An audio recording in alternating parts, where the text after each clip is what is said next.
Gary Brown was nearly ripped apart during a deadly chimp attack on a sightseeing trip in West Africa.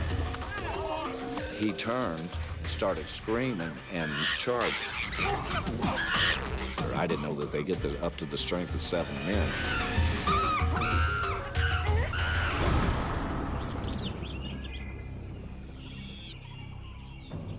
On the west coast of Africa, deep in the Sierra Leone rainforest, a large captive colony of chimpanzees lives peacefully on the 100-acre Takugama Chimpanzee Sanctuary. Bruno, a 200-pound alpha male, is the colony's leader. An alpha male is the term used to describe the highest-ranking male chimpanzee. The alpha male is the chimpanzee who can win a fight with the other males. In the wild, Bruno would rule a territory at least 50 times the size of the Takugama Sanctuary.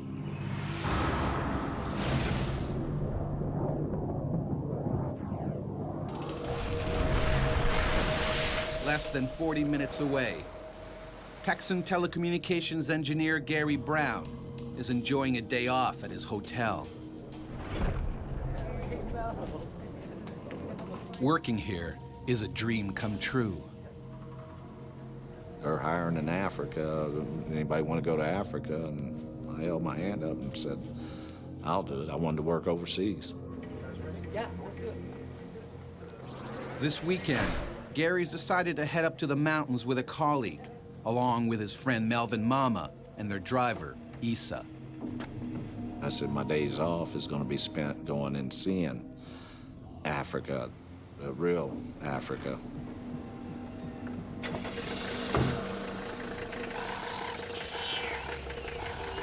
Issa drives them deep in the rainforest towards the Takugama Chimp Sanctuary.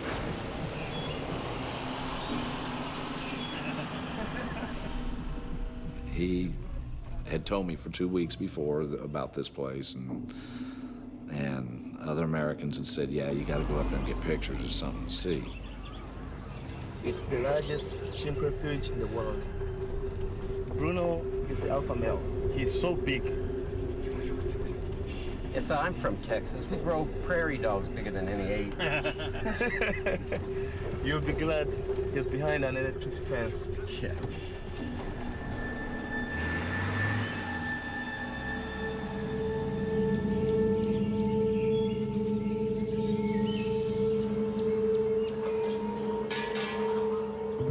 At the Takugama Sanctuary, Bruno keeps a close eye on his keepers.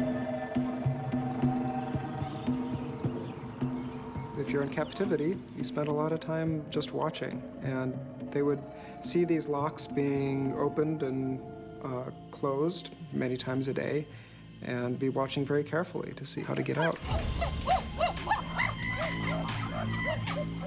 The chimpanzees presumably took a rock and banged it against the lock. The chimps in this part of the world know how to use rocks. Very few other animals do that. Chimpanzees and humans are really the tool-making and tool-using masters. No one knows for sure how it happened, but it's a breakout. Bruno and 30 other chimps escape their enclosure and head for the sanctuary's perimeter fence and the jungle beyond. This is really the first taste of freedom that this chimpanzee has had.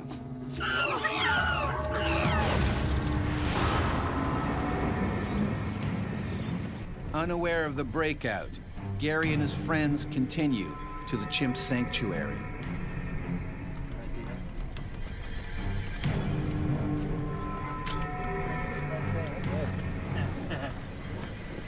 You just look up in the mountains and you're just mesmerized. The trees, the size of the trees, the canopy. Bruno rips through the dense jungle. This is his territory now. He was exploring his world, seeing what world outside the sanctuary was like. and is probably afraid. Like the other chimps at the sanctuary, Bruno was brought here as an orphan. His mother was killed in the controversial bushmeat trade. In Sierra Leone, like much of the rest of Africa, people eat chimpanzees and other primates for food. They would have seen their mother and probably other members of their community shot and killed when they were young. The chimpanzees would have that experience. They would remember strangers coming. They would remember the gunfire. And it's probably a reasonable assumption on the chimpanzee's part that a strange human being is a dangerous creature.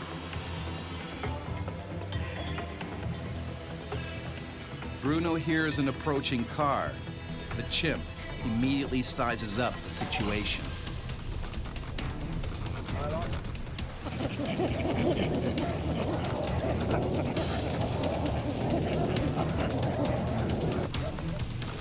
Hey, slow down. What's that? Something moving in the bushes. Hey, what is that? I don't know, man, but I want to get a shot of it. Come on, let's go.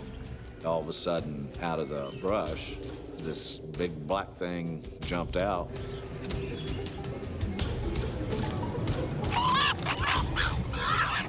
First thing I thought was, cool, you know, I'm seeing something in the wild. Windows.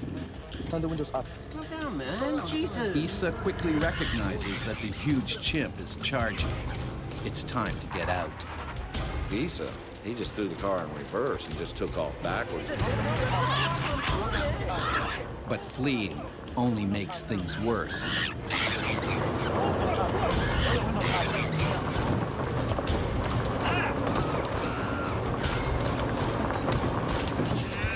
caught up and he was level with the front window.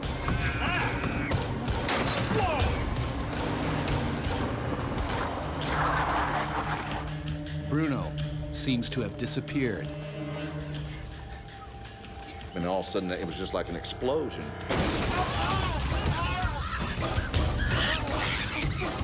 A chimpanzee that's 120 pounds is going to be mostly bone and muscle with not a lot of fat. So you have a very compact and powerful creature. Fighting for their lives, they somehow manage to shove the furious chimp out the window. Melvin's hand has been bitten to shreds. Right here, all this was gone. If you run, you're showing that you're afraid of him, you're weak, and he'll take advantage of that.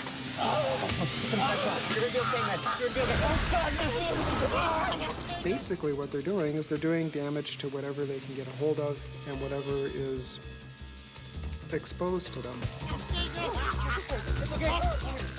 Not only is Melvin losing a lot of blood, but bacteria from Bruno's saliva could be spreading through his bloodstream. With 2-inch fangs and jaw muscles 3 times denser than a human's, a chimp's bite can be deadly. They need to get to a hospital, fast. And we were yelling at him, slow down. He said, find a place to turn around, we gotta get out of here. Panicking, he misses a vital turnoff. They're lost.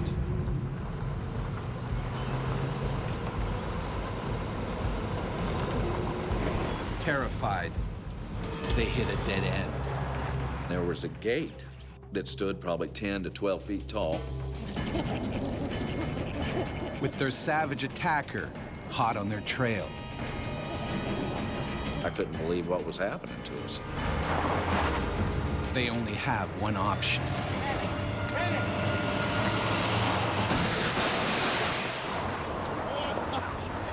We stalled. Guys. The collision kills the engine. This car isn't going anywhere. We're on the hill. Let's push it, guys. But Bruno hasn't finished protecting his new territory. When they tried to escape, that showed the chimpanzee that they were afraid and vulnerable and may well have triggered a chase response. There it is. It's coming back.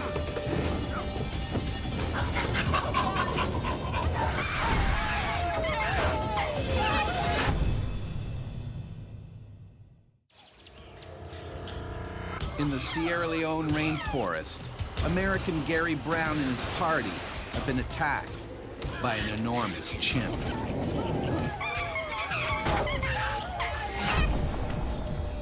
I was blacked out, knocked out, I don't know whatever, but I lost a little bit of time. I don't remember people getting out of the car.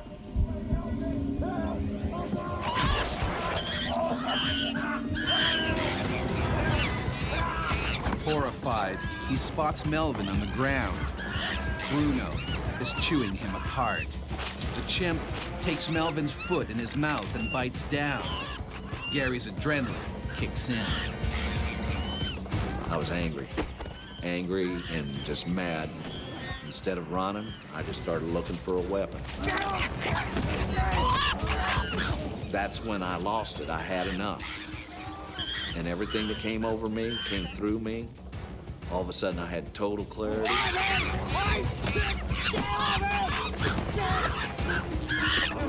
When the chimpanzee saw Gary standing his ground, he would have seen an opponent who was not afraid, an opponent who was angry, and an opponent who could really inflict some damage of his own.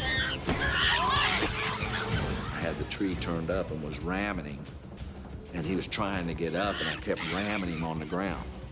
It was a very powerful and hurtful blow, and that was absolutely the right thing to do because it convinced the chimp that if it kept up this attack, it was going to get hurt. Suddenly, Bruno bolts off. The fight was over with him because he kept his back to me. And what I seen when we attacked each other, eye contact, facial expressions, that was totally gone on him now. Melvin is badly wounded. His foot is completely mangled. He's bleeding to death. And he goes, "I'm going to die here." And I told him, I said, "No, you die here, I die here with you. I'm not leaving you." He's my friend, you know.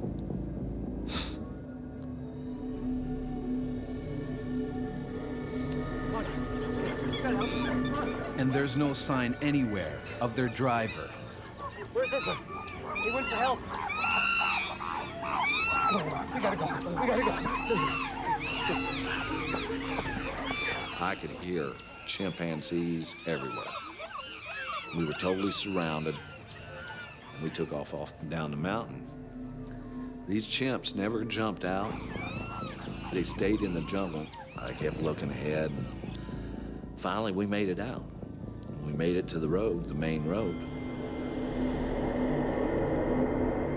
More than an hour later, a passing truck picks them up and takes them to a nearby hospital.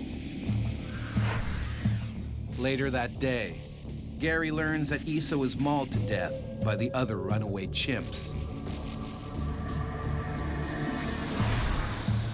Doctors are unable to save Melvin's foot and 3 of his fingers. There ain't 5 minutes don't go by I don't see it. I'm gonna have to picture it in my head every day the rest of my life. If you get bit by a snake or a shark or something, it's kind of impersonal and you sort of expect it.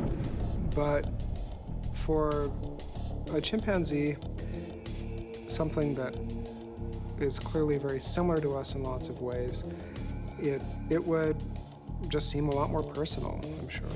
I have no misconceptions. I know Bruno could have taken me apart in a heartbeat.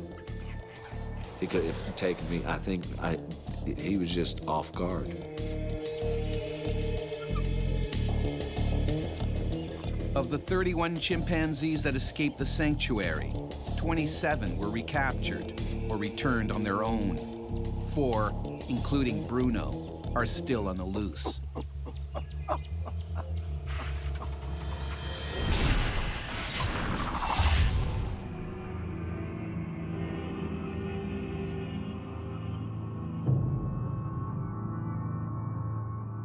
Gary Brown's case is not unique.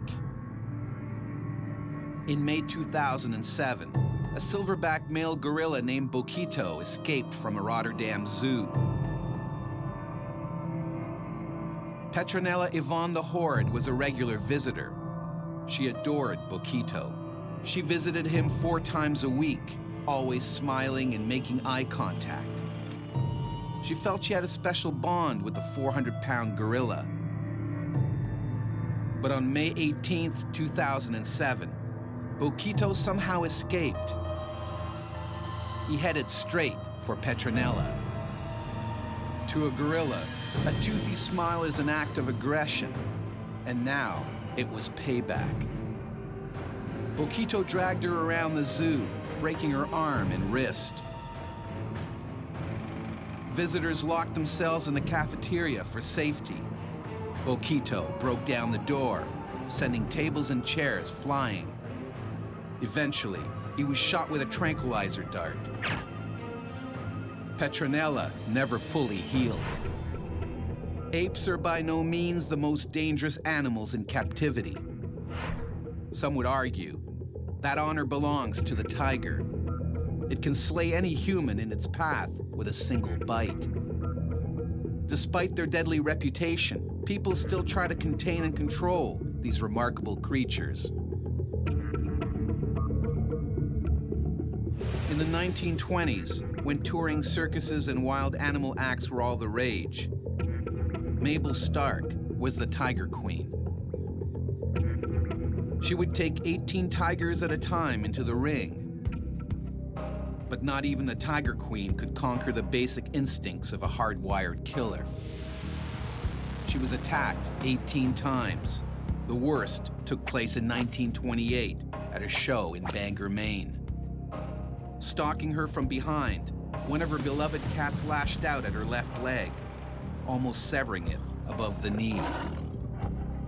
Smelling blood, a second tiger jumped off his pedestal and pushed Mabel to the ground, mauling her savagely. Although doctors felt she would never survive, Mabel miraculously recovered and was eventually back in the ring with the animals she loved.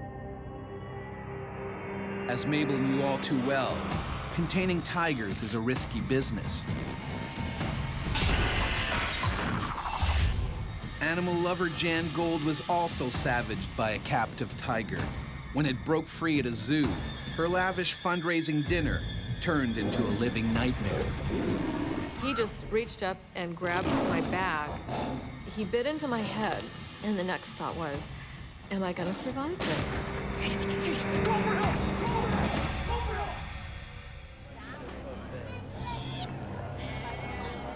Zoo Boise is one of the most popular attractions in southern Idaho. The stars here are brothers Taiga and Tundra, a newly arrived pair of 2-year-old, 600-pound Siberian tigers. Also known as Amur tigers, they are at the zoo to provide an important gene pool to help ensure the survival of the species. Tigers are highly endangered. There are now more of them living in captivity than in the wild. But keeping one of the world's most deadly hunters behind bars comes with big risks. There have been at least 45 deaths by tigers in captivity of humans over the last 10 years. And there have been 115 injuries serious enough to make the media.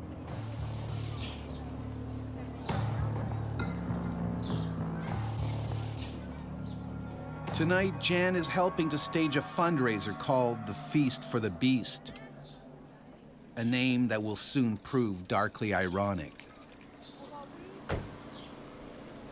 This was the largest fundraiser at the zoo. So there was going to be a silent auction, a live auction, some entertainment. All of this was on the park grounds at the zoo. The money will help build better facilities for the zoo's animals. I believe in doing what I can for the animals. I love animals. It's always been a fascination for me. In the wild, taiga and tundra would roam a territory 18 times the size of Manhattan. They are natural-born killers who can never be completely tamed. They can slaughter with a single bite. You can see animals at zoos, for example, that look at children running back and forth in front of the cages. There is an interest in chasing these children. Nearby in the tiger enclosure, taiga and tundra are getting increasingly hungry.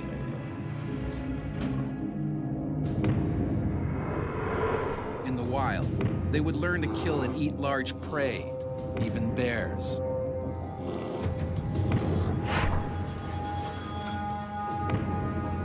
But on the menu tonight is 10 pounds of raw horse meat and vitamins. While the tiger's meal is being prepared, Jan takes care of last-minute details. I had to run some errands and pick some items up for the auction that was going to take place that evening, and it was just kind of setting things up. Around the zoo, workers are finishing off their chores. One of the tiger cages is accidentally left unlocked, but no one notices. Hello, everyone. Allison, it's wonderful to see you. You enjoying yourself? Excellent. Well, the barbecue should almost be ready, and then it'll be over for you. Excellent. Nightfall, and the zoo's social event of the year is underway. It's a good turnout. Dinner was kind of buffet style, and then sitting under a tent, and there was a little bit of entertainment, and then we went on to the live auction.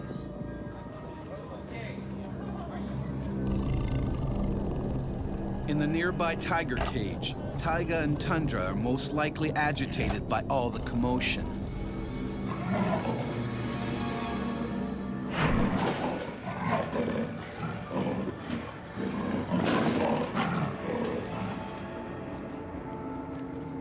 Unlike the tigers, Jan and the others at the party have already been well fed. And now, it's time to stretch their legs. I got up with some friends, and we just decided to walk around. And we saw the manager walk by. Hello, ladies. Hey, how are you? You want to feed the boys? Oh, yeah, that'd be great. Well, that meant he was feeding the tigers. That'd be great. I'm just going to phone ahead. You guys keep going.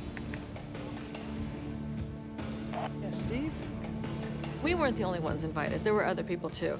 Mostly board members and family of the board members or friends.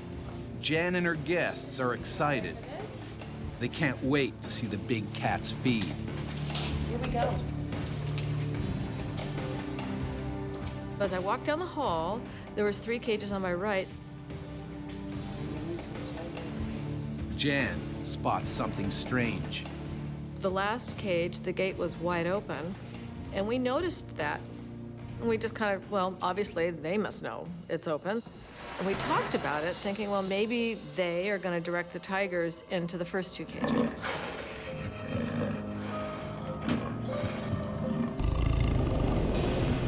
Instead, one of the tigers is now heading towards the 3rd open cage.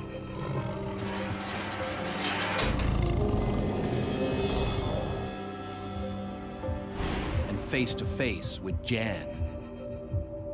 All of a sudden, there was a tiger in there.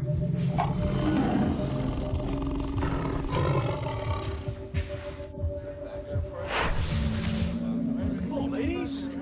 How are you doing? You want to feed the boys? At a zoo fundraiser in Boise, Idaho, a cage door has accidentally been left open. And now, board member Jan Gold is face to face with Taiga, a 600-pound Siberian tiger on the loose. It probably never had the door open before. It didn't know what to expect, but it moved forward, and it could keep moving forward.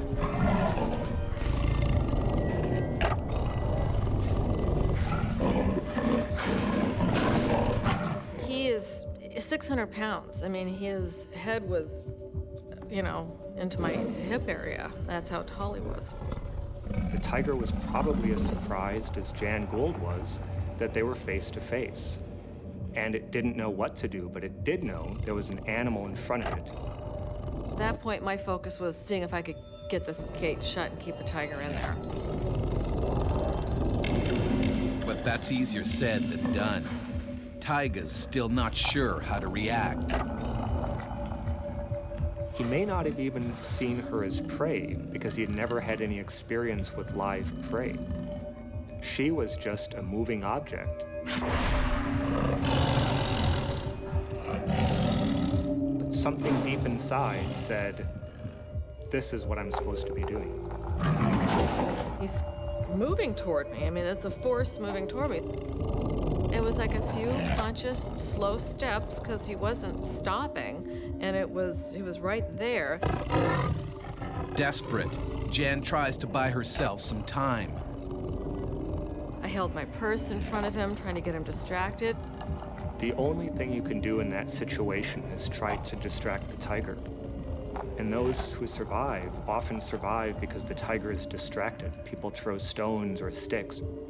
And that's when I realized the people were leaving. I saw a couple people with terrified looks on their faces because he wasn't stopping.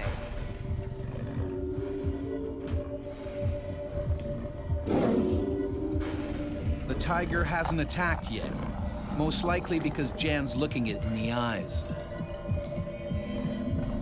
You want to look big. You want to face it. In the wild, tigers prefer to attack their prey from behind. Without realizing, Jan makes a tragic mistake.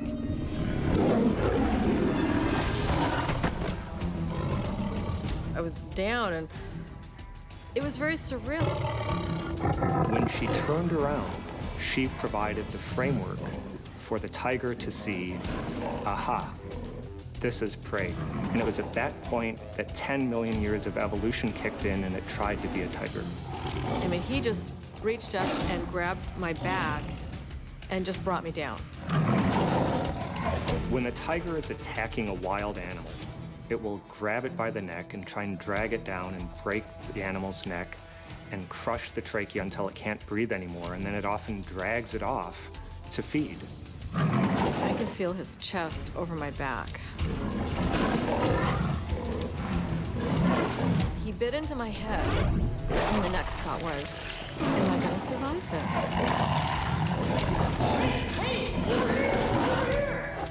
His powerful 4-inch canines can easily puncture Jan's neck vertebrae, forcing them apart, eventually breaking her spinal cord. He had no experience. He didn't know where to bite, but he bit, and he grabbed her head, and he kept on going. All the others can do is look on in horror. I thought he actually bit through and crushed my skull, and it was so loud. And then he came to a point and just stopped, and he held me there. He just sort of held me. A police officer hired as security for the event takes aim. You gotta shoot the tiger! Shoot the tiger! Get on! Hey! For the veteran cop, it's tricky getting a clean shot. He fires slightly over Tyga's head just to scare him off.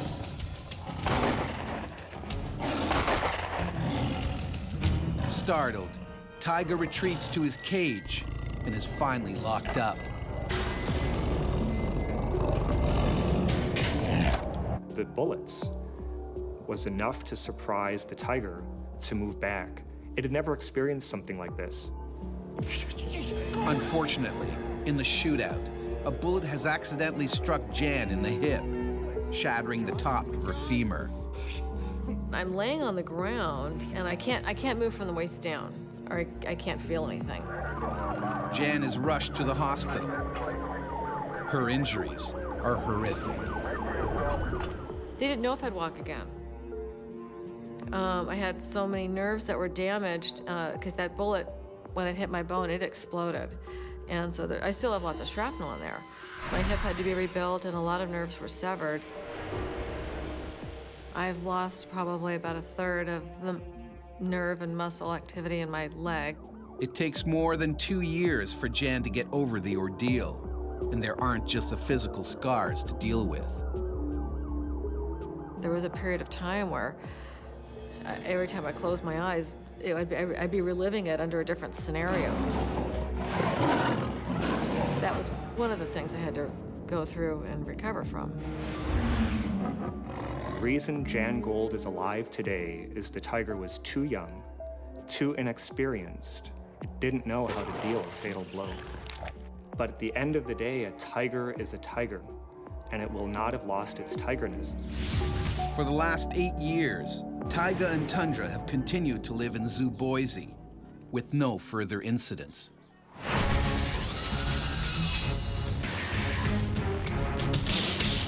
To avoid conflict, most captive animals are kept away from humans. But what about those bred specifically to attack, like bulls? Every 7th of July, locals and tourists gather in Pamplona, Spain to outrun a pack of angry bulls. It's a controversial event that dates back to the 16th century.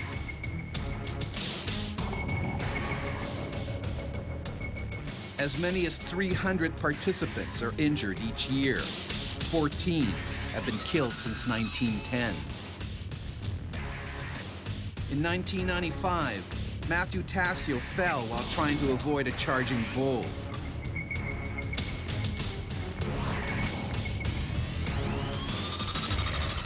Just 22, Tassio became the first American to die on the streets of Pamplona. Even matadors with years of training can never completely control a powerful bull. In 1947, top bullfighter Manuel Rodriguez Sanchez finally met his match. Going in for the kill, Sanchez was savagely gored, his femoral artery slashed by the animal's jagged horns. The man everyone thought could tame the brute force of a bull was pronounced dead hours later. Half a century later, police officer Kenneth Shaw also found out the hard way what it's like to try to stop a 1,400-pound runaway bull. And it was on top of me, slamming me into the ground, and I felt the pain go up to my chest. This thing ain't stopping.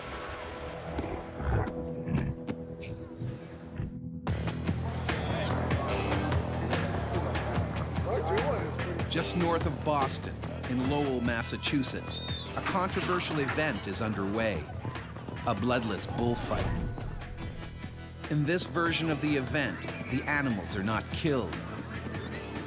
Nonetheless, bulls that are used are much more aggressive than regular farm animals. They're wiry, they're fit, they're athletic, they're fast, they're angry. So their, if you like, threshold for aggression is very different. So it's comparing a Labrador with a pit bull. As this enormous 1,400-pounder waits to face the matador, he gets increasingly worked up. When they're confined, when they're frightened, they get sometimes mean and certainly unpredictable. So stress, fear is really the big danger signal for bulls that will get them to do things that in nature they would never do normally.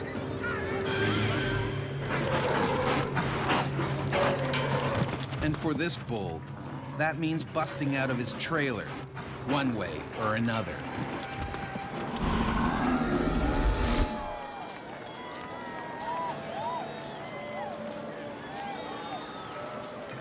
Nearby, Lowell police officers Maggie Malik and Kenneth Shaw are on duty. Basically, your job was to keep the patrons from not coming from the facility with any type of alcohol or anything like that.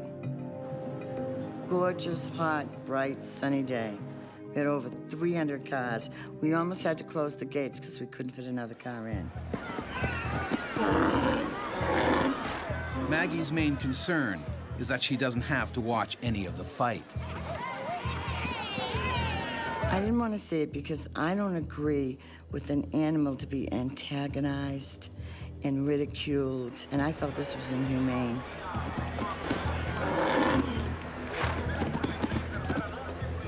Their real problem, however, is a few hundred yards away in the bull's trailer. The noise is pushing the animal over the edge. There was a lot of alcohol flowing. There's a lot of banging around and noise and music, and that's pretty nasty cocktail for a bull, really.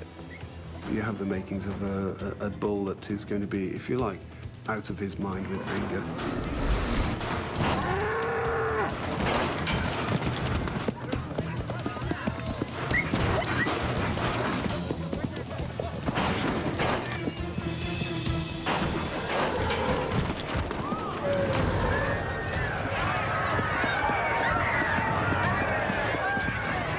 Suddenly, panic rips through the crowd milling around outside. All of a sudden, I see people start to run and start screaming. Kenneth races around the corner and comes face to face with a half-ton nightmare. Somehow, the angry bull is broken loose. Now, all of a sudden, I'm in a situation where I have to deal with that animal that's running rampant. There's no truth in the belief that red specifically is antagonistic to bulls. Movement is the biggest single factor which triggers a bull attack. The bull zeroes in on a target. The gentleman was basically with his back up against the bed of the pickup truck, and the bull just kept slamming him into the back end of the pickup truck. The strength of this animal was truly amazing.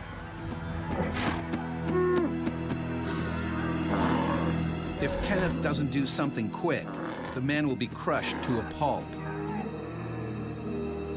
The diamond-like tip of the bull's horns can easily gore into soft tissues. I just started to basically make noises, waving my hands, trying to get its attention.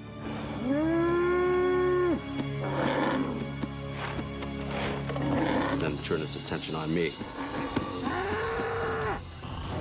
My adrenaline was just, it just all came so quickly. Charging at full speed is a wall of muscle. It was a scary sight. Nearby, Maggie is unaware that a furious monster is gunning for her partner. Everybody's screaming, there's music going on. You can't really hear anything. It charged me, and I jumped on a vehicle that was close. It slammed off that vehicle and then just bounced off. But I knew it could pack a wallop, so I didn't want to get hit with that. There is no protection against an attack by a determined bull, especially a bull of that breeding, of that degree of infuriation, of that degree of temper. Finally, Maggie spots her partner.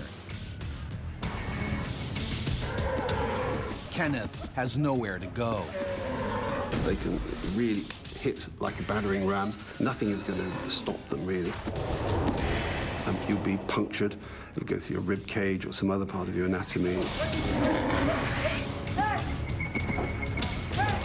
So he basically threw my body from the side onto the hood of the vehicle to get away from its wrath. And that made the bull mad. Don't frustrate him and don't antagonize him, because you always know that he can pull all the shots. It's frustrated. It looks for something else to demolish. It spots Maggie. He came with a run. He came with a snort. I don't know how to play like that. It's like, oh my God, what do I do with this bull? She zigzags, desperately trying to lose him, but he sticks to her like a shadow. They have this real benefit of almost 360 degrees coverage, so it makes them able probably to react more quickly than humans.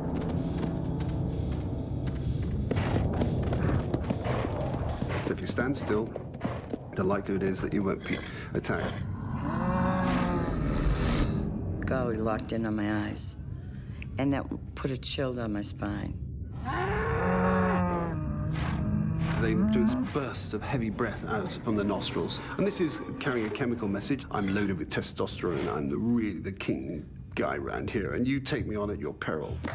The bull loses interest in Maggie and rushes off the stadium grounds, still fuming. Trying to escape, he heads downtown. Oh my God!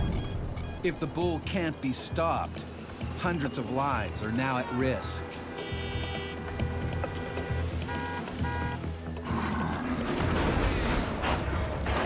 At a bloodless bullfight in Lowell, Massachusetts, a half-ton bull is on a violent rampage. And now, it's police officer Kenneth Shaw's job to take it down before he reaches the busiest part of town. I'm thinking that this animal is gonna basically cause a lot of havoc if we don't stop it. I didn't really even know what I was gonna do. I didn't want anybody else to get hurt. His strength and his power and whatever is going on with him. We're not taught in the police academy how to handle it. The only way that I'm gonna be able to take it out was if I hit it in the head. But the bullets barely make a dent. So the bullets would have hit into the side of that animal, caused it pain, but didn't ultimately penetrate and cause damage to internal organs. All they would have succeeded in doing would be to infuriate the animal. They have very good armor in the form of their thick skin. The raging bull continues towards the crowd. And I was just hoping that it wasn't gonna take a left where all the shopping malls were. Kenneth catches a break. The bull runs off the road and right into an empty parking lot. In an ideal situation, they would have just tried to contain or keep it in that parking lot, let it calm down. This is Officer Kenneth Shaw. I need backup. I need backup. The animal is cornered. It panics.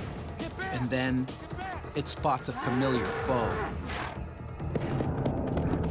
The bull would have recognized him as that same individual, no doubt, and it was an unfinished battle.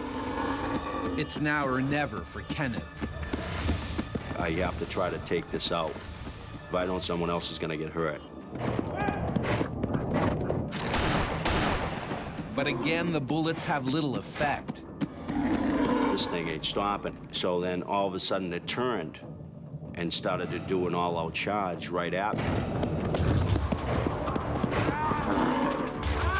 They will charge through literally a brick wall. It was basically literally trying to destroy me, was trying to kill me. You know, it was bulldozing me and bulldozing me into the ground. Every time that I tried to get up and get off the ground, it kind of knew what it was doing. It'd swing its head and swipe at my feet and knock me back on the ground again. Pressure that they're able to exert, all their weight on your body, you're going to have broken bones and a reshaped face. And the intention is to kill you, is to take you out. All of a sudden, I felt the pain go up to my chest. It was on top of me, basically slamming me into the ground with its head, with the horn slamming me constantly in my leg area. The incredibly solid neck and shoulder muscles of the bull don't bend or buckle on impact. It hits like a battering ram. Maggie tries to draw the bull away for the second time. Seeing Kenny's shattered uniform, seeing the blood on his skin, I at that point was not sure if he had gorged him in a major organ, and that takes you only seconds to bleed out.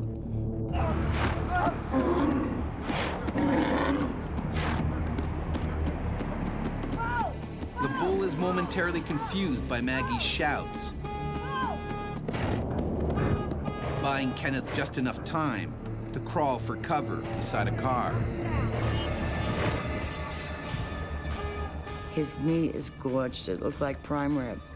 And I know that a lot of grout and dirt and soot.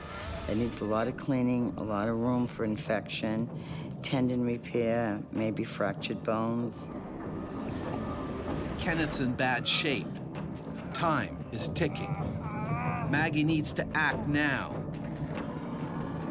But the bull still wants a piece of Maggie and takes dead aim.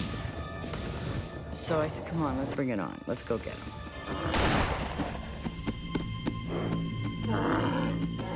And I shot him right between the eyeballs and on the forehead. Which is actually the location that is used in slaughter, official slaughter of cattle. This time, the shot stuns the half-ton bull. He staggers away to the other end of the lot. Meanwhile, it's not looking good for Kenneth.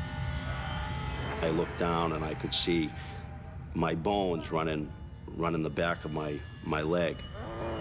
You're gonna be fine. You're gonna be fine. The bull is finally put down when police backup arrives at the scene. Kenneth is rushed to the hospital and goes under the knife. Tore out a piece of my quadricep. And then I also received basically a laceration to one of my testicles. I could bend one knee, but I couldn't bend the other. 2 years later, he finally returns to the police force, a hero. I get the Medal of Valor for basically my actions that day. Despite the controversy, bloodless bullfights are still held in some states, including Texas and California.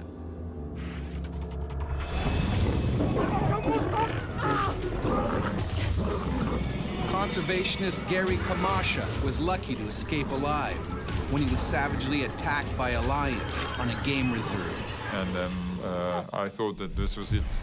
I thought this would be the end. The African savanna, home to one of the most feared predators on Earth, the lion.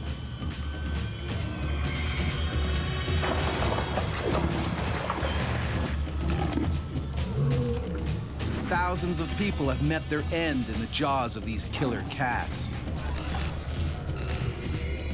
This pride lives in a game reserve in South Africa's Mpumalanga province.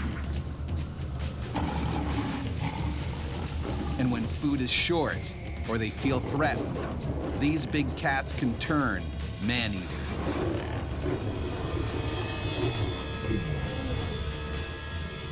With lions around, no one can afford to be off guard.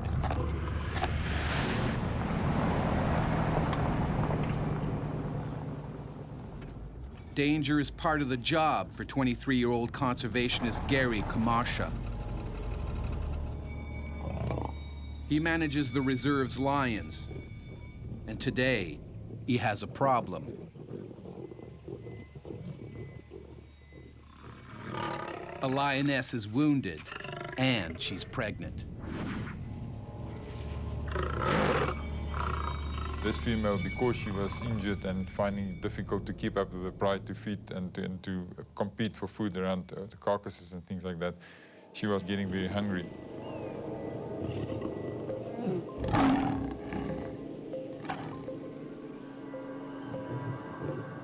If Gary tries to treat the lioness, the pride can tear him apart. His plan? To isolate her in an enclosure by luring her in with bait.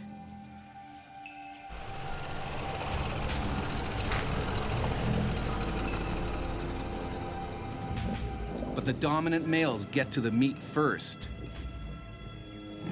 Some are her own offspring.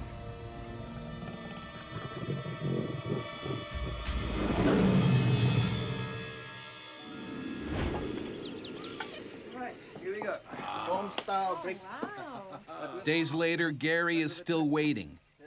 He relaxes with friends and makes a dangerous mistake.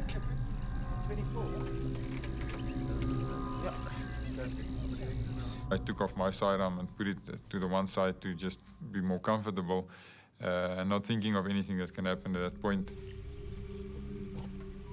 But today will be different. The pride is staying outside the enclosure, and the hungry lioness grabs the opportunity to feed.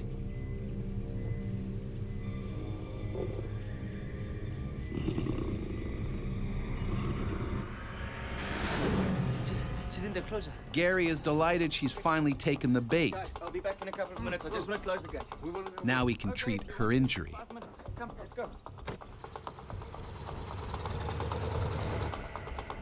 I basically thought, okay, this is what we've been hoping for. Let's quickly go and close the gates and make sure that she's constrained inside.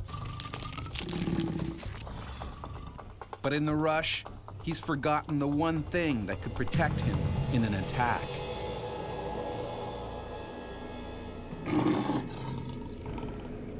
"150 feet from the enclosure gates, they see the pride. The lioness isn't with them.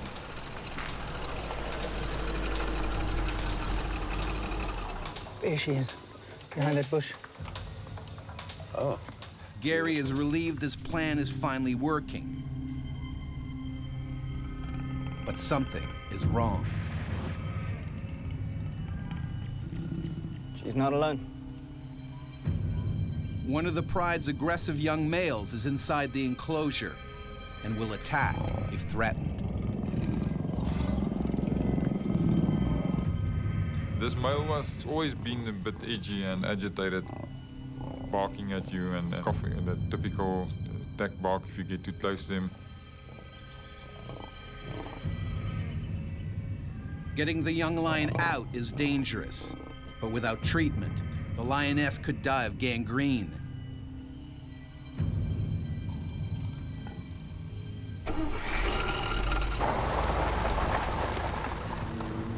Gary's plan, forcing the young male out by using the truck. So we went into the gate and I tried to get the vehicle between the male and this female and then push him out so that he could be running out. And once he would be outside, we could close the gates. But the young lion isn't easily intimidated. He's not leaving. I think what happened at that point, he was looking at the movement of the vehicle. So the vehicle and the people inside was posing a threat to him as well as myself. And instead of him running for the gate, he was just seeing himself being crowded by this whole scenario. I was worried that he might start getting agitated, running up and down, psyching up the female as well, the rest of the pride. Forcing him out with the truck hasn't worked. All Gary can do now is try to flush the lion out himself. Just gonna have to go in there and chase him out.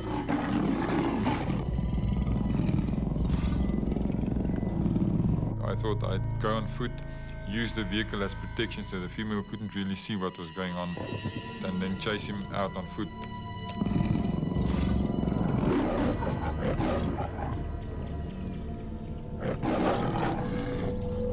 It's a risky move, especially as Gary still hasn't realized he's forgotten his gun.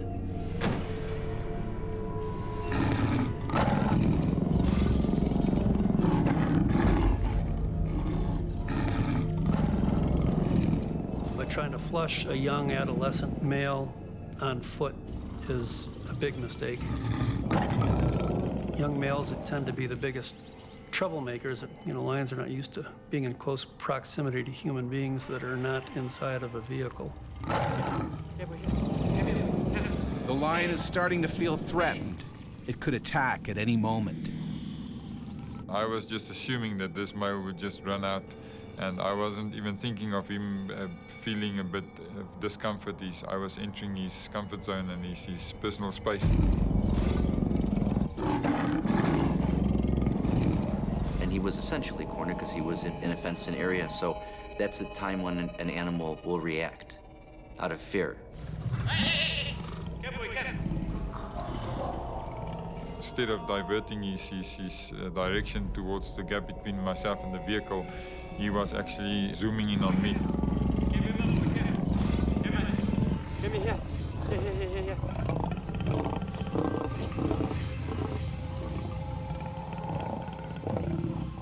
I realized he was coming for me now. I did think of that point my sidearm.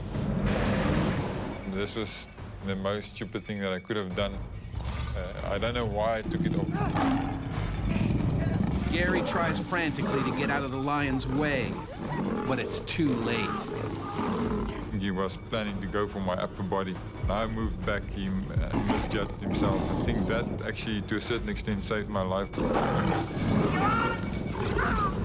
The lion has missed Gary's head, but it locks its vice-like jaws around his leg. His friends, also unarmed, can only watch in horror. Gary has now become human prey.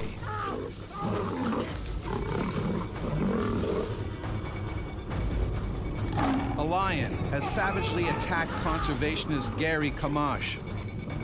Unarmed, he must now fight for his life with his bare hands.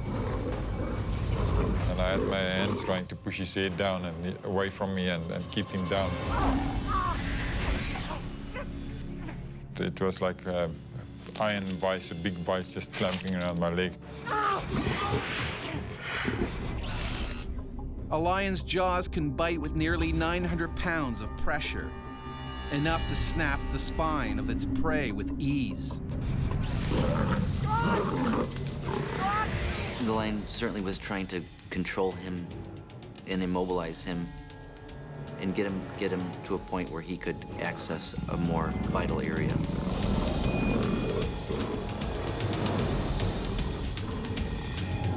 Outside the enclosure, the pride can smell blood. The pride were trying to figure out what's busy happening, where did those sounds come from.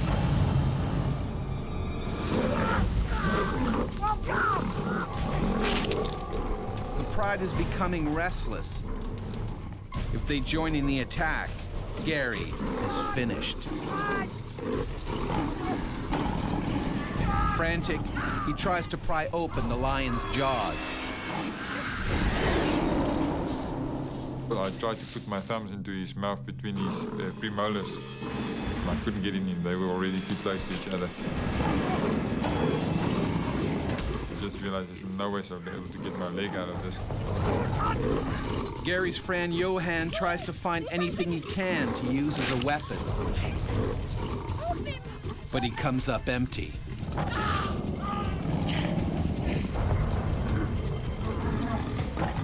The pride is getting agitated. They can sense a kill. Some lions are dedicated man-eaters, using humans as a regular part of their diet. The hunting instinct kicks in. The attack is on. The rest of the pride was already coming in, and I shouted to my friend, keep the rest of the pride away, keep the rest of the pride away. And knowing that if they would come in, it would have been the end. Keep the freaking pride away!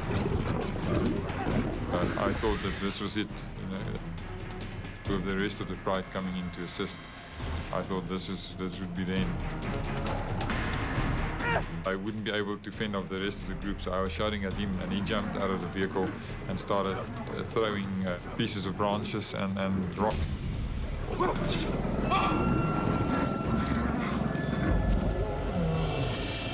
Incredibly, Johan manages to hold the pride back. I'm coming! But Gary's leg is still locked in the lion's mouth. He needs to do something fast. Desperate, Gary attacks the lion's only weak spot, its eyes. I could just feel when I pressed my thumb into his eye that he was blinking and trying to get out. That was hurting him. The nose and the eyes are very vulnerable. It's the part of them that they have to, at all costs, protect. But the lion won't let go. It fights back with razor-sharp claws. Or not only did they shred your flesh like a hot knife through butter, but the infections caused by those claws are also very septic and can lead to rapid infection and death. A lion's claws carry deadly bacteria that can cause tumors, inflammation of the heart, and kidney failure. I still remembered the sound of ripping flesh. And I could see the skin stretching, and I could feel the skin ripping. Time is running out.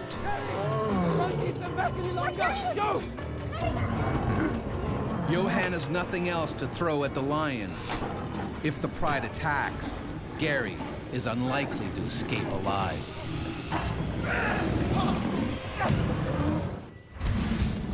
South African conservationist Gary Kamasha is being ripped apart by a lion. The rest of the pride are about to join the attack. Hey! I can't keep them back any longer! Fearing for his life, Johan has gotten back in the vehicle.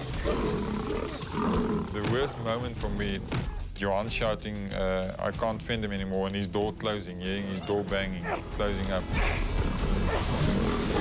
I realized how close I was to death. Gary struggles desperately to free himself. He punches the lion in the eye, but it won't let go. And I was just going down on his eye with my fist as hard as I could and putting my thumb into his eyes and pressing down. For a moment, the lion loosens its grip. Gary sees his chance and takes it. I think what he wanted to do was to reposition himself and take me down. When he started opening his mouth, I ripped my leg out of his mouth.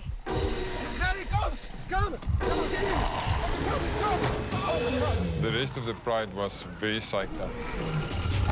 4, 5, 10 seconds longer, then I would have been taken and ripped apart.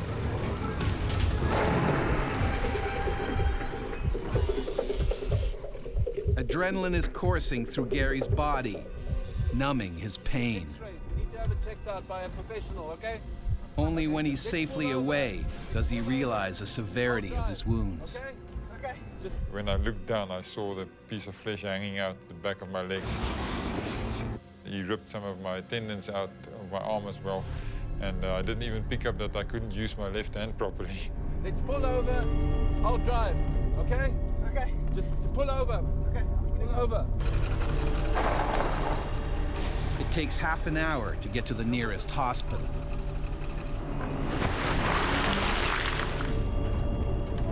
On the road down to the doctor, I remember I started feeling very awkward. I started getting a bit nauseous and not feeling well. I was bleeding extensively. Gary gets more than 50 stitches in his leg and arm. He's lucky to be alive. There was a number of things that saved my life that day, and the one thing that was definitely the fact that he was inexperienced and a young lion, and the fact that I saw him coming for me and jumped backwards.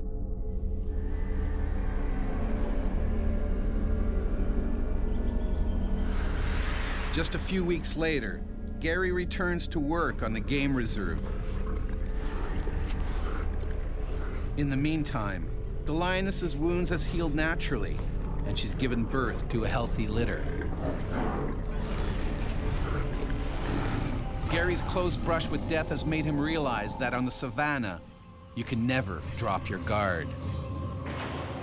I think what it did cause me is to be way more cautious than I was at that point, because I can remember I was getting more and more complacent with these animals.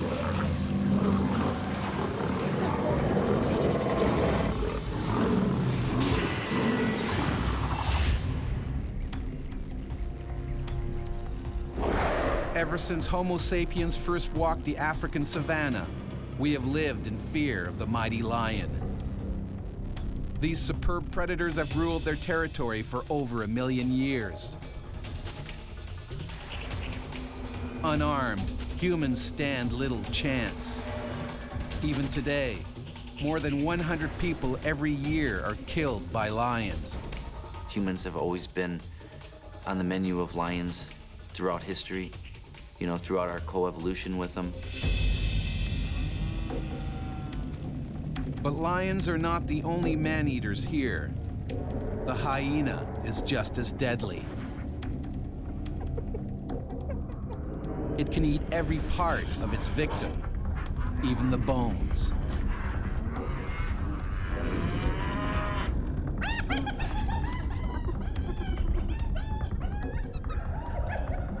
Hyenas are despised because they dig up graves and eat human remains.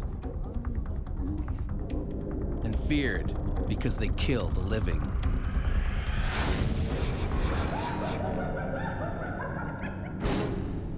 In the 1950s, hyenas terrorized a village in Malawi. They killed and devoured 27 people, many of them children. The stealthy man-eaters crept up on villagers as they slept outdoors during hot weather. They grabbed their victims by the head and dragged them off into the bushes to feed. There was little left for devastated families to bury.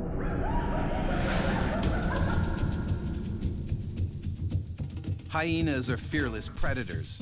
In 1972, a Malawi schoolteacher, Yeranda Luggage, was cycling to work when he was taken down by hyenas.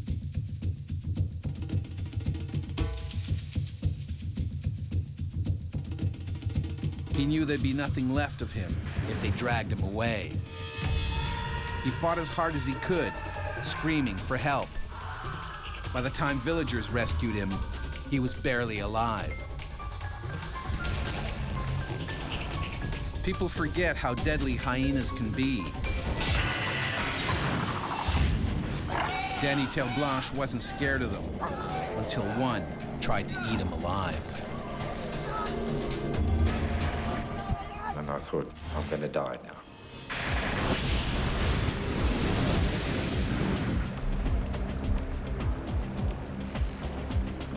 Spring 1998.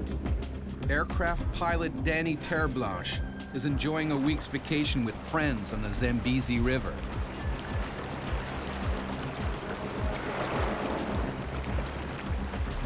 Every year, the group heads off into the wilderness for a taste of adventure. All the time there's exciting moments because there's a lot of hippo. There's crocodiles, lions, and of course, hyenas.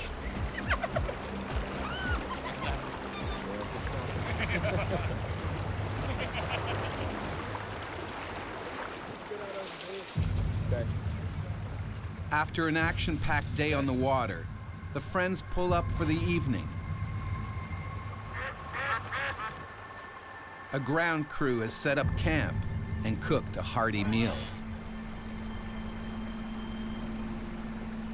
We thought we had a very successful trip, so we were a very happy bunch of people. It's been great, 6 days. Especially when you It's the last day of the holiday. Time to celebrate. Some of my friends were wine farmers. And of course, we brought a lot of good wine with us. It's close, eh? We heard lions every night. We knew there was quite a lot of lions, that nobody had a gun. Are you sure you're still going to sleep out here tonight? Yeah, man. Predators are nearby, but Danny won't sleep in a tent. A big mistake. There's a recipe for hyena attacks, and the recipe would be sleeping with your door open, sleeping in your sleeping bag on the ground outside of a tent. Well, I think I'm going to call it a night. Good night, gentlemen. Yeah, sleep well. All right, yeah, you too. Good night. Thanks to you. Every night I slept outside, yes. But with some protection, I had chairs around my mattress, and of course I had a mosquito net that was hanging from a tree. But a flimsy mosquito net won't stop a hungry man-eater. These are animals that can dent a pipe, a 1-inch pipe. They can crush it without hurting their teeth.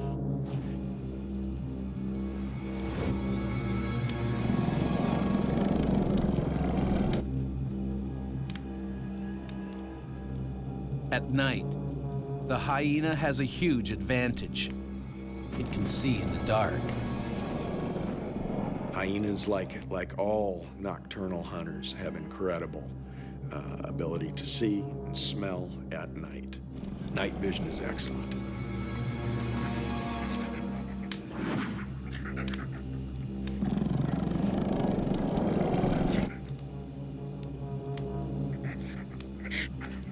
They're looking for garbage. They're looking for the things that were thrown out after dinner.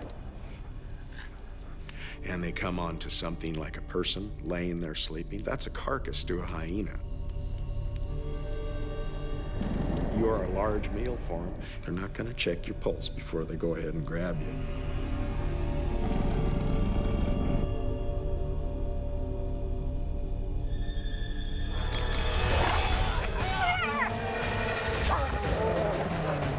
I thought somebody, they hit me with a plank over my head. When Danny realizes it's a hyena attack, his blood runs cold. If it drags him into the bushes, it could tear him apart in seconds.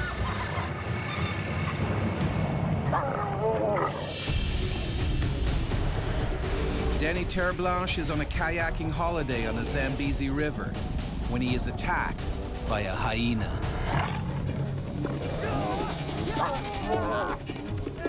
I've got no weapon, and I think my way of protecting myself is to pull a thick blanket over my head. It doesn't bite my head. A hyena's bite can exert a force of up to 1,000 pounds. They have particularly large teeth, premolars to crush bones, and carnassials at the back of the mouth, which slice up meat like scissors. They have the strongest bite of any predator on Earth. Stronger than a lion, stronger than a bear. They go through bone like you and I go through a candy bar.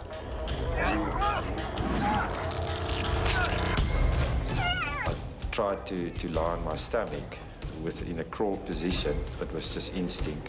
Then it grabbed me by the neck and it dragged me.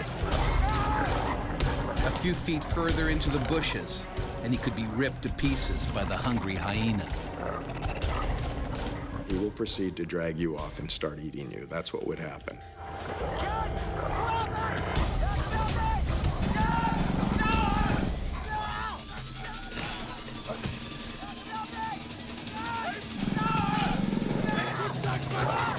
The hyena strategy is to kill you and then dismember you and then run away with whatever bits they could. Without the support of the rest of the pack, the hyena cannot fight for its meal. So it retreats. I felt the pain in my head, and when I felt it with my hand, I knew there was something terribly wrong. I felt a hole in my head. My biggest fear was that I lost my ear and I'm going to lose my hearing. And of course, the first thing that goes through one's mind is that I'm going to lose my flying career. Luckily, Danny's ear is still in one piece. Hold on, we just need to clean the ear. My ear was still in a mosquito net, hanging by a little piece of skin from my head. I think they probably will wash it with some good old Cape dry red wine. Desperate to save his ear, his friends bind it back onto the gaping wound. The nearest hospital is in Kariba, 80 miles across rough terrain. They need to hurry. Danny is at grave risk of a deadly infection.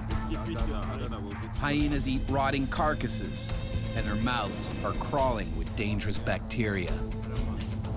You can imagine the bumps in the road. I don't know how many times I've passed out. Adrenaline from the attack is wearing off. Danny's in shock. I prayed a lot, and I asked God to help me. And that was, I think, that maybe pulled me through. All right, now we're going to get in there now. Come on, it's good as there. The place is going to be good.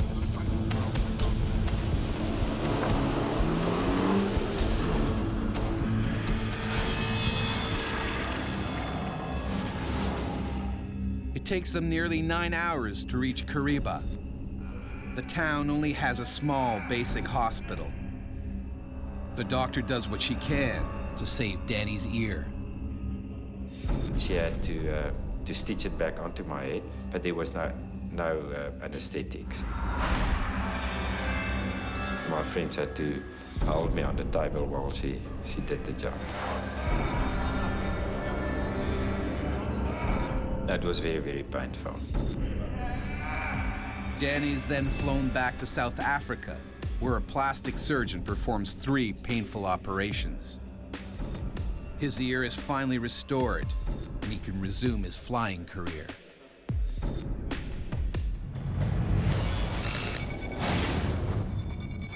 As Danny discovered, on the savannah, Homo sapiens can become just another link in the food chain.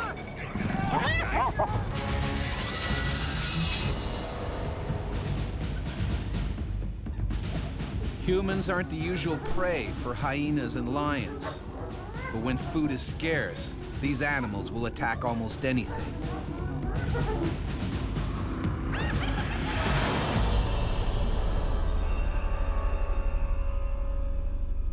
In 1898, when an epidemic meant other prey was in short supply, 2 hungry lions launched one of the worst series of attacks ever recorded. The man-eating pair are thought to have killed more than 100 railway workers in Kenya. The lions may have begun by scavenging graves. Then, with a taste for human flesh, they began a bloody rampage that lasted 9 months.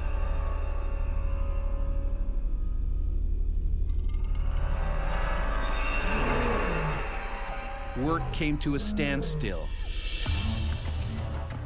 Night curfews were imposed. Workers hoped high fences and fires would keep them safe.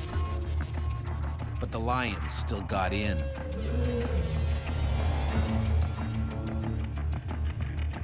They pulled their prey from their beds and dragged them off into the bushes to be devoured.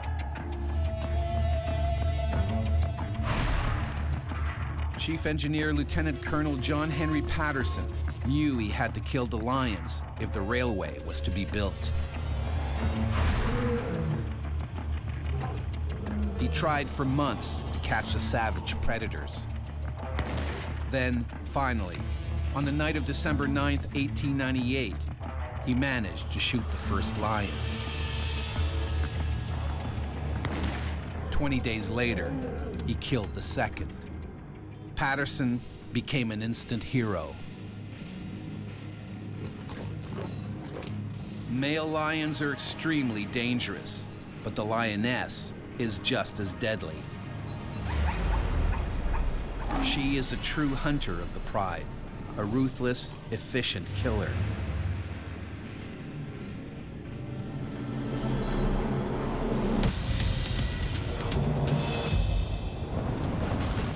When Bruce Meekall had to hunt a rogue lioness, he soon found out why these predators have such a terrifying reputation.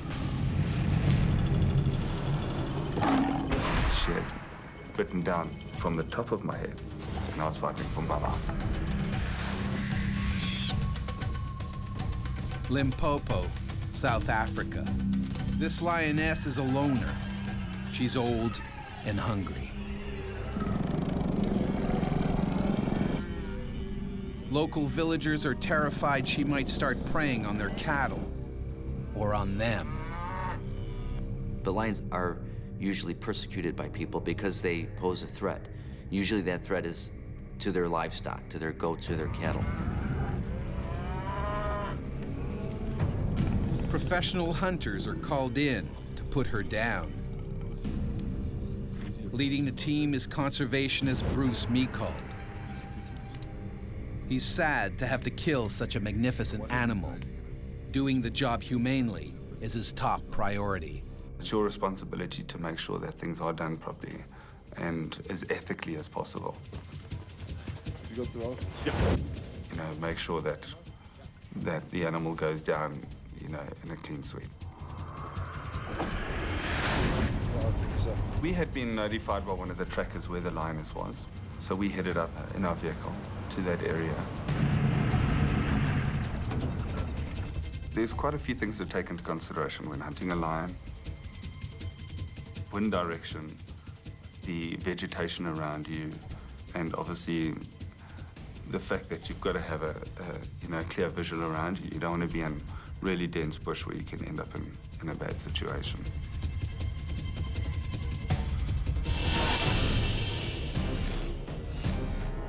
Bruce and his crew begin tracking the rogue lioness. So we started walking, looking for signs to see where she was. Tracks, old kills, things like that.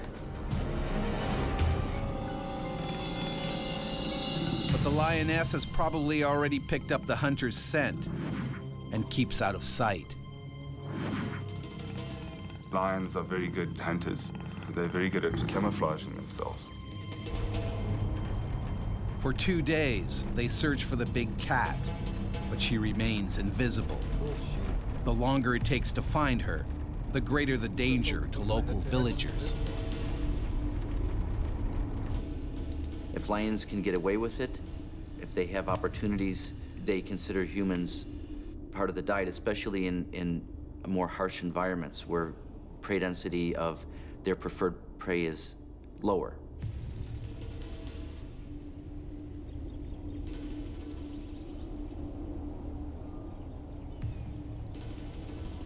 Finally, they work out which way the animal is heading. If they're quick, they just might catch her.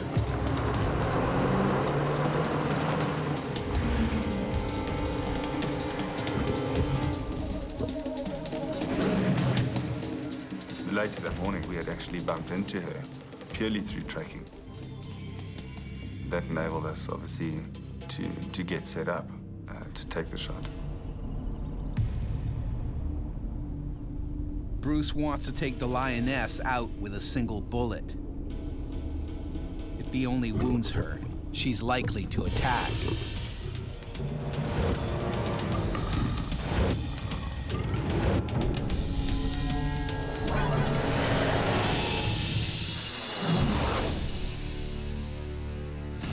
Bruce Meekall has been tracking a rogue lioness for 2 days. He now needs to put her down with a single bullet.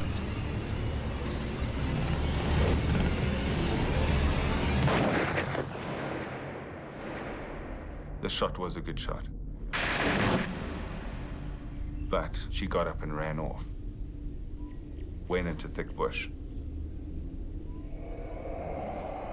Something has gone very wrong. The bullet hit the lioness, but hasn't killed her. So the bullet hadn't done what it was supposed to do. The bullet opens up and has a hard impact in order to make an instant kill. In this situation, it basically just went straight through. If you didn't kill them the first time, and you just wounded them and it wasn't in a vital area and they survived, he would never get a chance again to catch up with them. And if you did, it would be after they killed another dozen or more people.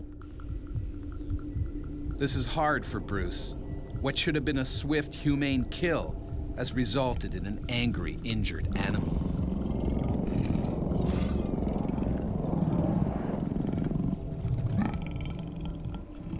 The animal's adrenaline is up, and by walking in there immediately, you basically putting yourself into a situation where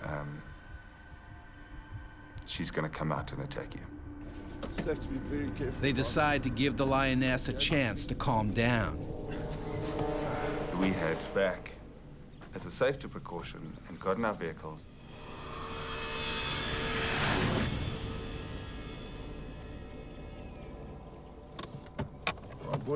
An hour later, Bruce sets off again. He knows that he and his team are now vulnerable.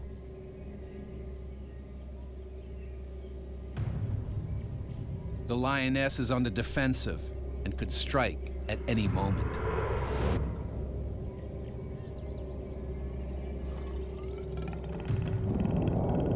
When a lion is badly injured, they'll retreat 2 or 3 times at the most before they'll turn and they'll attack, whether you have 100 people with you or whether it's 1 or 2 people. The lioness has the hunters in her sights. She waits patiently for them to come closer. Her pursuers are now her prey.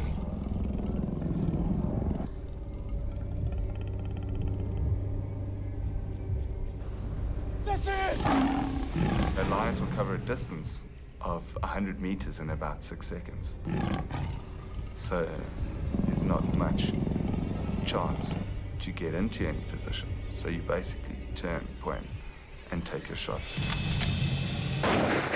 By the time I reloaded to take the second shot, she had jumped onto me. The attack is savage. The lioness goes straight for Bruce's head. The main thing that they go for is the most vital spot and the most vulnerable spot, and that's the neck and the head.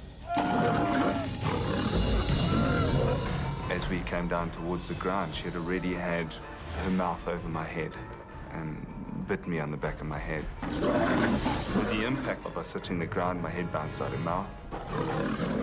To see teeth and saliva and hair, and I mean, the sound that they make is incredibly loud. The others can't fire. They could hit Bruce. They fling you around like a rag doll. With their strength and power, every time they hit you, your whole body is being thrown about. She would have been feeling for his vertebrae so she could puncture and sever the spinal cord. The wounded cat is in a frenzy. You don't know what's happening. You're just trying to get a grip of the whole situation around you and what to do in order to survive. The lioness is much stronger than Bruce. The moment he weakens, she will kill him.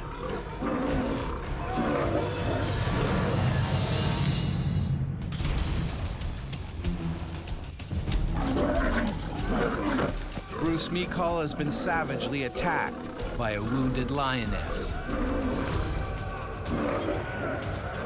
His team can't shoot her because they might kill him. He's become human prey. Once they go into attack mode, they don't turn back.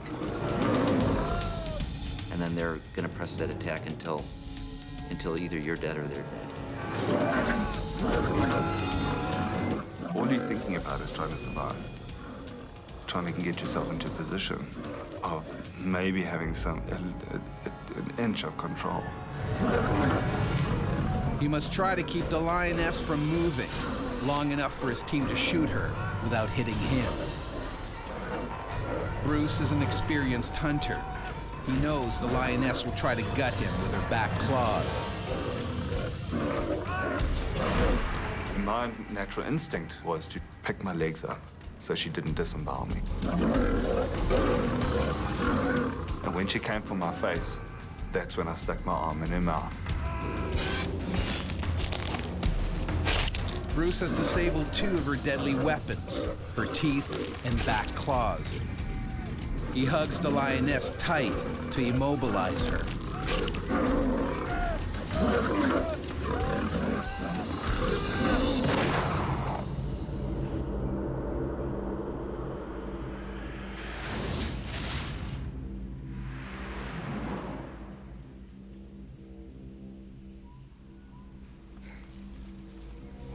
The ordeal is finally over.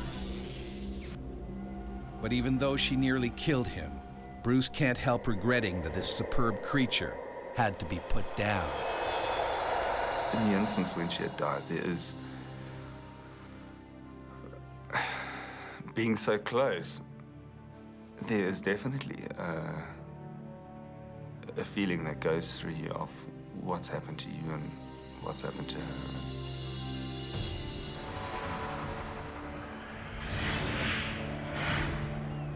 Shock sets in quickly. Bruce needs urgent medical attention. He has torn veins and over 40 lacerations. His injuries are life-threatening. A lion's saliva carries bacteria, which can cause terrible infection and internal bleeding. I spent 5.5 hours in surgery. I came out of hospital after 1.5 to 2 weeks. You know, then it's a long recovery, I think, from there, mentally and physically. Within a couple of months, I'd healed up. I was able to use, you know, my arm again and a bit of therapy that, you know, that helped. On the mental side, I think you've got to accept what's happened to you and move forward.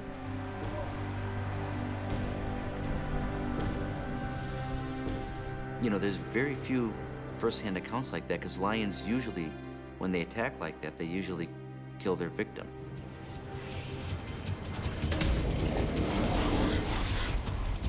Bruce is lucky to survive. Despite his close brush with death, he goes back to work as a conservation manager in the savannah. But he's given up hunting for good. It's hard to go back to doing what you were doing after an incident like that. There's definitely a sense of respect and a sense of fear.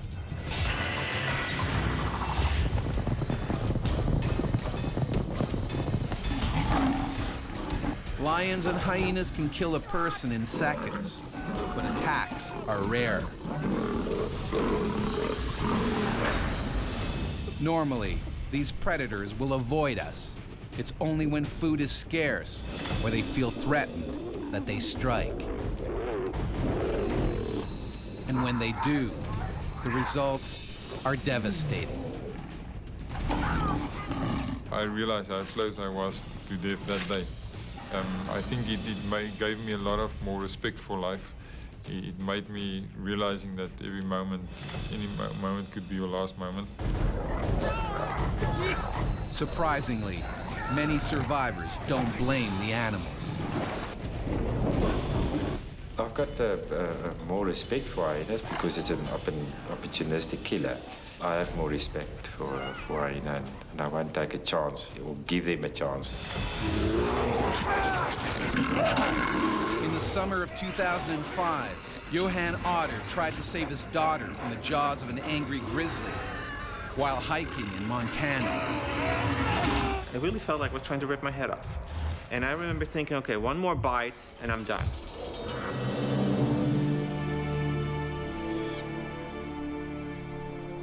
Glacier National Park, one of America's last great wilderness areas. It's home to the nation's most feared predator, the grizzly bear. Every year, grizzlies claim the lives of people who get too close.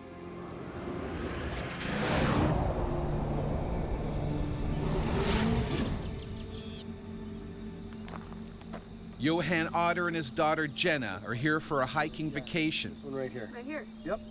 To celebrate her graduation. All right. And it's kind of cool that your daughter still wants to go on a senior trip, you know, and with Dad to go into the mountains. But today's ambitious hike will test them in more ways than they can possibly imagine.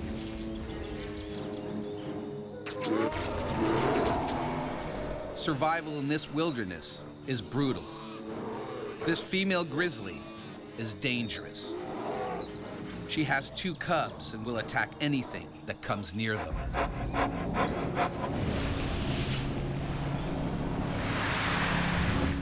Dr. Barry Gilbert knows just how deadly these bears can be. He himself was badly mauled by a grizzly. Grizzly bears have the smallest young of any of the mammals. They can weigh 2 or 3 pounds when they're young, so they're really vulnerable. This is what has caused the female to evolve into being suicidally aggressive. She lays out her all for those cubs. It's too early for other hikers to be on the trail. I sort of had this underlying nervousness. In the morning and the evening hours are the prime feeding times for animals, so that's when they're going to be out and about a lot more. I gotta take a video of this. This is beautiful. But Dad, we've got a long way to go. Let's keep going. But Johan and Jenna are seasoned hikers. The precaution I knew when hiking was just to make noise. We knew to not be too quiet, although we didn't know how loud to actually be. We talked continuously during that time, and we made sure we looked around as much as possible. Run to work and then take a shower. So your mom wanted me to have a talk with you about keeping to your studies. They also carry a can of bear spray. This is their only defense against a predator attack. If I don't... We didn't have it on our belt, it was just in the backpack. You know, really thinking that you're not going to be able to have to use that. It's not going to happen to you. They climb higher and further away from human habitation. If anything should happen to them, Johan and Jenna are on their own. Grizzlies normally steer clear of people. They can pick up a scent from over 2 miles away. But the wind is blowing down the mountain, away from the bear. And that would just negate the bear's best warning system, which is its nose, its sense of smell. And that's almost a perfect storm scenario. The grizzly is now on a deadly collision course. A surprised bear is an angry bear, and an angry bear is an aggressive bear and a dangerous bear. So do you honestly think that you're going to be able to keep up with, practice and dance? Look at this. High above the lake, the view is spectacular. Johan and Jenna fall silent, a mistake that could cost their lives.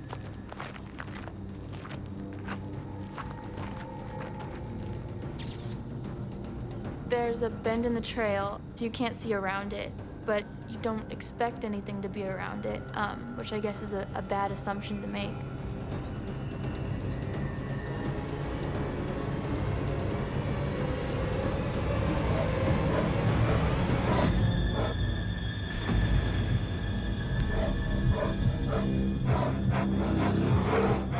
In front of me is a mother grizzly bear, followed by 2 cubs right behind her. I thought, I'm going to die. If you turn and run, you've immediately put a hamburger sign across your back.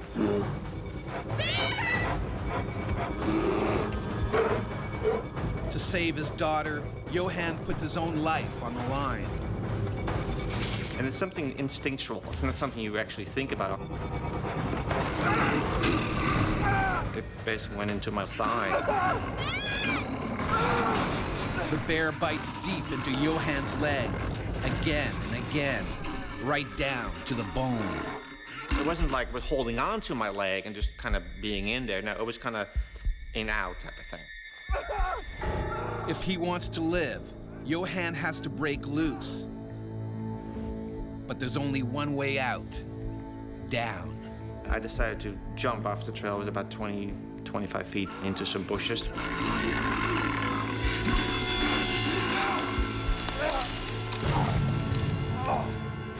My eye was already bleeding or something like that at that point, so something must have gotten into my face. Because the animal went at me like this, so it must have been one of the claws.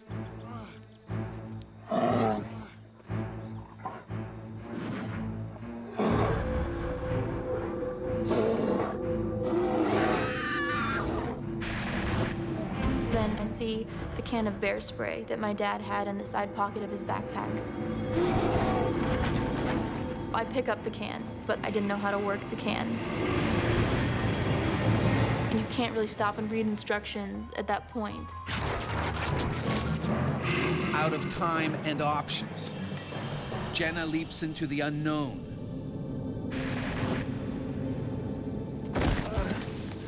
Johan has no idea his daughter has jumped.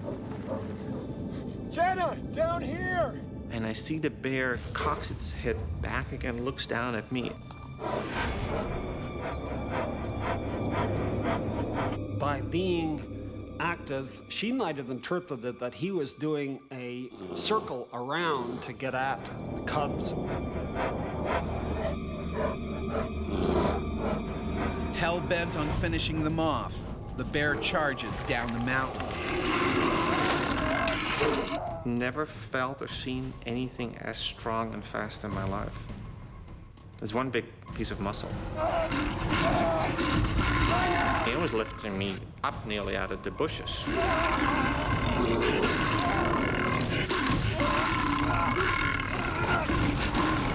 Bears will sometimes try to flip people over to get at their face when they're going after people. It was like, I need to keep this animal with me, you know, away from Jenna, basically. Next thing I remember, falling around a good steep fall, I'd say 30 feet or something. Johan's luck holds. He's cheated death once more. But by chance, Johan has landed on the same ledge as Jenna. And then when I landed down, and here's that bear, it's still, you know, with me. Trying to protect his daughter, Johan has brought the angry Grizzly straight to her. Now the bear moves in for the kill.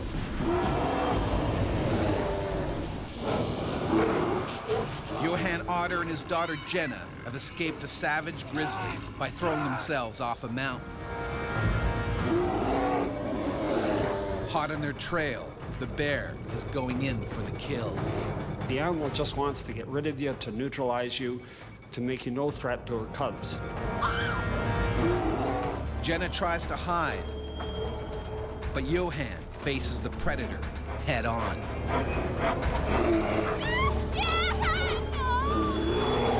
But I just wanted to make sure it was, you know, away from Jenna. Johan grabs for the nearest weapon, but it turns to dust.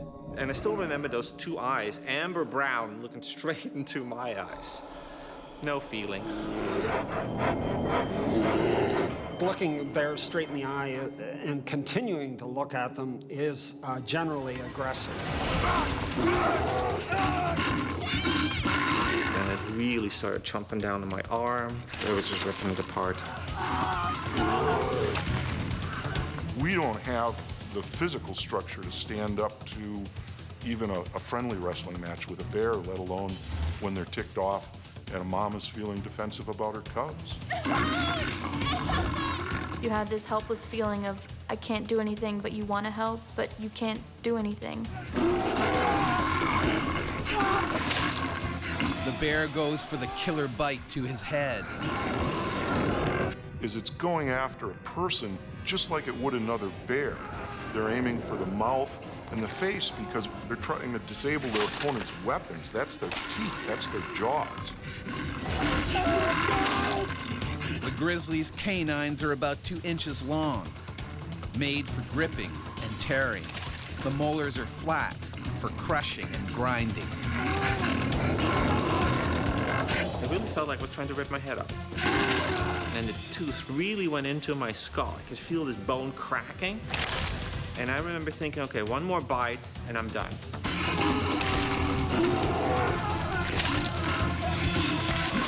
And then I looked down and I'm like, oh, one more fall and I'm dead. But I also knew that if I would stay there, I would be dead. Determined not to die, Johan breaks free and leaps into the void once again.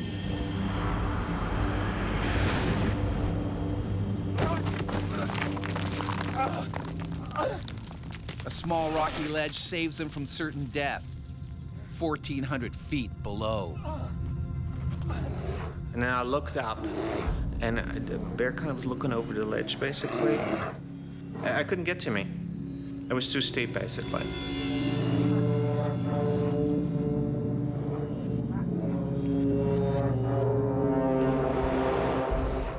But the grizzly isn't done yet.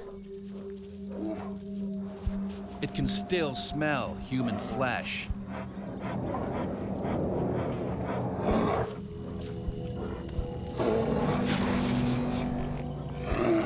It was just fear of being found, which you know is inevitable.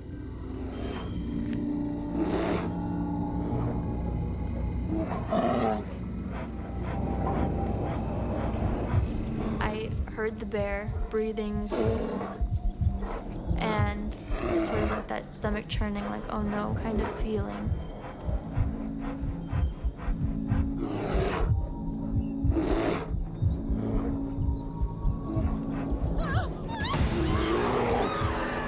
And I must have screamed.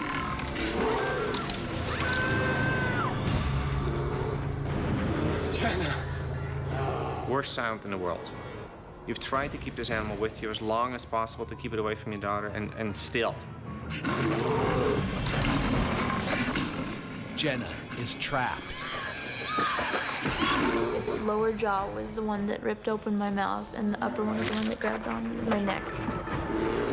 And my whole head was in its mouth. Okay, I'm dead. Let's get it over with.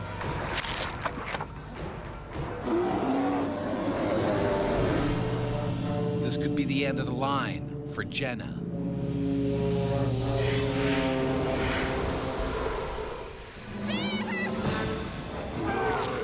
Johan Otter has escaped a savage grizzly attack by jumping off a mountain. The bear has now turned on his 18-year-old daughter. Jenna.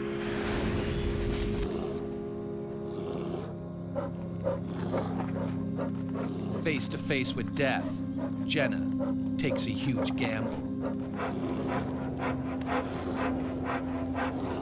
I just tried to be as still as possible so that it would think that I was dead. The playing dead routine works if you can quit moving, and if you can remain as silent as possible. That tells the bear, okay, this person is no longer a threat. You can leave. Jenna keeps completely still and silent.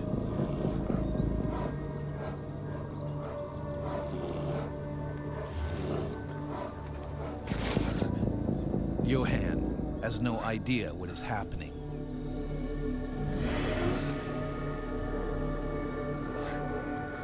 I don't hear anything anymore. I mean, it could mean one or two things. One, the animal left my daughter alone, or two, she's dead. Johan doesn't dare make a sound. If the bear has gone, any noise might bring it back. He waits 2 agonizing minutes, then decides to take a chance. Jenna.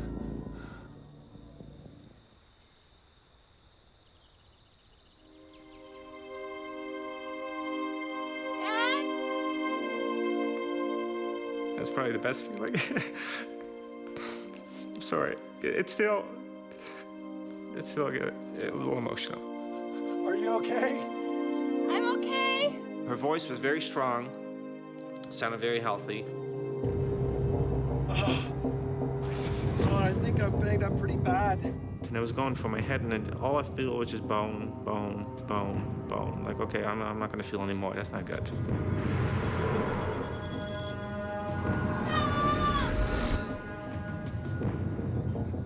It's still too early for many hikers to be this far up the trail. Johan uses his nylon jacket to protect his exposed scalp.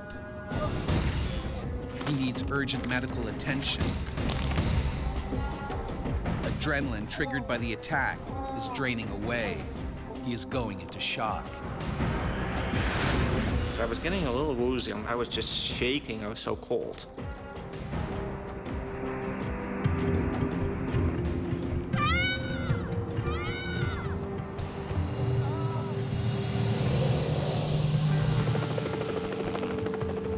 Johan and Jenna's cries are finally heard by other hikers.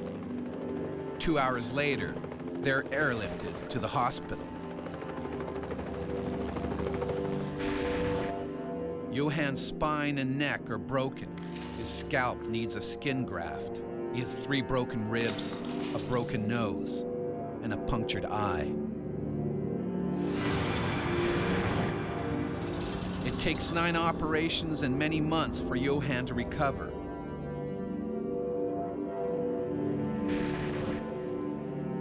Jenna also requires surgery and begins university wrapped in bandages. Yeah, you kind of feel guilty in a way, you know, because you've taken your daughter into a dangerous area. Shouldn't have done that. That's when you get a little emotional, like, you know, shoot, I'm doing this to all these people. I guess folks didn't care. They were happy I was still alive. So. After the attack, experts agree the bear was acting naturally, trying to defend her cubs. They thought she posed no further danger to people, so she was not put down.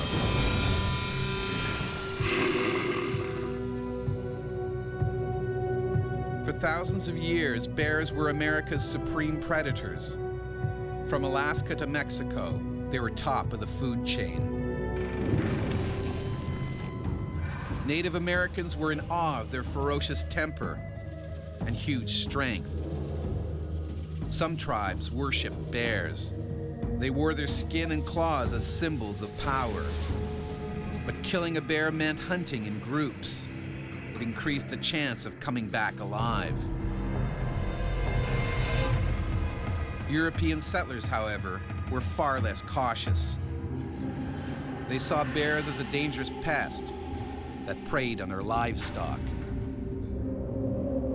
Convinced their guns would protect them, they set out to kill as many as possible. And this was the age of the homesteader. And for those people, if they lost a cow, if they lost a couple sheep, you know, it was a huge cost for them.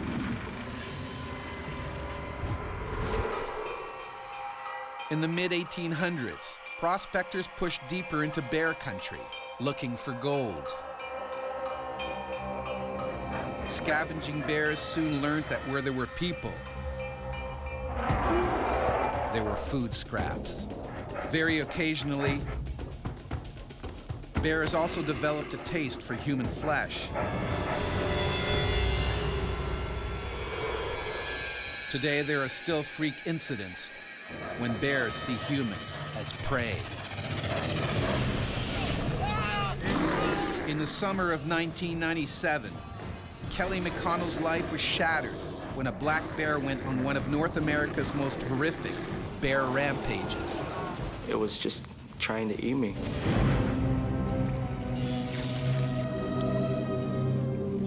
Liard River Hot Springs, British Columbia, a popular place to relax and unwind. It's home to many black bears who feed on food scraps that people leave behind. In rare cases, they can take that terrible next step. It's bears that have been both habituated to people and then food conditioned that have injured or preyed on people. Like other bears in the park, this male feeds on human leftovers as well as plants and insects and the occasional young animal. An opportunistic predator, he's almost always hungry, a potentially dangerous situation. When are we gonna go back to Paris? Where are you gonna go back to Paris? 13-year-old Kelly McConnell and his mother, Patty, are moving from Texas to Alaska to start a new life. They're breaking the long trip with a well-earned rest. We're just gonna relax after a long day of driving. We just wanted to go to the hot springs itself and relax.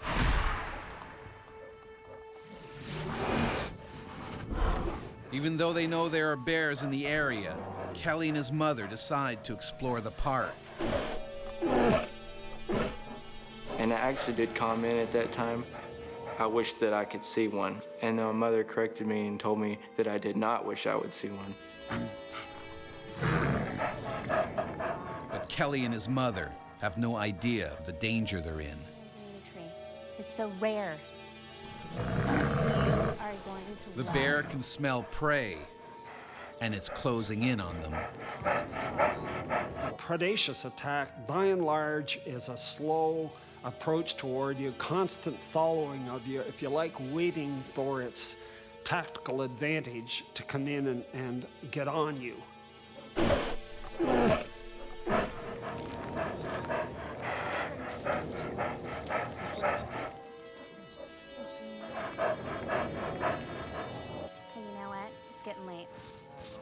Come on, let's go. Kelly, come on.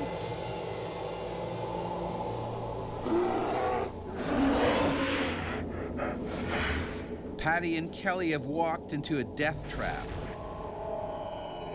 Frozen with fear, she has no idea what to do. Kelly. All right, Mom. There's a bear. Yeah, right, Mom. I didn't believe what she was saying. She's always fooling around, and I didn't know what to believe. Kelly. Kelly. But it's no joke.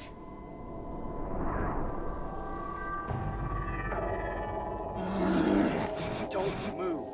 If it's not making any noise, if it's not making a commotion, and it starts coming at you, this bear's in a predatory mode, and you've got to start thinking about what can I do to defend myself.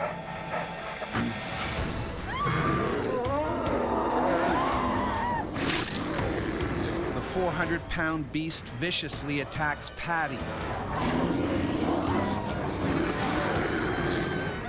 Both she and Kelly are staring death in the face. This bear could rip them apart in seconds.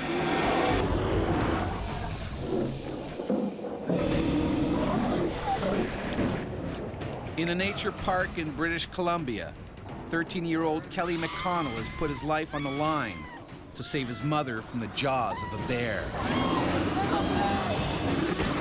And I was screaming for help, and there was no one around. I felt so helpless. The bloodthirsty beast tears into Patty. It was trying to eat my mother.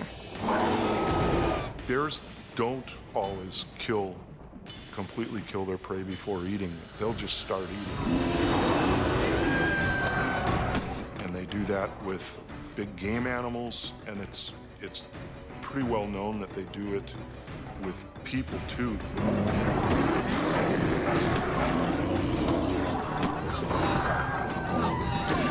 Kelly desperately tries to save his mother. But then, in a heartbeat, the bear turns on him. I can just remember thinking, I hope that I saved my mother's life, but I remember thinking it was all a nightmare. Kelly has become the beast's next meal. The bear locks its powerful jaws around his waist and lifts him off the ground. I could feel the bones crunching in my body like I was pretty sure I was gonna die. Kelly's about to pass out, but suddenly the animal drops him. He falls on his front, keeping his vital organs safe from the bear's teeth and claws. They just began mauling me from the backside. It would just bite into my back and just tear my skin. He was eating me.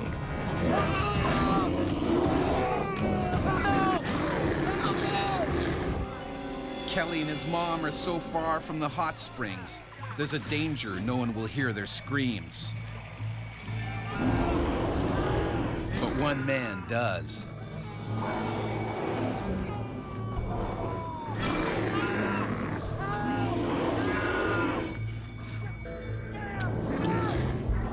Ray Kitchen, a truck driver, races to the scene and heroically takes on the man-eater himself.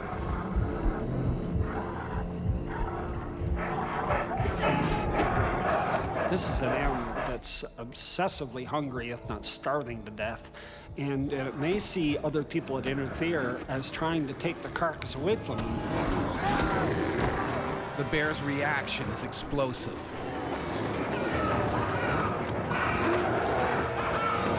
It turns on Kitchen and begins to eat him alive. Bears sometimes go into what they call surplus killing. They get into a herd of sheep, and it's so easy to kill them, they just knock them over left and right, way more than they're ever going to be able to eat. Kelly is too badly wounded to do anything to help. Kitchen is pinned beneath the raging animal. He can do nothing to stop it ripping him to pieces.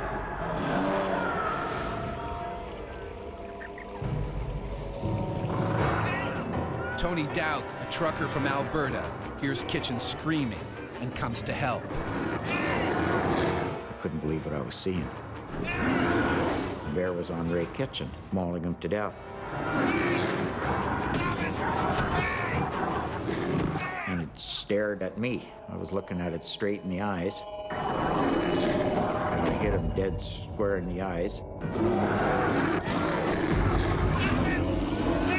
And its claws come up and just missed me because I jumped back. Tony is lucky the bear doesn't go after him. Instead, it finally kills Ray Kitchen. I heard Ray scream his last few, or try to scream, the last few thought or sounds that his voice could make. And I screamed, oh my God, and that was it. Ray's throat has been ripped open. They're getting the neck because they're going for the windpipe and for the vertebrae.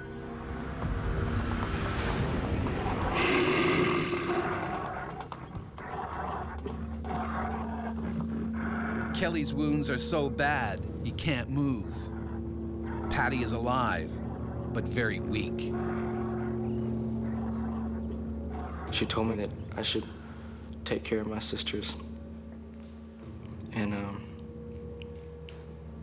And then she told me she loved me. Patty loses consciousness.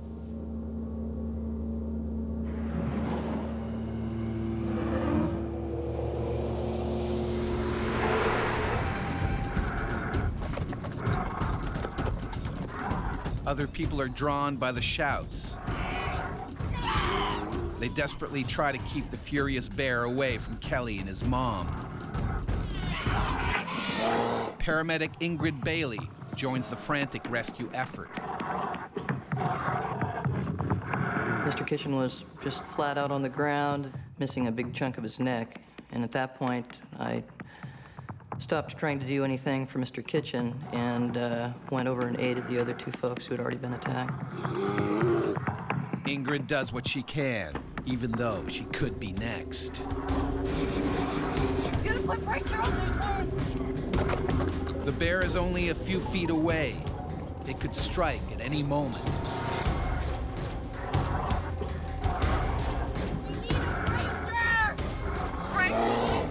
The only way to end the carnage is by killing the bear.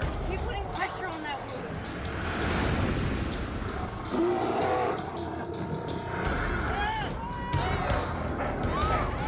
But this vicious predator is not done yet with its bloody rampage. It has the taste for human flesh and wants more.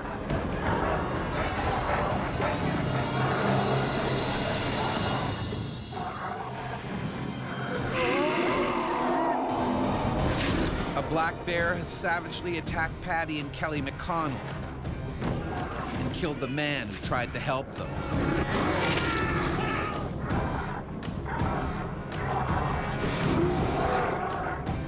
Now the bloodthirsty bear is on the rampage and heading towards the hot springs. There's panic.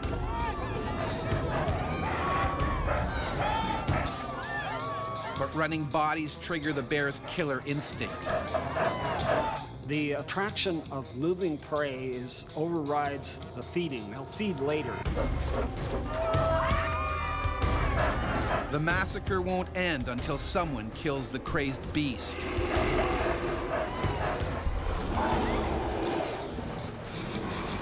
Ingrid Bailey is still trying to revive Patty when the bear attacks another victim.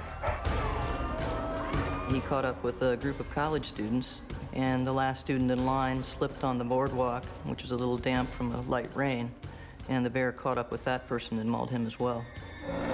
Finally, someone arrives with a gun. The bear is shot dead. Lots of pressure. He's losing a lot of blood. But it's too late for Patty McConnell. She dies of her horrific injuries. Her 13-year-old son, Kelly, just manages to pull through. Both my lungs were punctured. They said there was over 100 centimeters of stitches. I had suffered a few broken ribs. 3 of my vertebrae were broken. An attack like this is very rare. 2 people are dead and 2 seriously injured. But incredibly, Kelly doesn't hate the animal that took his mother's life. I feel like the bear, it didn't try to do anything that wasn't normal for it to do. I mean, normally bears don't attack people, and then probably had no choice but to attack or else die from starvation itself. The horrific events at Liard Park show just how helpless we are when these predators turn on us. Without a gun, the death toll could have been much higher.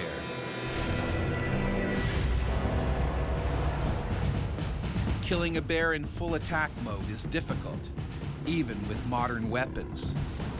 Back in the 1800s, it was much harder. As Michigan hunter and trapper Franklin Devereaux found out in 1883 when he tried to shoot a grizzly. In the time it took to reload his gun, the enraged bear charged and killed him. Placing a headshot, unless the bear is immobile, is just about impossible. The skull is very hard. With a hammer, you'd have trouble breaking it.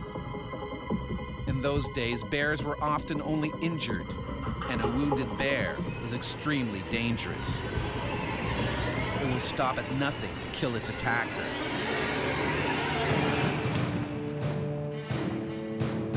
The invention of the repeating rifle finally gave man the upper hand. When we went from single-shot muskets to lever-action repeating rifles, that was a huge blow to grizzly bears. And it was both a combination of firepower, how fast you could shoot, and also the power of the weapon. Hunting bears became a popular sport. They were killed in the thousands. Grizzly bear numbers plummeted, and today they are protected by law. But as more hunters and hikers venture into the last remaining wilderness, violent encounters still happen. And when an angry bear attacks, even a modern weapon may not save you.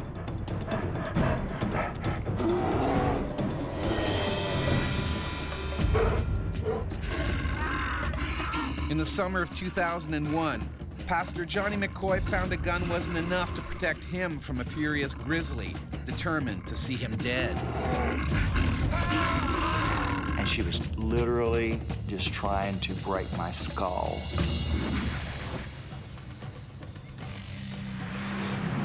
Pastor Johnny McCoy and church deacon Gary Coro are old friends who've been hunting together for years.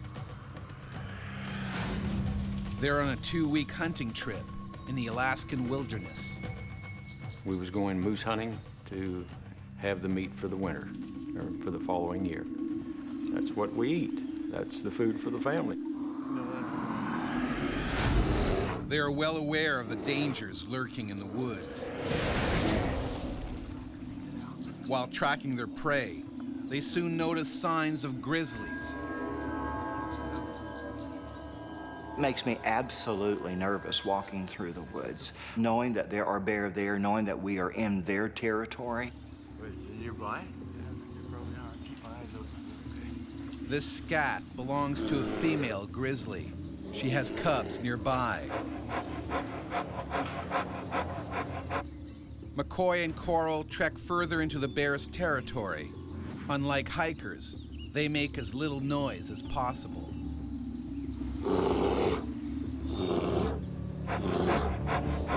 Hunters are probably more prone to bump into bears than other people because they're moving quietly. Catch up to you. All right, I'll be up ahead. McCoy takes a break. Coral presses on. Alone, he's much more likely to be attacked.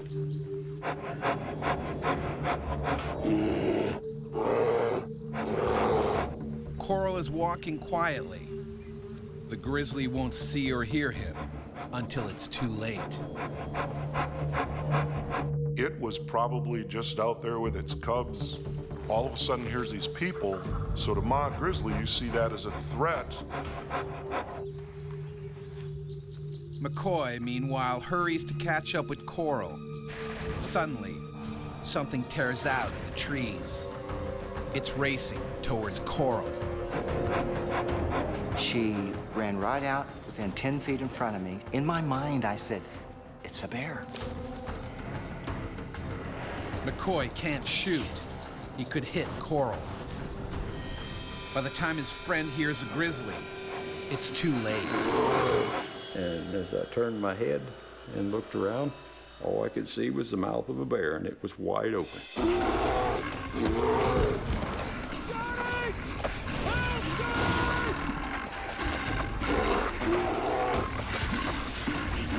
I just thought that the bear's gonna kill me. Today I'm gonna go be with the Lord.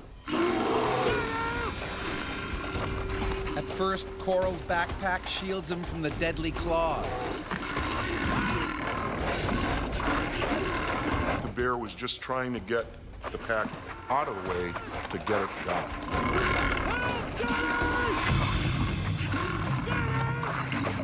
I'm thinking my buddy is, my best friend is going to be killed.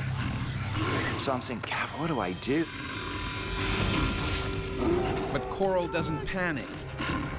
Incredibly, he pulls his gun out from under him and points it blindly over his shoulder. It wasn't an easy thing to do. I squeezed the trigger and boom. It was instant relief.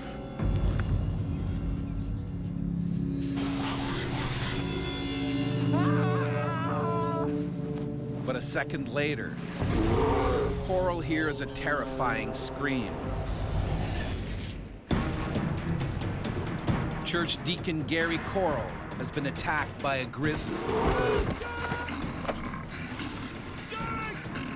He shot the bear, making it let go.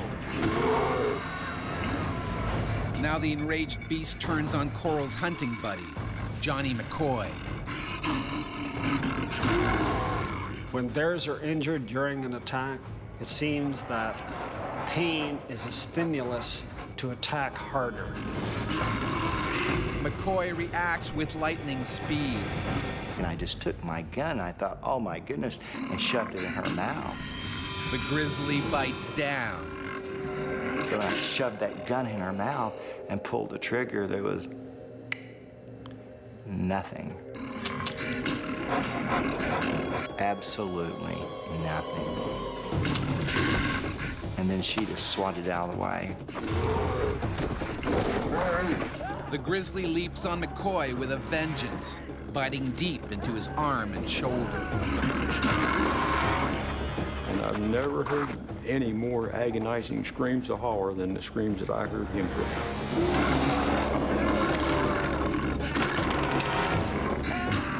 And first thing that she did was to bite and break my arms in 9 places. A grizzly's jaws can exert over 750 pounds of force. It's like being hit by a sledgehammer.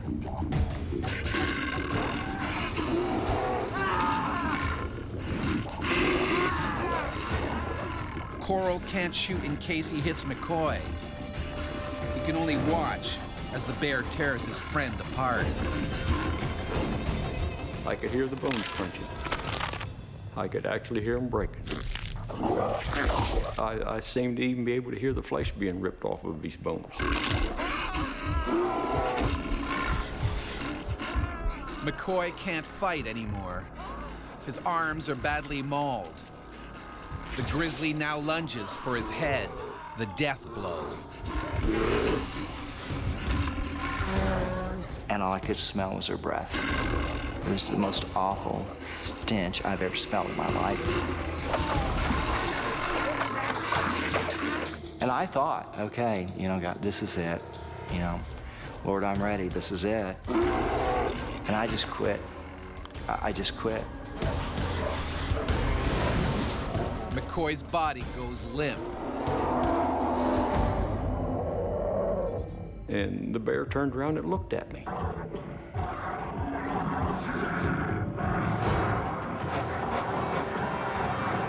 Suddenly, the bear runs off. I think in about 1 second, he must have covered 100 yards. He was clear out of sight. I never fired a shot. It was so quick.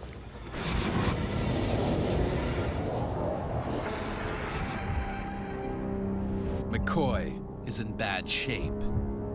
I'd already resigned the fact that I was not gonna make it. I could have bled to death. Johnny. Both his arms are badly injured. His scalp is shredded. His ear is torn off. One eye hangs from its socket. Talk to me. Coral must act quickly to save his friend. Well, we had lots of game sacks. So I took the game sacks and put his scalp back on as good as I could and put his eyeball back in his head and stuffed his ear up in there and tied the game sacks on him. And when I got done, I looked at him and I thought, oh my, I thought, how am I ever going to get him to stand up?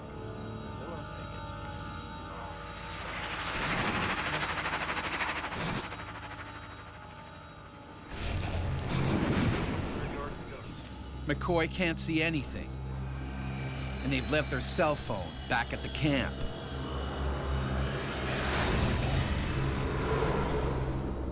It takes the injured hunters 3 hours to get there. Eventually, they are airlifted to the hospital.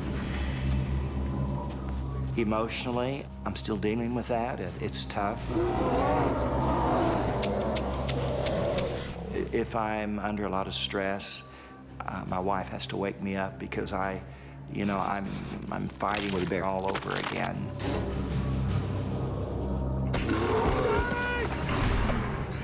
I woke up a few times at night thinking about this bear on my back.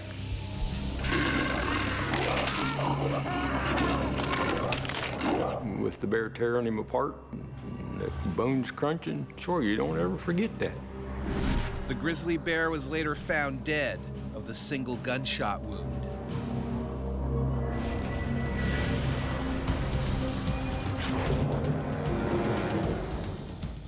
Thousands of people encounter bears every year, but attacks are unusual.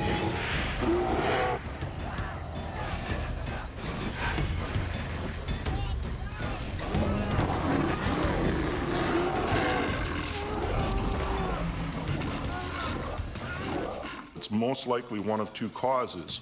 One, it's a predatory incident, and that happens with both black bears and grizzly bears. And then the second thing is defense of personal space.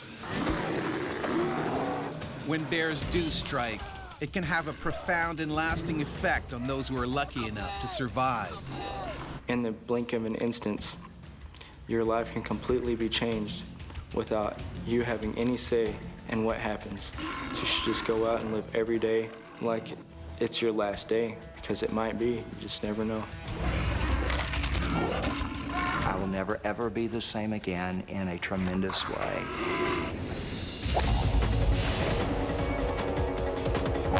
Ike Monreal was nearly killed when an angry gator savagely attacked him in the water hazard on a Florida golf course. I was slammed from the back. My shoulder wasn't attached anymore.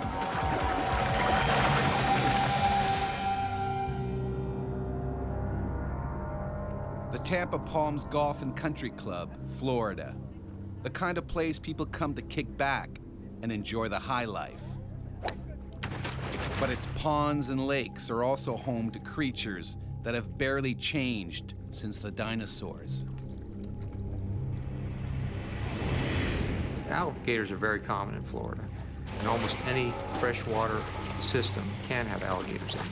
And that's one of the things that people need to be aware of, is that just because they haven't seen an alligator in an area doesn't mean there isn't one right now. The lake by hole 13 is the territory of this 7-foot alligator. He's always hungry, and he's not too picky. As long as they can catch it and eat it, almost anything is potential prey. And they'll take things as big as deer occasionally. Golfers on this course are always in striking distance of gators, but no one has been attacked yet.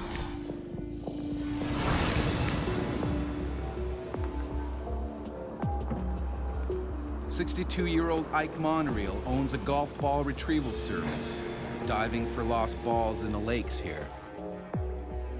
He normally pairs up with one of his sons, but today he's working solo. Well, I get as many as 12,000 balls in a single day.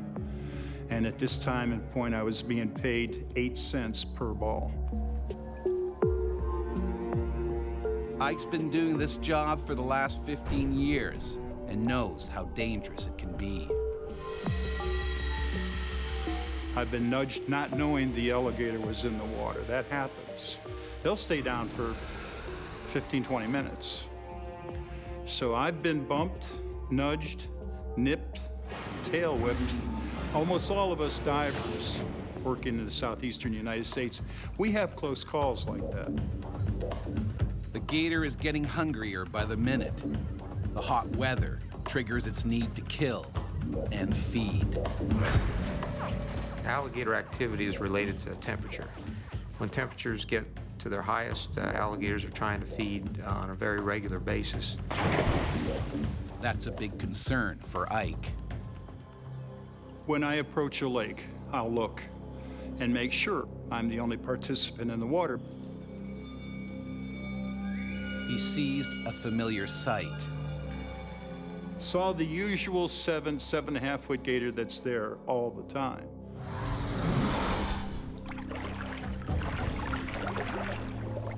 Ike keeps a close eye on the reptile.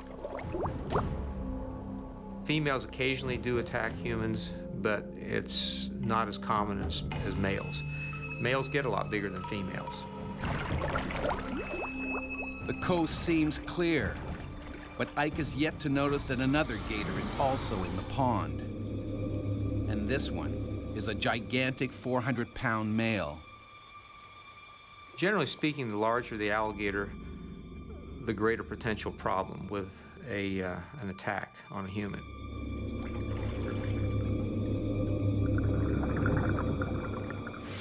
Ike gets on with his job. The limited visibility means he can't see the 10-foot gator coming straight at him. A gator determined to protect his new territory.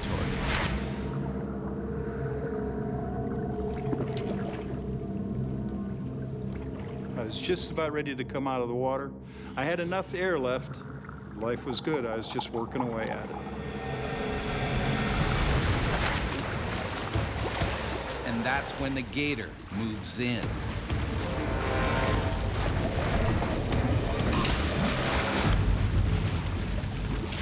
All of a sudden something clicked in the alligator and it says, I'm going to go ahead and give this a try.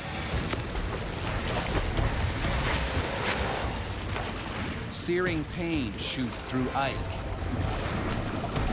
The horrific force, the slamming effect, the excruciating pain, and I knew it was going to be life or death. Like a sledgehammer, the gator's jaws slam down on his shoulder with 2,000 pounds of pressure.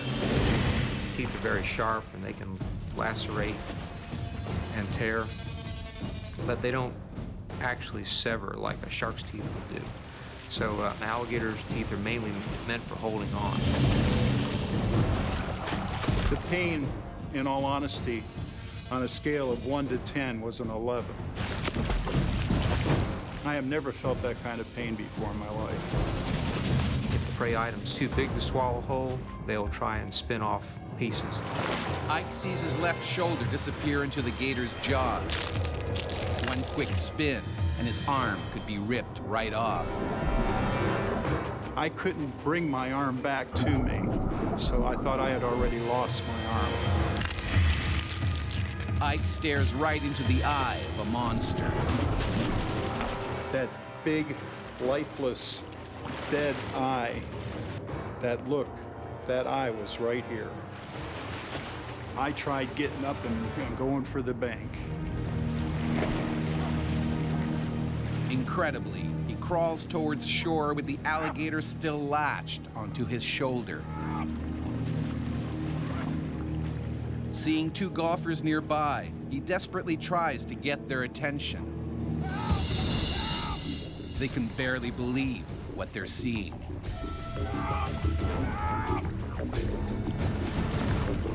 Ike is fighting for his life.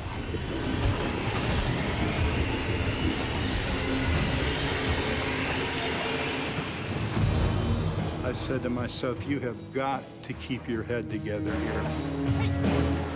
Over here! Ike can't last much longer, and he knows it. As well as being ripped apart, he could easily drown.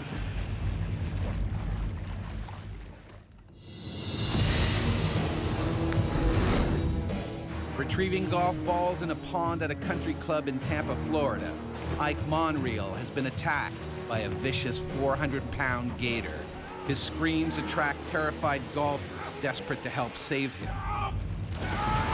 The shore is only a few more feet away. Rescue is within grasp. And then Ike's gone. He had such size and girth, he just dragged me right back down again.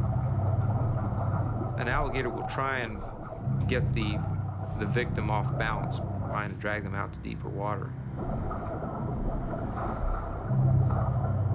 And once it's drowned, then they will dine on it at their leisure.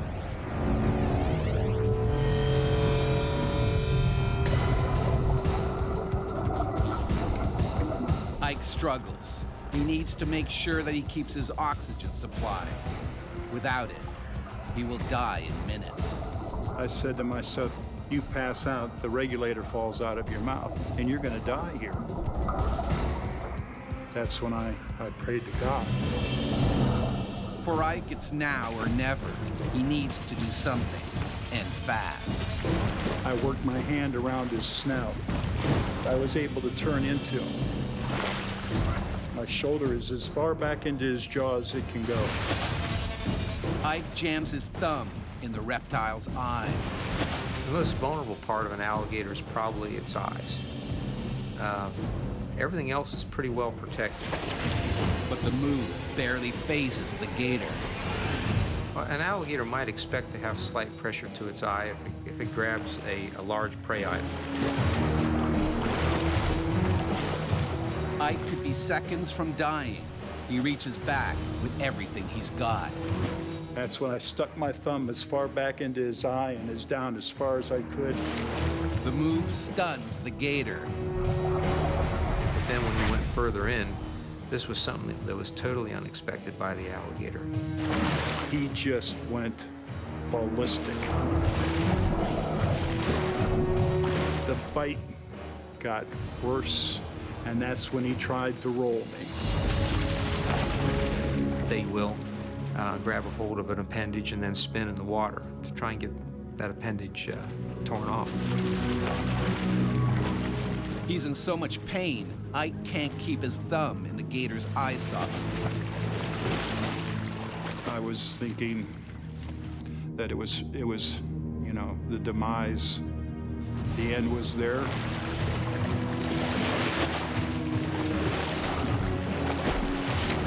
I saw my wife and my 3 teenage sons looking down at me.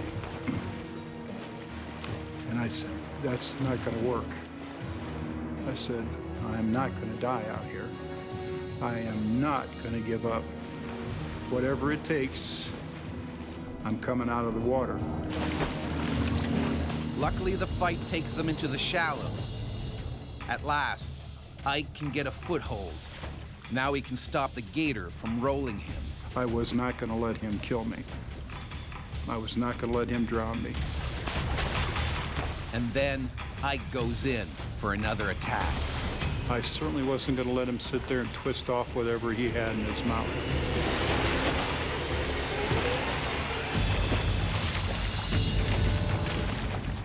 I took my thumb again, took a deep breath, and slammed it in his eye socket, and I swear I got halfway to his brain.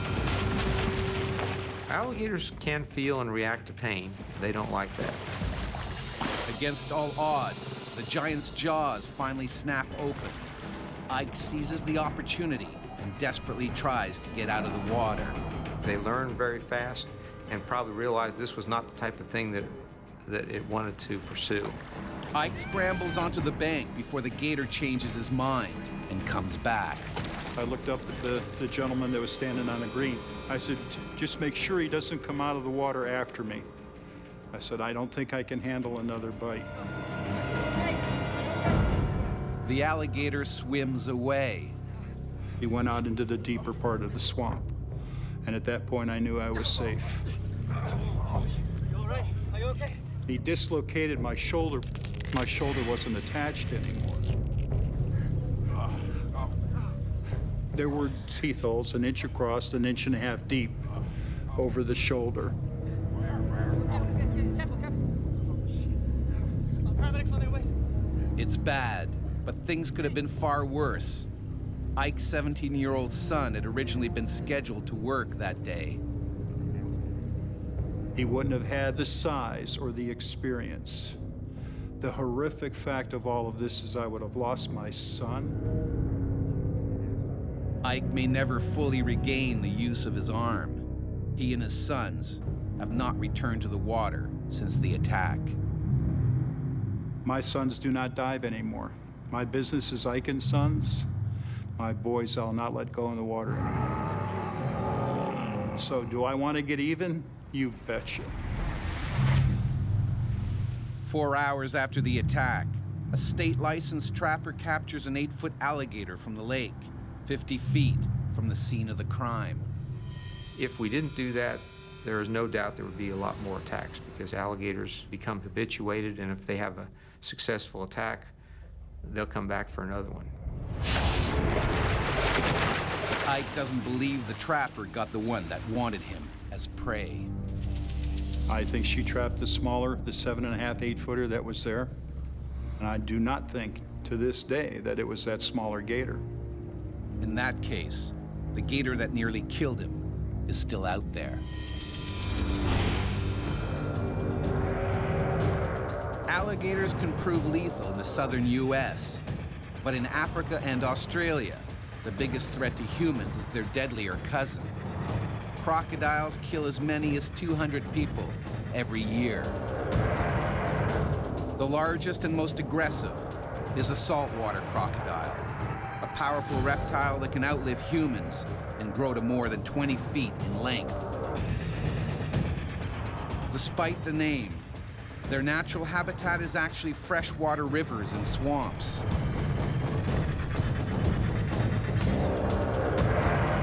What makes them so deadly is their uncanny camouflage. In September 1872, Australian Constable William Davis decided to break police regulations and take a refreshing swim in Darwin Harbor. Davis spotted a log floating some distance out and swam over to it.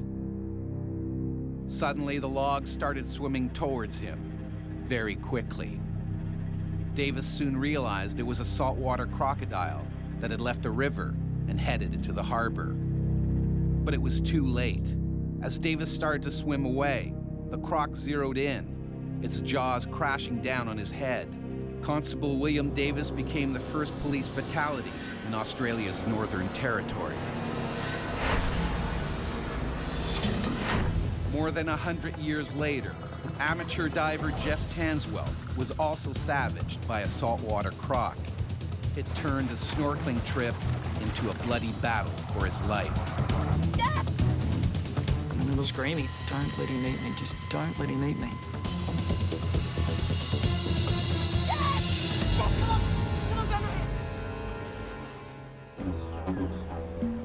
Northern Australia. Protected by law, the saltwater croc population has swelled nearly 5,000% over the last 30 years to as many as 150,000. They are man-eaters, and no stretch of water anywhere is safe. On a tidal river, this 12-footer is looking for its next meal. Their diet consists usually of fish and crabs, crustaceans, small mammals, that kind of thing. But an 18-foot crocodile can drag down a buffalo if he really wants to. Although he normally hunts in rivers, today he heads out into the open sea.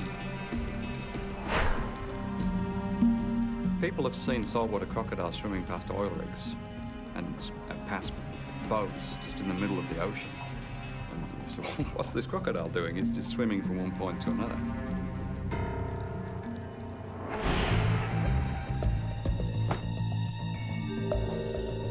On Thursday Island, at the northern tip of Queensland, 37-year-old police sergeant Jeff Tanswell and his wife Jane, also a trained police officer, are hitting the water for a day of fun in the sun.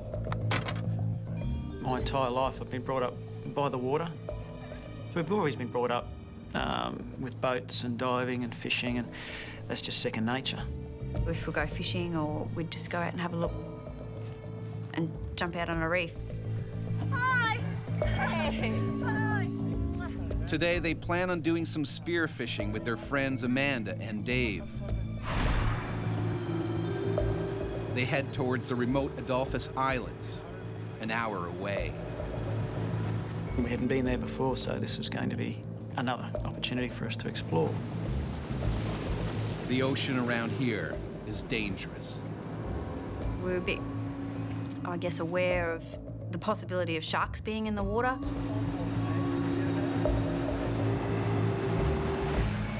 It's something that's always stored in the back of your head. Let's just enjoy the ride, but let's be aware. Keep an eye out for a shark. The last thing on Jeff's mind is running into an aggressive saltwater croc. All I knew was that crocodiles inhabit the coastline, and they need to go from river to river to river. And they do not go out to sea. And that was what I was brought up with. But he's wrong, dead wrong. A wandering killer croc is also headed to the Adolphus Islands on a collision course with Jeff's party.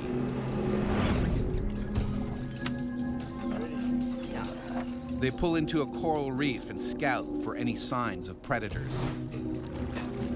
We were making sure that there was no sharks or anything in the water that was dangerous, but we didn't see any sharks. If there's going to be a shark, he's going to be patrolling the deep water. So I'm not going to go there. I'm going to take the safer option, and I'm going to go in closer to the coast.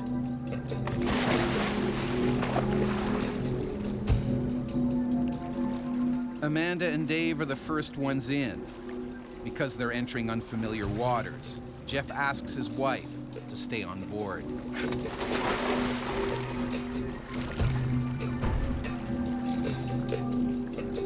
You have to leave someone on the boat just for safety. If you catch a fish, if it bleeds, you don't want to have fish blood in the water. Could attract sharks, so if they catch a fish or crayfish or something, they just hold it up and I start the boat, go over.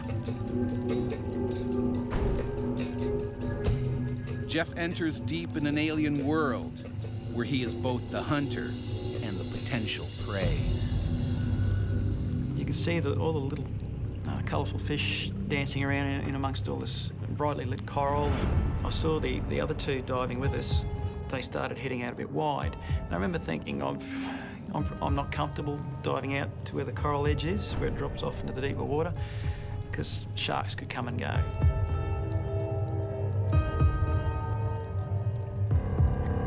But sharks are not the problem. The hungry 12-foot saltwater croc is closing in. I remember a little voice in the back of my head going, there could be other big things out here. The giant croc quietly stalks Jeff and his friends. It's breeding season, and like all crocs, he's more aggressive than usual. Jeff heads up for air.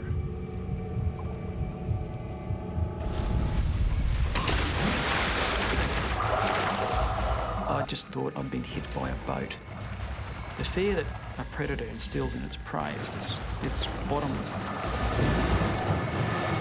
No matter how fast you move, if a crocodile's head is half a metre from you and it strikes, you cannot possibly get away.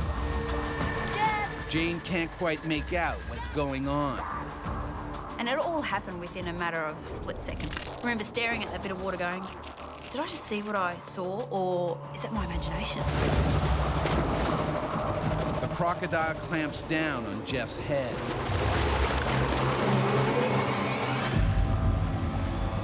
And I've become aware of this pressure on my head, this crushing pressure on my head. The crocodiles have got the strongest jaw muscles of any animal that we know for their size. They've got about 66, sometimes 68 teeth in their jaws. They'll puncture through flesh, they'll go through shell, and they'll even go into bone. Jeff is dragged down with his head ripped open. He's bleeding heavily and running out of air. He's just gone down with no splash, no screaming, no kicking. Jeff? Jeff? I had no feeling of the water, the temperature, sounds, everything, sight, everything was gone. They've got the power just to shut down your entire system and you don't have a say in it. It was a mixture of just horror as well as just total disbelief. You're on a remote tropical coral island. You're not looking for a crocodile.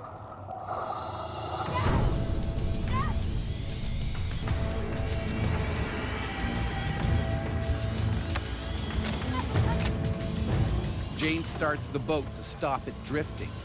She has absolutely no idea that her husband below is being drowned by a giant croc.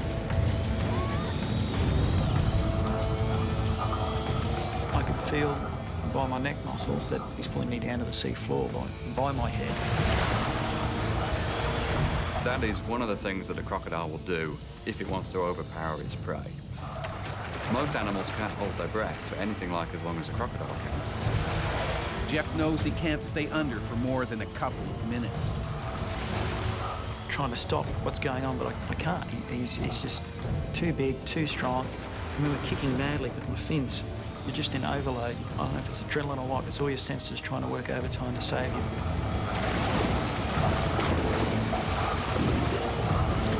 And then, a miracle. I remember seeing the jaws release and the sudden burst of light, and I just shot to the surface. I saw his head come up and him blow the water out of his snorkel.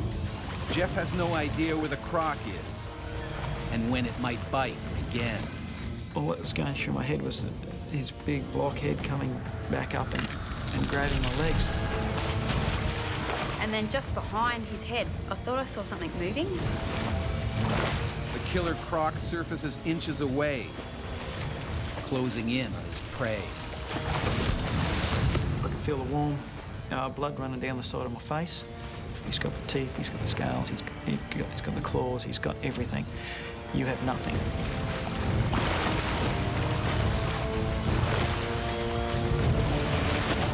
I couldn't believe what I was seeing. It was the most unexpected thing. we were looking at this thing, and then the brains kicked into gear going, we've got to try and survive this. The Croc slowly circles. It sizes up Jeff from every angle. It could rip him apart at any moment. If the prey is large, then it will produce what's known as the death roll. And then it spins its entire body. And if a crocodile grabs me on the arm and starts to spin, the weak point here is at the elbow or at the shoulder, and that's where it will dislocate. We all know that these things come back to finish you off. Jeff realizes he may only have minutes to live.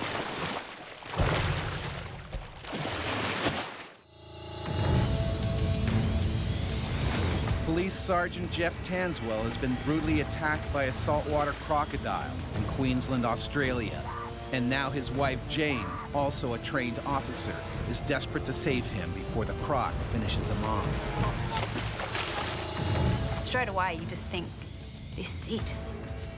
Someone's gonna die here. I just had to try and get him out of the water. Jeff's frantic movements are only making matters worse. He needs to get back to the boat before the reptile returns for more.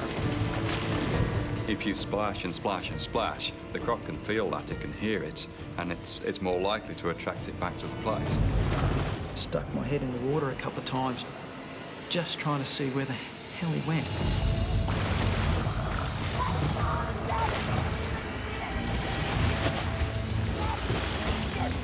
Next minute, I had the boat beside him and I was helping him in the boat from the left-hand side of the boat. I don't know how I pulled him out of the water. I think it was just a pure adrenaline. Open your eyes. Open your eyes. Look at me, look at me, look at me. I'm right here, okay? Concerned about their friends, Jane swings the boat around to the other side of the bay and finds Amanda and Dave unharmed. But the monster Croc is still somewhere below. Everyone may be safely in the boat, but Jeff's wounds are serious. I got a puncture hole in my left cheek. I got a laceration on my left temple. The left ear was torn. I got lacerations behind both my ears where the teeth went in, and scratches on my back where his claws went in. It's essential Jeff gets to the hospital as quickly as possible, but they are a good hour away from the coast. He could have a brain injury. He could have some sort of compression on his brain. He could have a stroke. He could also be infected by the Croc. Well, his teeth are covered in mud, covered in bacteria. It's a breeding ground for bacteria. If that crocodile then bites you, it drives those bacteria deep into your flesh, and it can cause a much bigger problem than the bite itself. Crocs kill as many as 200 people a year. And right now, Jeff looks like he might join that gruesome club. We got to the hospital and went straight into the emergency room. I had all my wounds scraped and washed out, which was quite painful. And then they microsurgery my ear and stitched everything back together. He owes his life to Jane's quick rescue and pure luck. Certainly, if it wanted to kill him, it would have.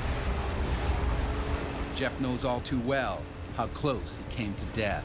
And there is nothing as terrifying as realising that this thing is going to come along and eat you, and you can't do a thing about it. No further attacks were reported in the Adolphus Island region that summer. Most likely, the saltwater crocodile returned to the coast and headed upriver.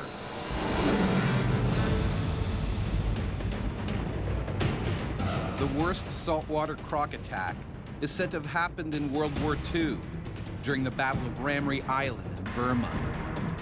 Surrounded by British troops, a group of Japanese soldiers desperately tried to escape through mangrove swamps infested with saltwater crocs. The next morning, only 20 survivors were found. Nearly 400 may have been devoured by the hungry crocs.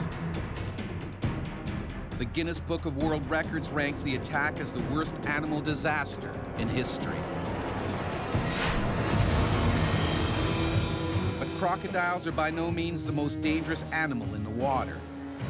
That title falls to the hippo, Africa's most deadly creature. Weighing as much as a small pickup truck, hippos kill around 200 people in Africa each year. For millennia, they have been a deadly threat to people living throughout Africa. The mighty Egyptians had the most to fear. Hippos used to live all along the Nile, the lifeblood of their civilization. They were a danger to boats and to people working on the river's edge. The animals were considered so powerful, they were associated with gods. Kings hunted them from royal ships. It was a brutally dangerous sport. In around 3100 BC, Menes, the first king of unified Egypt, is said to have been carried off and killed by a hippopotamus during such a hunt, ending his 62-year reign. More than 5,000 years later, while leading a river safari in Zimbabwe, guide Paul Templar also found out just how brutal a hippo attack could be. I had tusks going through me every which way but loose. There was a lot of blood in the water. You can see he'd been quite badly bitten.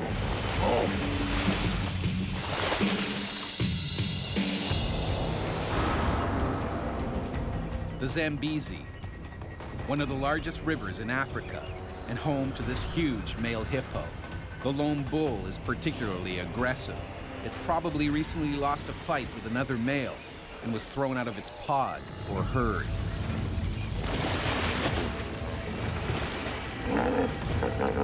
And now he's viciously protecting his new territory. Hippos respond the same way we would if someone repeatedly broke into our homes, with extreme aggression. The bachelor bull has attacked 7 people in the last few months, defending its turf. And he's more than ready to do it again.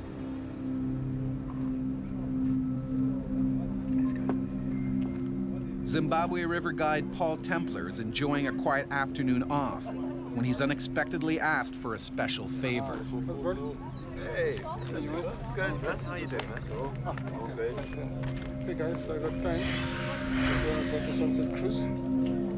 I was sitting in the pub when the folks came in and said, hey, we need a guide. So now I had a tough choice to make. Do I spend the rest of my day sitting in the pub, or do I go and lead the canoe safari? No, for today. Let's go. I went and led the canoe safari. It's a decision he would soon regret. Good afternoon, guys. My name's Paul. We are the crew responsible for taking you down this Zambesi River this afternoon. It's going to be a fantastic Paul is joined by 3 other guides, Ben, Evans, and his close friend, Mike McNamara. It's a trip they've done lots of times before. The trip itself is what we call a wine route. It's one of the trips where the guests don't actually paddle themselves. And the idea is that they just relax and watch the sun go down. It's a sunset trip. It lasts about an hour and a half.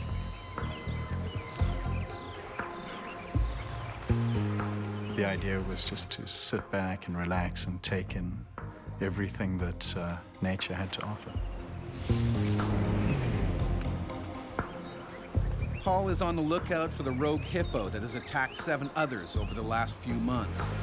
He's already had his own nasty run-in with the 3-ton monster.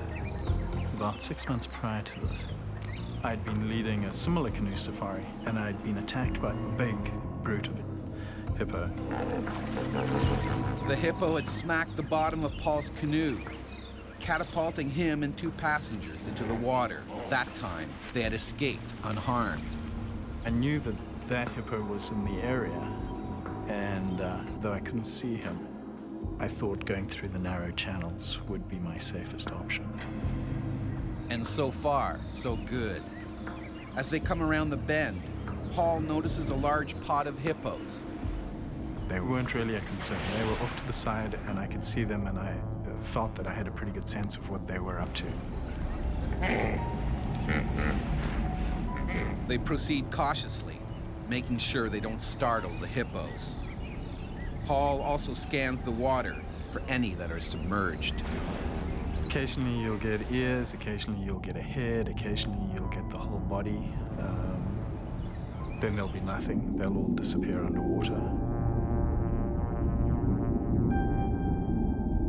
You watch the water's moving differently. If there's a couple of ton hippo moving around beneath it. All seems to be going well. They safely get past the pod into faster moving water. And then I turned just in time to see Evans flying through the air. Likely it's the same rogue hippo. From underwater, he surfaced like a giant torpedo and knocked Evans clear out of the boat. Paul watches in horror as the current drags Evans away. Evans went under and then popped up again. Paul paddles full speed towards Evans. I turn my canoe around, so I'm going backwards, so I'm between whatever's there and him. I back in to try to rescue him. Paul reached for him with a paddle, shouting to him to grab the paddle so that he could pull him out. I'm probably 4 or 5 feet away from him when I see this bow wave cruising in towards me. And it was at that point where the hippo just erupted next to Paul. While he's trying to help his friend, the hippo turns on Paul and attacks. Just all hell broke loose. The hippo just closed its jaws on his upper torso and pulled him off the boat. The hippo tries to swallow Paul whole. They attack the boats not because they recognize I will get to the people in here, but because they recognize it as a foreign object that needs to be removed. I remember this incredible pressure crushing down on my lower back.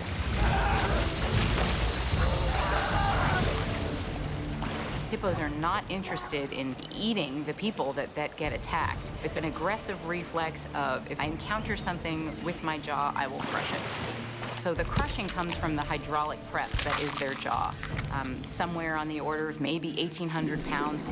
What the canines do is act as hole punchers. They can go through anything. They are strong, they are massive, they are sharp. Paul is kicking and clawing for his life. He needs to get out from the mouth of the beast. Evans also needs urgent help. He's in danger of drowning in the strong currents. There's nothing fellow guide Mike can do. We couldn't get to Evans because the hippo was in the way. Finally, Paul's aggressive struggling pays off. Pushed, pulled. At one point, the monster loosened his grip long enough for me to escape. I just sucked in a lung full of fresh air, and I came face to face with Evans. But Evans doesn't look right at all. I got the sense that all was not well. He wasn't going anywhere. I think terror and panic had quite literally overwhelmed him. For Evans, it's too late. He's drowned in the strong current. He literally just rolled his eyes up and he sank and he was dead. And that's when the hippo zeroes in on Paul again.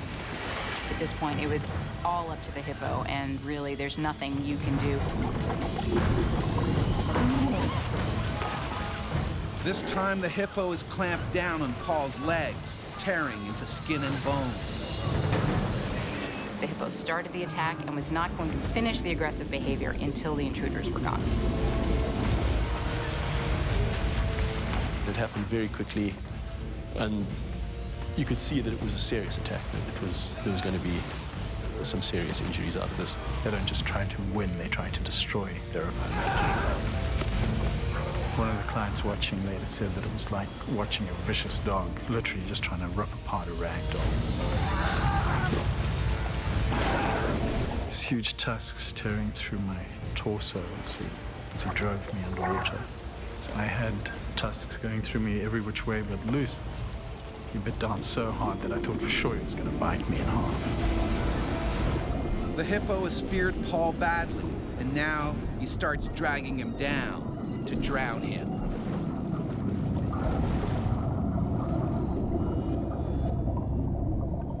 I remember lying on the bottom of the river and looking up.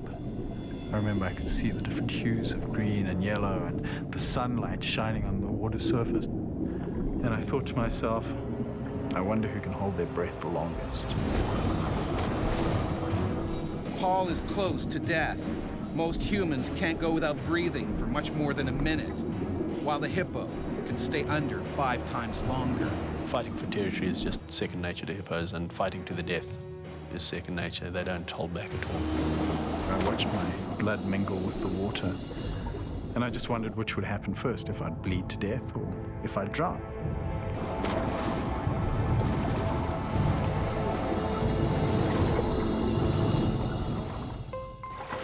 During a bloody hippo attack in Zimbabwe, Africa, one man has died, while another, river guide Paul Templar, has been gored by the creature's teeth and dragged to the river floor. And now, Paul is also drowning. All anyone can do is look on helplessly. The amount of blood that was in the water showed that Paul had been bitten very badly. There's no sign anywhere of Paul. There's no way he could have survived the second attack. I didn't think I'd see him again. And then Paul popped up. But then the hippo spat me out again, giving me another chance to escape. Barely alive, Paul is bleeding badly. Mike guns forward on his kayak to save him. He knows there's not a second to lose. I was just shouting to him to grab the front of the kayak.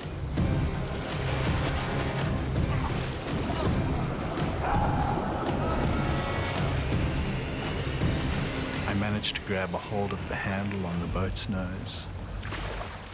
For a moment, Paul seems safe. But the hippo comes back for more.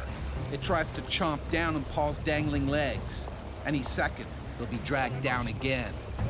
He was hitting and thrashing, and it was not good. I knew I didn't have much left in me. He can barely hold on. One arm is shredded. Both shoulders are punctured with bites. But astoundingly, the hippo backs off. They're very unlikely to actually come into shallower water to follow an attack. It's not what they do. To get to the shallows, Mike has to fight the current. Paul is losing his grip. I was bleeding profusely. I was getting weaker. Paul hangs on. Mike paddles wildly. It's a race against time. I paddled to a point where there was a tuft of grass on a small rock sticking out of the river. The longer it lasted, the more it sapped my energy. Finally, they reach the shallows. I don't know how we do it, but Mac dragged me out of there. The hippo then stopped the attack, moved back, and popped up, but not actually following us into the shallower water. Out of his element, the hippo gives up the chase. Paul, I got you, buddy. Just hang in there. Paul is barely alive. Hang on, look at me. Look at me, buddy. Just keep breathing. We got you. He needs medical attention desperately. To make matters worse, the first aid kit and a radio have both washed away. His arm, from what we could see without ripping the sleeve off, had been bitten through the bone 2 or 3 times. It was shattered. And a bite mark through the shoulder. You could virtually see daylight through. He was bitten through the foot. Hey, look at me. Look at me, Paul. Look at me. Stay with me. Something that's working. Mike and fellow guide Ben try to stop Paul from bleeding to death. And started literally putting pressure on arteries to try and just stem the bleeding that was still coming. I can feel my lungs full of blood. Thinking fast, Mike uses the only thing available, cling wrap from the safari meals. They seal all visible puncture wounds on Paul's chest.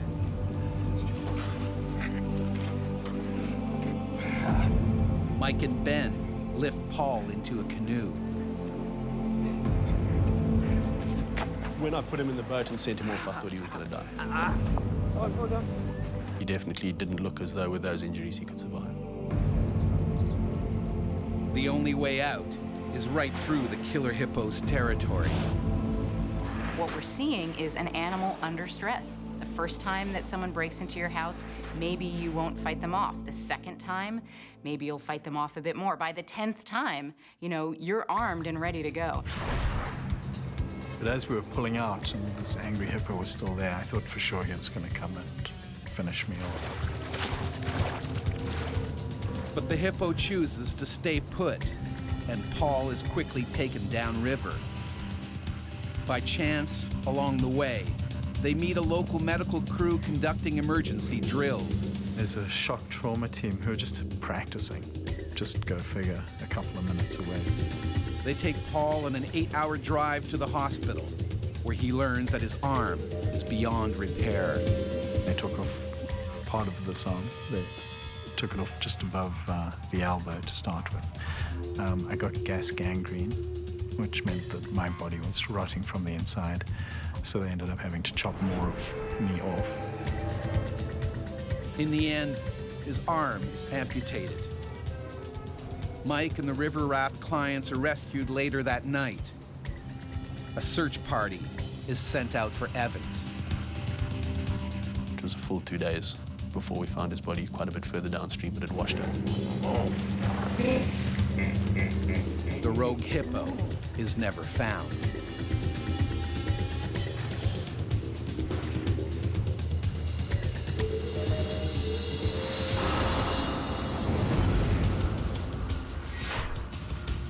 Animal attacks are rare. People are fair game, but we aren't a normal prey item for them.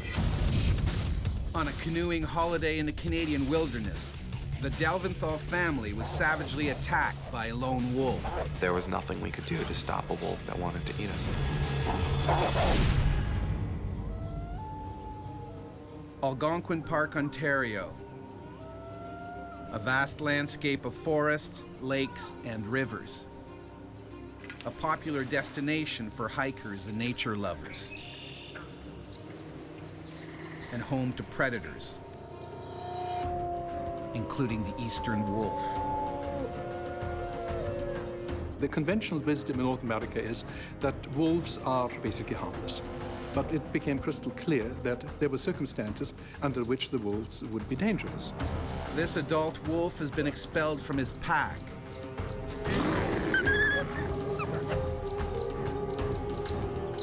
Forced to fend for himself, he's become an opportunistic predator, scavenging kills and raiding campsites. And he's starting to lose his natural fear of people. That's it. Just keep paddling straight on in. How you doing, guys? Yeah, just follow me in.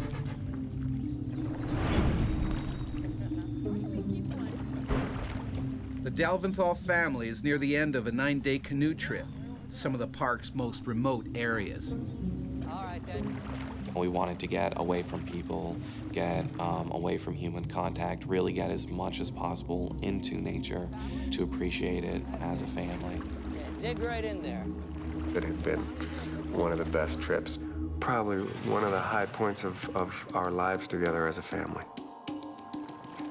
As the day ends, the Delventhals look for a place to set up camp. Hey, Tracy, how about right over here?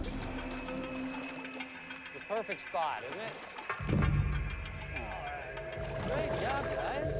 Well They're done. unaware that something else has also picked this site. Get ourselves a camp set up, keep the fire going.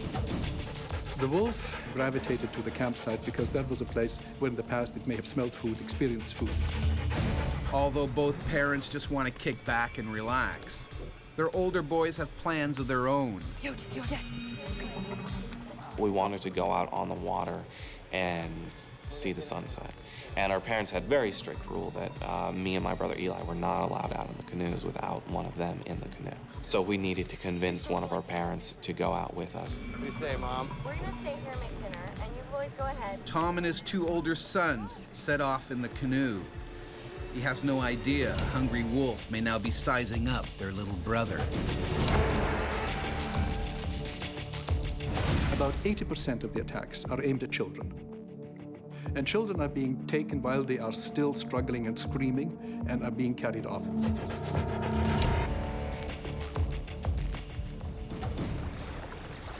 As Tom and his boys paddle further away from their campsite, they bump into other canoeists who tell them about an old Algonquin Park tradition. You ready?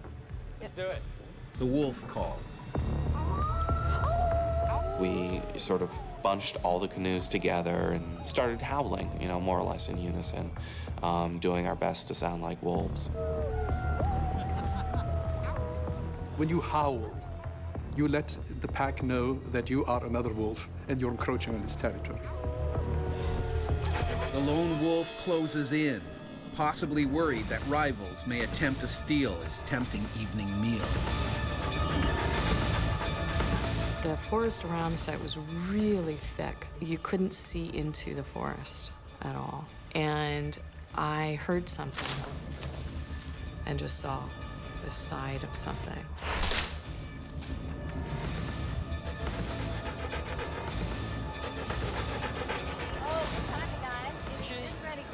Tom arrives back with his older sons. The wolf is likely scared away for now. All right, boys, time for bed.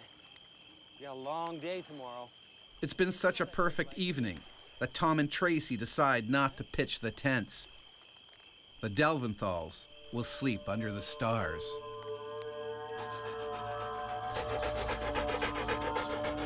But sleeping outside makes the family vulnerable. My mom put Willem, who was only 3, in between me and Eli, you know, who were considerably larger than him. Me, Willem, and Eli were down in our own little group. And I am going to sleep like a log.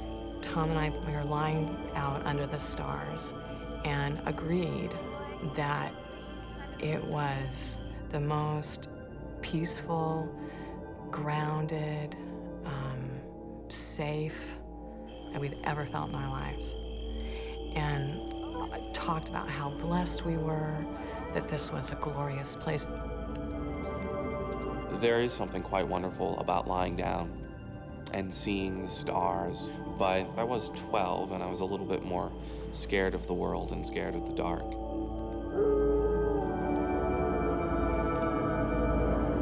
The ravenous wolf bides his time.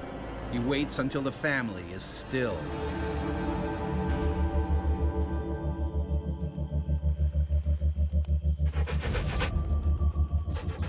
His sights are firmly set on the children.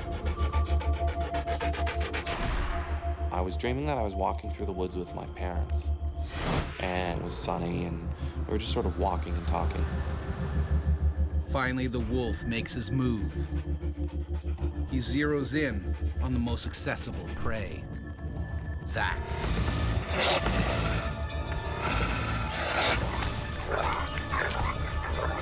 While I was dreaming, there was definitely a sensation of pressure on my face.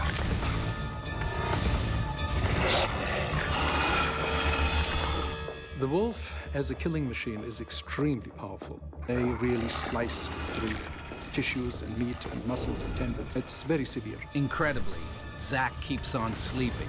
And it felt like I was being dragged. Felt like I was sort of strapped to the front of a jet. Everything started rushing by really, really quickly, and that was the point when I woke up. Startled, the wolf runs back into the forest. It was one long, ripping scream. It was blood-curdling. Zach, what's wrong? What's wrong? What is it? He kept saying, "Something bit me." What happened? Something bit you? But they still have no idea what bit him. It was at that point that my thermals were getting wet and warm. And he started saying, "I can't breathe, I can't breathe, I can't breathe." And so I realized that he was bleeding profusely from the face. I sat there trying to gather myself, and I looked through the darkness to where they were huddled together, and then I saw the wolf. Yeah! Yeah! Go on! I was being as big as I could be and as loud as I could be.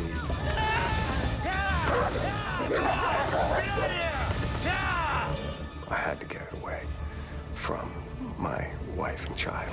He ran right past us, and we could hear it running into the woods and whacking trees and bushes and stuff.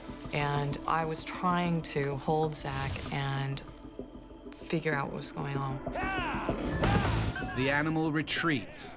And I immediately started panicking. Could kill the whole family. I kept just pulling him down and whispering, "You have to stay calm. We have to stay calm. We have to stay quiet. We have to know where it is." But with only a flashlight, the family has no idea where the wolf is hiding, whether it's vanished or simply biding its time. Wolves have a marvelous tapetum lucidum, which is the technical name for a membrane in the back of the eye which reflects light. And so wolves can see at night much better than we can. The wolf is probably watching the family's every move. He will choose the best moment to resume his attack. I thought we were all gonna die. I thought that there was nothing we could do to stop a wolf that wanted to eat us. On a canoeing trip to Algonquin Park, Ontario, the Delventhal family has fought off a savage attack by a lone wolf. Go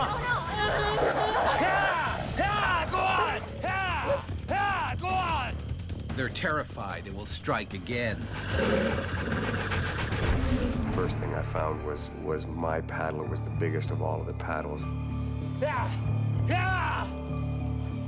And I went back to where he had disappeared and stood there for about half a minute until I was satisfied that he was gone.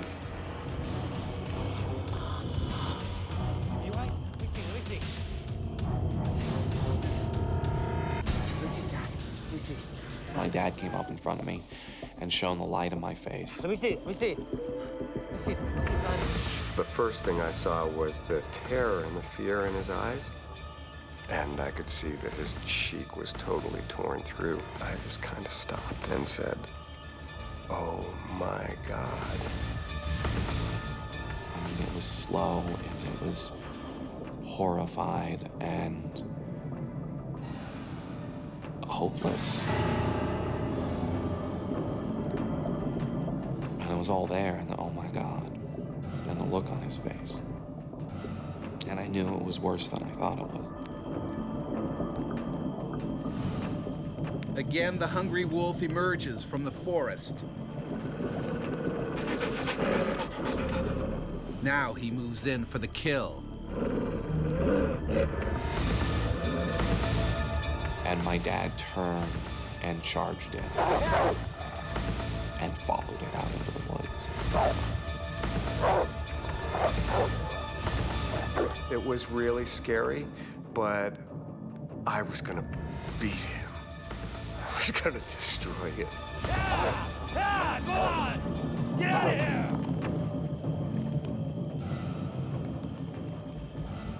The trees wrapped around him, and he was gone. He disappeared. Tom, come on! I thought if he doesn't come back, how am I gonna protect these kids on my own? My immediate thought was that I wasn't going to see him again.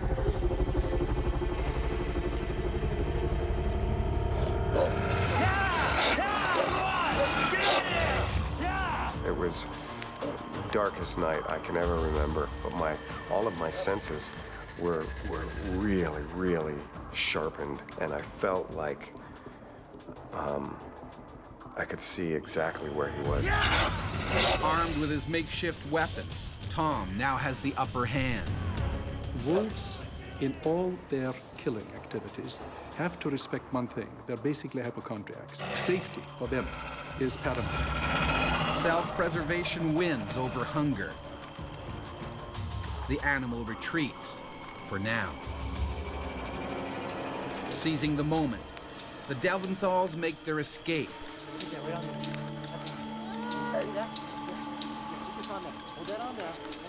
Alright, you gotta get out of here. go. Here we go. Down here, let me toss it.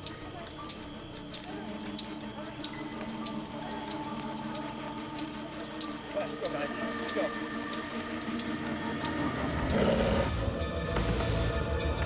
Hey, Will, Eli, you guys all right? Let's go, baby. Let's go.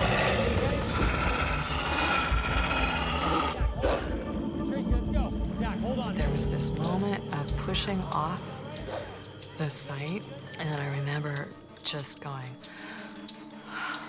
because I knew at least the wolf couldn't get us now. The family may have escaped the wolf's jaws, but Zach is still in terrible danger. He's losing blood fast. Hey, Zach, hold on, son. You'll be all right. I thought about dying, so I was just sort of peacefully lying in the boat and figured I could slip away now and it would be easy. What changed my thinking was thinking about my family and thinking about how much they would all miss me.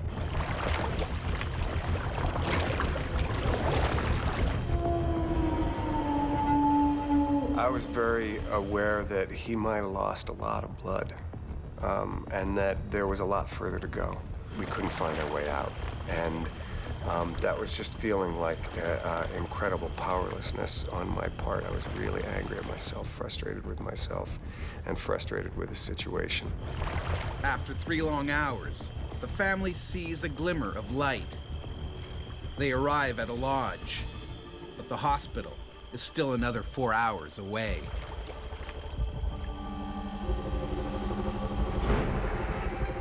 Zach undergoes 4 hours of emergency surgery.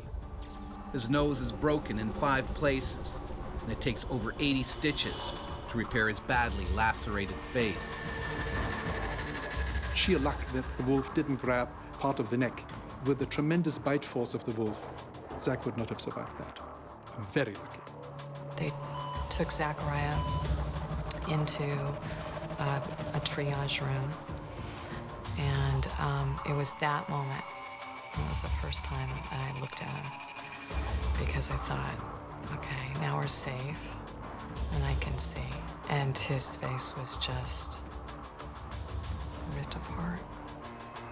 Even after the doctor had Zach and was doing what he could to put Zach's face back together again, the reaction was, well, it couldn't have been a wolf. And they treated me very much like I was hallucinating, or just a stupid geek from the city, or, you know, somebody who just didn't understand, obviously, because wolves don't do that.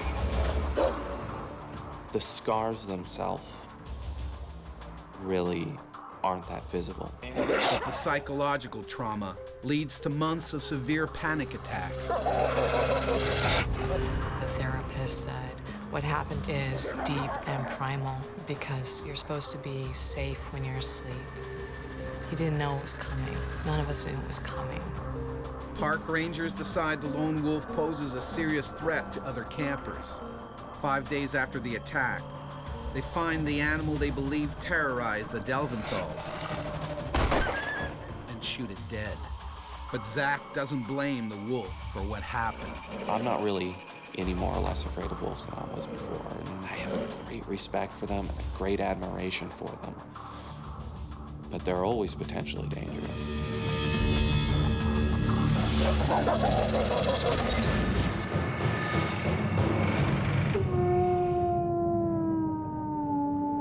Throughout history, wolf attacks have been the stuff of nightmare and legend.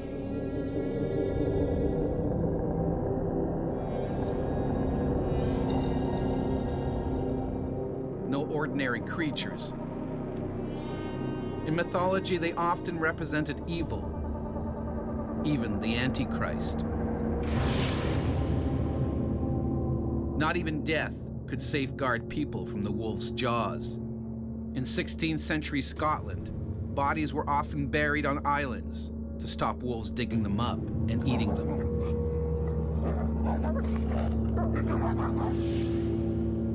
No European settlement, it seemed, was safe.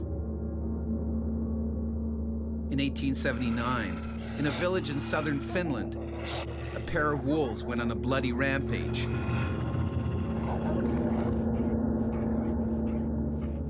As many as 35 children were killed. Eventually, the Finnish army was called in, but the wolves proved elusive. It took 2 long years to halt their terrifying reign. The female wolf was shot dead. The alpha male poisoned. By hunting in packs, wolves are highly efficient killers. Sometimes not even a gun will stop them dead. A woodsman living in Springfield, Missouri in the early 1900s learned this the hard way. Ambushed by a furious wolf pack, he fought a heroic battle for his life, but overpowered before he could reload his rifle. He was later found ripped apart, surrounded by 5 dead wolves. Ever since the first white settlers arrived in North America, wolves have been relentlessly hunted and killed. But in their place, their canine cousin, the coyote, has flourished. Increasingly, the ever-adaptable coyote has moved into urban areas. And increasingly, humans come face to face with them.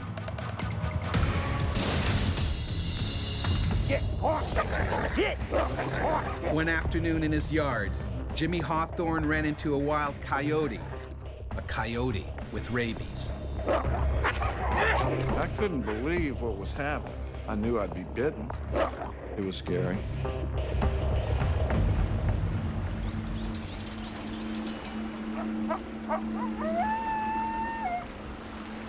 This coyote has lost all sense of reality. He's suffering from rabies. The disease in his brain has eradicated any fear of people. All he wants to do is attack. Most likely the coyote encountered a rabid raccoon. They tangled and the raccoon bit the coyote. The rabid animal has left his natural habitat behind. He's now in the residential neighborhood of Lenaxa, Virginia, and is a deadly threat to anyone who crosses his path.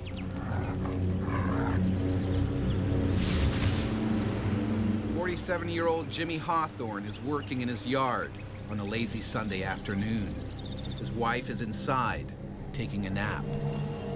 It was a normal day. I was actually using the lawnmower to blow the leaves off the yard. Jimmy is completely unaware that he's being watched. I probably see coyotes once a month, and then when they see you, they're gone. They're scared of humans. But not this coyote.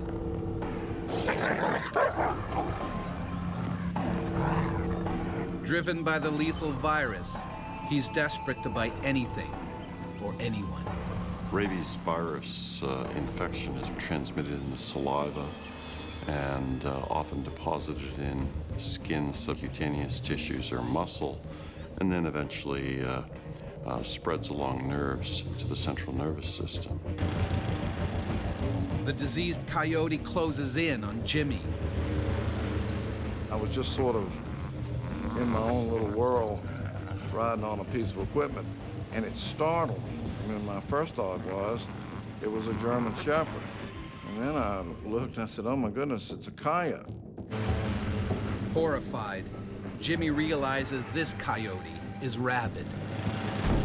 At that point, it was just terror, scary. Rabies is almost always fatal if not treated immediately. Well, there have only been 6 survivors of rabies. We don't fully understand why the outcome is always fatal, but clearly the immune response isn't sufficient to clear the viral infection. And was driving the mole as fast as it would go. The coyote was having no trouble keeping up. The coyote kept circling the mole. Fueled by a wave of aggression, the coyote seizes opportunity and strikes. He bit my boot. I felt him bite the boot. I mean, I couldn't believe what was happening. I just remembered that moment of fear, of terror. It was scary. Luckily, the coyote's bite doesn't pierce Jimmy's thick leather boot. Jimmy needs to make it home before it does. But then, his mower runs out of gas and stops dead. My thoughts were, oh my goodness, something scares you to death. And then it's like you have to take care of yourself, protect yourself. Jimmy must either risk running for his life or taking on the rabid animal. This animal might weigh 50 pounds, and I weigh 240. If it gets bad enough, you know, I'll just tear him apart with my hand. But I knew I'd be bitten. You don't see animals come up to you. I mean, I've been in the woods my whole life. Deer don't walk up to you. Rabbits don't walk up to you. This animal had no fear of man. He would come around the tractor. You know, I didn't want him to bite me on the back of my leg, and I just turned around and faced him, and he came at me, and I kicked him. That's when he sort of hollered, yipped, and went into the thicket. Because of his swelling brain, the rabid coyote is suffering terrible headaches. Jimmy's kick further disorients him. Jimmy's bought some time.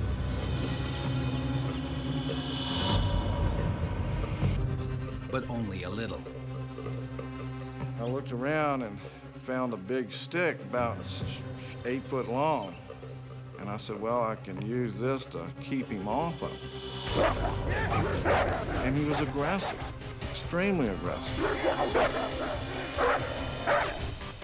Coyotes, canine teeth, are so much longer than, say, a Doberman. They're prepared to hunt and kill.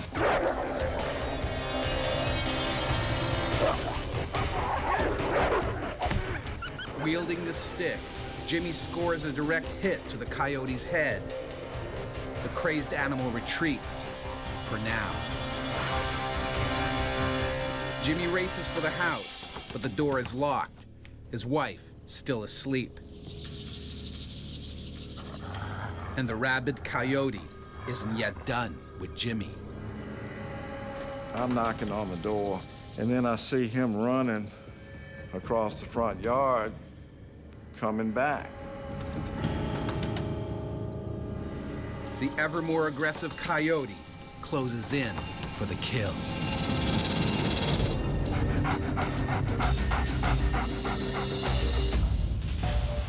While mowing his lawn one Sunday afternoon, Virginian Jimmy Hawthorne is fought off an attack by a rabid coyote.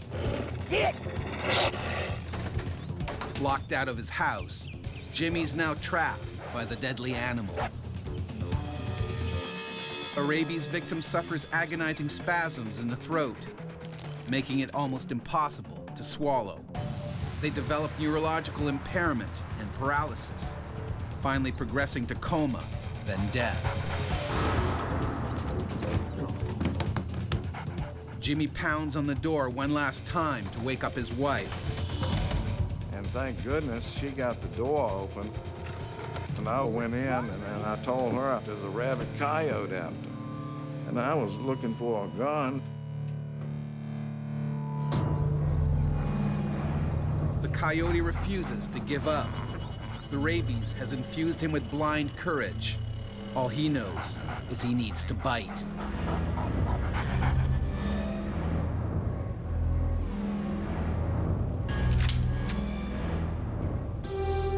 Jimmy has to end the battle now. In the initial stages, it's panic, fear, terror. Honey, you stay inside. You're scared.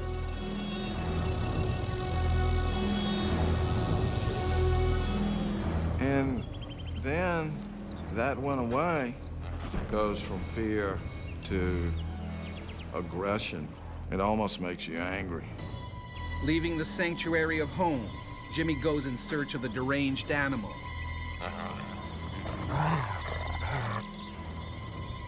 But this time, he's prepared.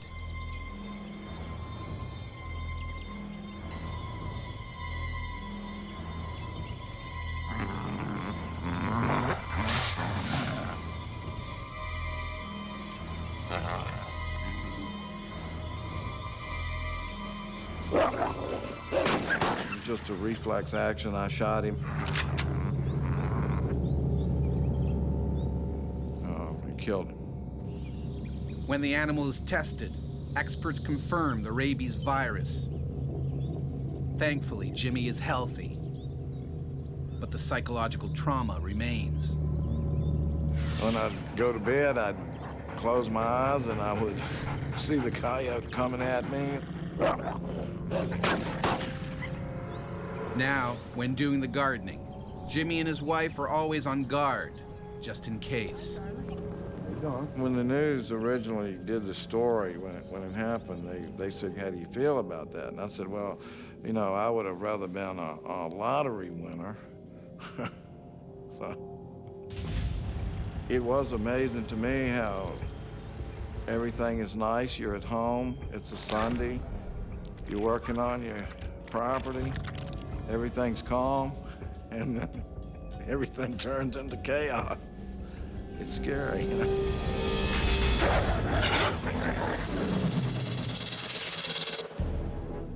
Rabies has terrified people for thousands of years.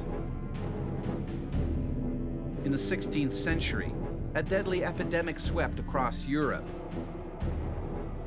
Stories of horrific attacks by mad animals foaming at the mouth entered popular folklore.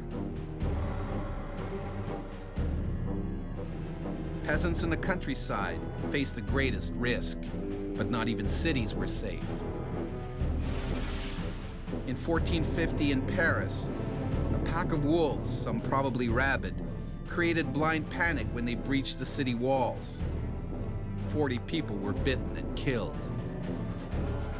The ferocious pack was lured into the heart of the city, close to Notre Dame Cathedral. There, a mob hell-bent on revenge stoned and speared the wolves to death.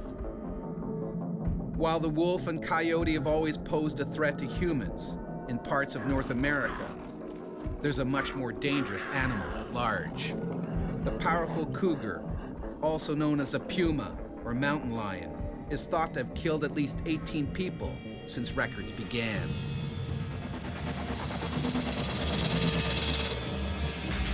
Aniela was almost one of them.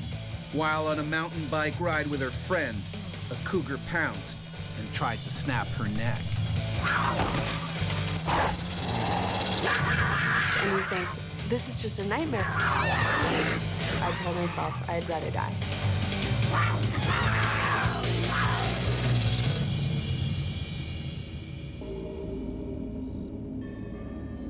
The rugged canyons of Whiting Ranch Wilderness Park are a big draw for thrill-seeking mountain bikers. But here, taking a tumble is not the only hazard. The park is home to some spectacular and dangerous wildlife, including the feared cougar. California Fish and Game gives a range of population from 4,000 to 6,000 cougars in California. This 110-pound male cougar works alone. They're very good at being top predators and surviving in the landscape. Their quickness, their agility, their smoothness of movement, they're just good at that. The cougar has just taken a fresh kill. They will immediately take them off into the brush, and that gives them cover and allows them to feed in peace. One cougar will have a territory of roughly 30 to 50 or more square miles. The big cat buries what he doesn't eat for another time. He'll attack anything that threatens his food cache. Always the slow even humans. Aniela, a personal trainer and ex-Marine, and her friend Deb Nichols meet up for a biking excursion. They choose Cactus Hill Trail because of its exciting twists and turns. Anne and I got together because we have common riding styles. We tend to just like to ride hard and not talk a lot. I tend to take up sports where there's usually some rough play.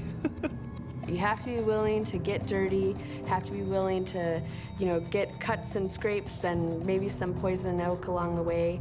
But I love it for the adventure. But today, Cactus Hill Trail will take them on a journey they won't soon forget. Anne and Debbie are heading straight into a death trap.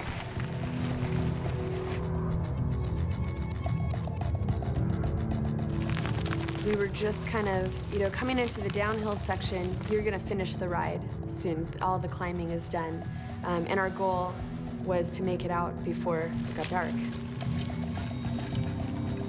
The Cougar jealously guards its precious food.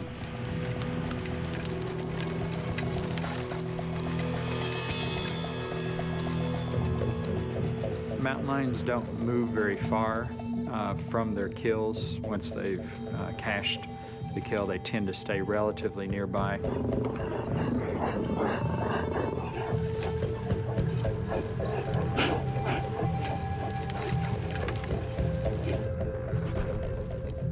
Just up the trail, another cyclist discovers an abandoned bicycle.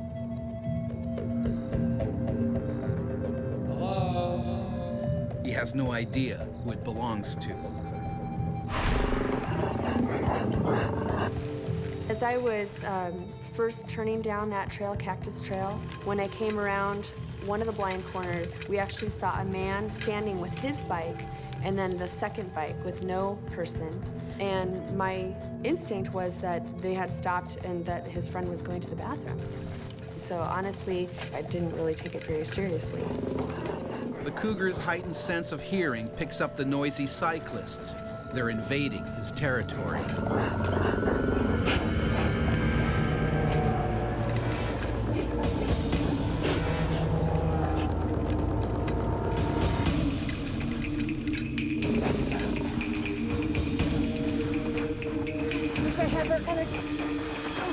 Debbie falls behind. The distance between them has made both more vulnerable. Thinking his food cache is threatened, the mountain lion moves into attack mode. As I was moving down the trail, what caught my attention was I saw a flash of movement. I saw kind of a reddish-brown fur. Initially thought that I had startled a deer. And then the impact. The cougar can leap a great distance in the realm of 20 to 30 feet and will jump on their back and bite the back of the neck. The only thing I can liken it to would be if you're riding your bike and you got hit by a car from behind. That's what it felt like to me. I mean, the impact was unbelievable. I was face down and he was trying to bite at the back of my neck. And I knew, okay, this isn't a deer. The lion's impetus is to kill as quickly and as efficiently as possible because that reduces its own energy expenditure and its own chance of harm. I just couldn't believe that had just happened to me. And you think, this is just a nightmare. This can't really be happening. You can't wrap your brain around it. Anne's helmet protects her for now. But the cougar is determined to win this battle. If they don't kill with the first bite, they may move their bite gradually around to the front of the throat and take it prey down by asphyxiation.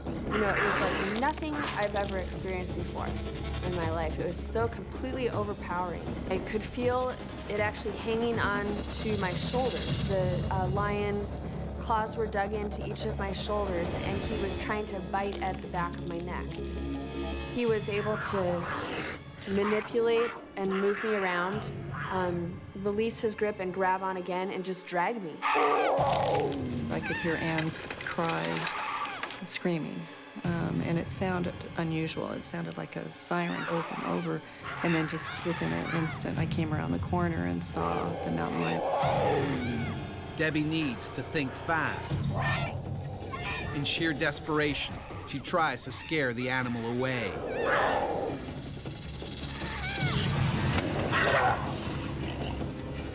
He didn't even flinch. They're very focused predators. They don't get distracted easily. They have to finish what they start.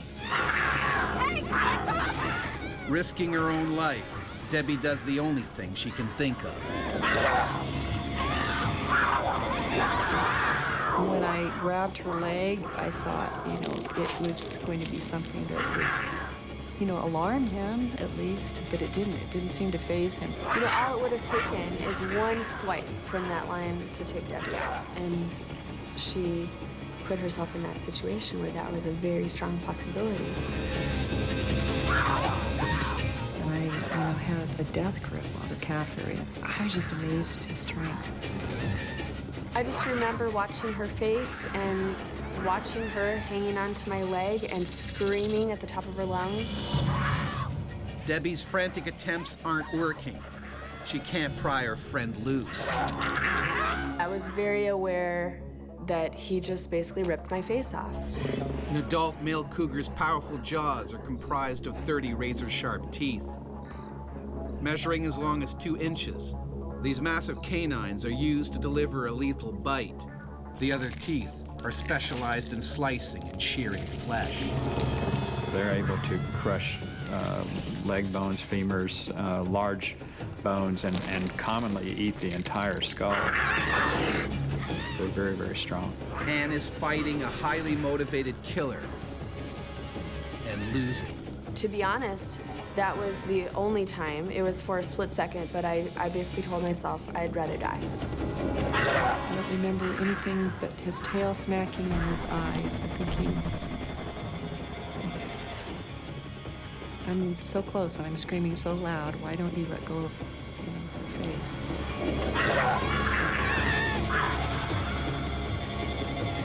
A group of cyclists up the trail hear Debbie's screams. They arrive with Anne's life hanging by a thread. I can't hold her much longer. I kept repeating that. I can't hold her much longer. One of the cyclists calls for help as the others join in the fight. But it's almost too late. The animal's large canines sink into Anne's throat. Once he locked down, things started to go black. I started kind of seeing stars. And I knew that was going to be the end. Aniela is now on the edge of death, and her friend is powerless to help.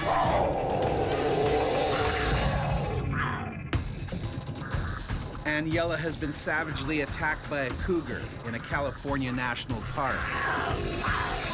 Her best friend and 2 passing cyclists struggle to save her before it's too late. Dear God, please give me the strength to hold on to her. He's eventually gonna let go. But the cougar is determined to finish the job. Their focus is intense, even to the point of ignoring a certain amount of negative stimuli, rocks and sticks and things like that. They're very focused, but they do recognize that they're getting hit, and at some point, they potentially will give up. One of the rocks finally hits its mark. The cougar relents and lets go. The attack may be over, but Anne's struggle to survive isn't. She needs medical attention urgently. Stay down. Stay down. Give me a short. When I came to, I was lying on my back at that point, and I felt as though I was drowning. And we realized that it was blood. Hang on. Debbie is also fearful the cougar may want to finish what he started. Hold her neck still. Immediately thought, I just want to get out of this area. I felt very uneasy that he probably hadn't left, but that, he was close by. They don't get rewarded by giving up easily. All of their evolutionary history dictates that once they start, they have to stick with it. The paramedics arrive at the scene, but they fear she may not make it to the hospital in time. My neck hurt so bad. Just every muscle was just torn. That's what it felt like. You know, it's so painful to even try to lift my head an inch. And I just said to her, Anne, you're gonna make it, you're gonna be fine. It's gonna be okay.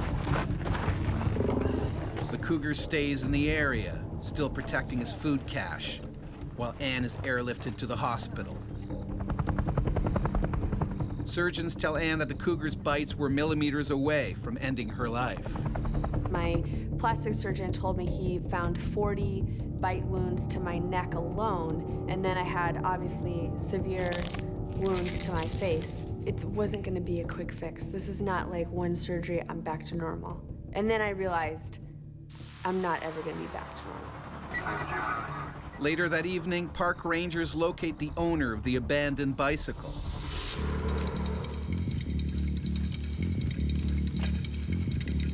He had been making his way down Cactus Hill Trail when his chain came off.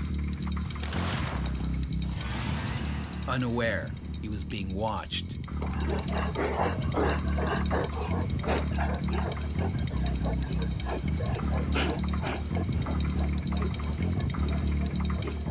The animal struck with deadly force. The Cougar likely snapped his victim's spinal cord in one bite.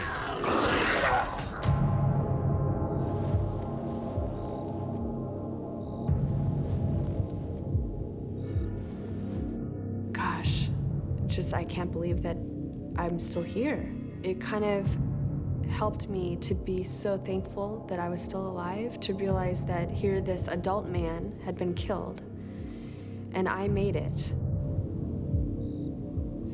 A team of park rangers has no choice but to track the man-eater. He's shot dead not 50 yards from his first kill.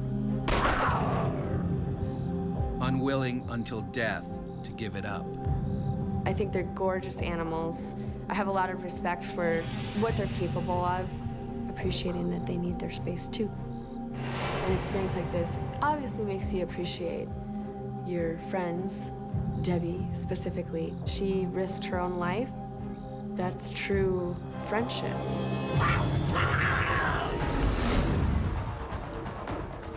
Their domestic cousins may be household pets, but in the wild, hunger or disease can occasionally drive these animals to target human prey.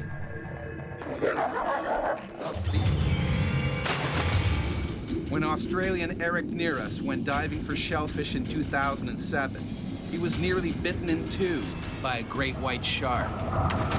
Everything went black. I started to get shaken horizontally. I was getting eaten alive.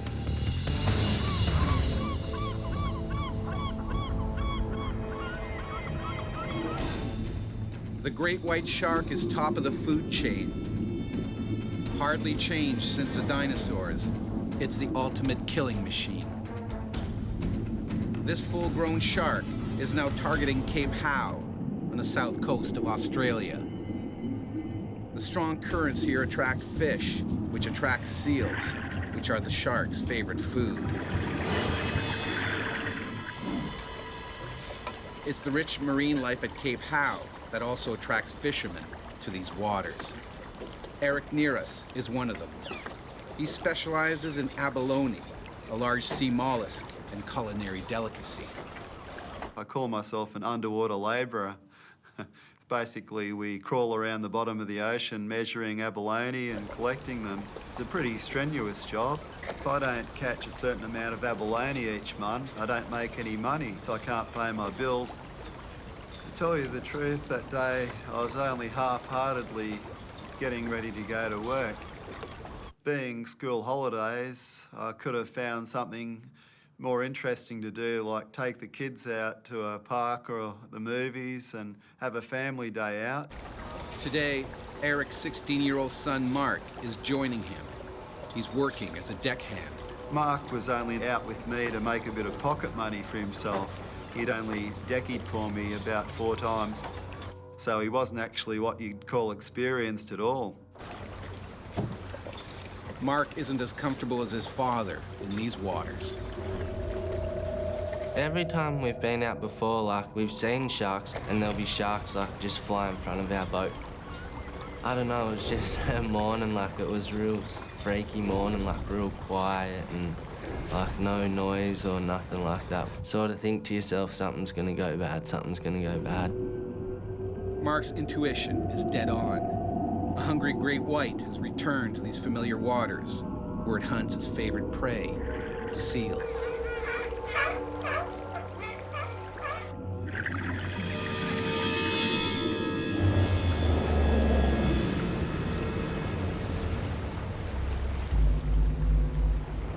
In the water, Eric breathes through a long hose that feeds him oxygen from onboard tanks.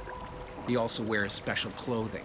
I wore a lead-lined weight vest. It has about 7mm thick lead plate sewed inside it, and it fully covers your back and most of your chest, and that keeps you on the bottoms. Although shark attacks are extremely rare, Eric knows it's a hazard that goes with the job.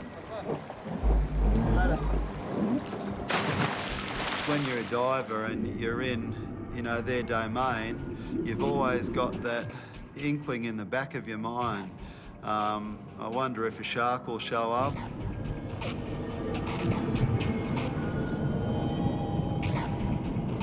The water was actually dirtier than I normally would like to dive in. That's when you start to even imagine that there's something out there, and the hair on the back of your neck will stand up, and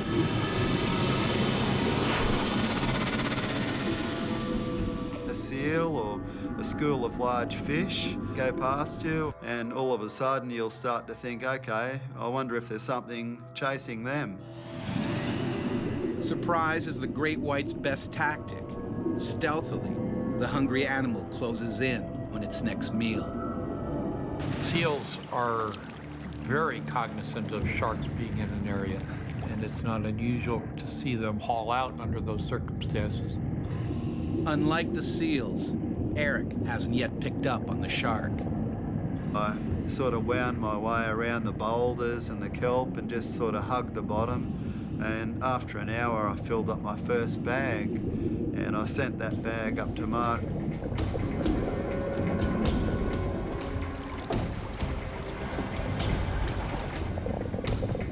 I remember looking up at Mark at the hull of the boat. I could just see it, and I thought, beauty, Mark's doing his job. He's right above my air bubbles. He's a good kid. He's following me. He's not too far away. Mark's not sure why, but he can't shake the feeling that something's not quite right. It was just weird, like, and I kept going over the side of the boat and looking down, and it didn't feel right. Didn't at all.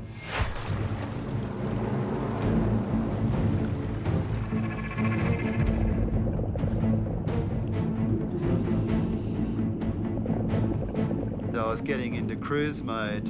You sort of get into a daydream mode where you just work and forget about everything else. It's so peaceful too. You can only hear the hum of your air regulator.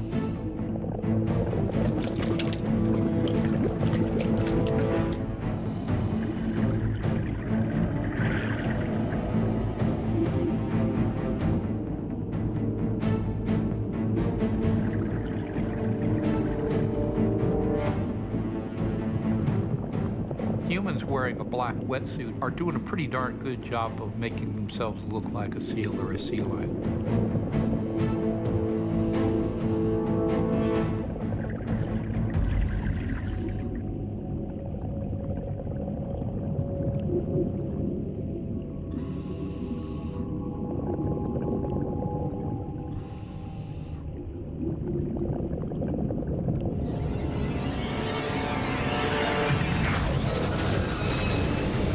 One second it was daylight, the next second everything went black, and a really nasty vice-like pressure crushing my chest and upper back, and I wasn't really sure what had actually happened to me. The shark has taken one supersized bite. Eric's head and shoulders are in its mouth. One arm is down its throat. Inside the jaws, I couldn't see any light. It was just all dark there because I was facing the back of his throat. My right arm was actually hanging down the shark's throat. My arm refused to work anymore. It felt like it was broken. The head in a seal is the working end of the critter, and sharks know that much. If they can bite off the head, the rest of it's an easy meal. I'd never experienced anything like this in my whole life. Eric's lead vest has stopped the shark's razor-sharp teeth from slicing him in two, but this only makes the animal more determined. Then I started to get shaken horizontally with a really hard threshing motion. When a shark head shakes, what it's doing is dragging its teeth, especially its upper teeth, through the prey from side to side like this, and sawing through the prey.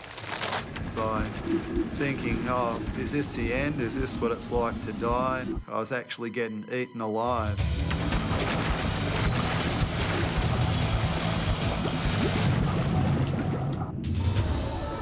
A great white shark has half-swallowed abalone fisherman Eric near us. All that's saving him from certain death is his lead diving vest. My instinct kicked in, and I had a free left hand, and I started to feel around the jawline of the shark, and I reached up higher, and I felt a slimy membrane. I realised that must have been the eye. Eric gouges his fingers deep into the shark's eye. Anything we can do that demonstrates to the shark that we're big and strong and are willing to fight back is a good thing. Surprised by the counterattack, the shark begins to loosen its hold. And I started to wriggle out backwards a bit, and I wasn't sure if I was going to get out or not. And just as I thought I was going to be free, the bottom jaw closed, and I felt these teeth going into the back of my head, into my skull. I twisted as hard as I could again, trying to gouge the eye, and the shark reacted again. The animal at that point reacted by letting go as a matter of defense for its own self. Sharks aren't dummies. Eric caused it pain. It realized that it had a formidable foe there in the water. The shark was looking at me like face to face. It's the scariest sight I've ever seen. As Eric's blood seeps into the water, the shark waits for its prey to weaken even further. The white shark will bite and let go its prey to cause exsanguination, leaves it to bleed to death till it gets weaker, and then it comes in to finish it off. You really think your time's up. You think, okay, it's got me. It can fly into me and finish me whenever it likes. When you're in a situation where you feel you're going to lose your life, you get a few thoughts that flash through your mind. And I thought about Mark. He'd never see me again. And I knew the mental effect that would have on a 16-year-old. Sort of tried to calm myself down, and I thought, well, if I panic, I'm only going to be dead anyway. Eric is faced with a life or death decision. Swim to the surface, or try and hide from the shark somewhere on the sea floor. The water was going a dirty brown colour around me from blood loss. Blood attracts sharks, and that's when I made the decision that I was going to go to the surface. And as the shark slowly circled me, I spread my legs and arms out a bit so it could see that I wasn't a seal. I was something, you know, different to what it normally would eat. Eric heads for the surface. It's a gamble that can cost him his life. If the animal reacts to the sudden movement, Eric's finished.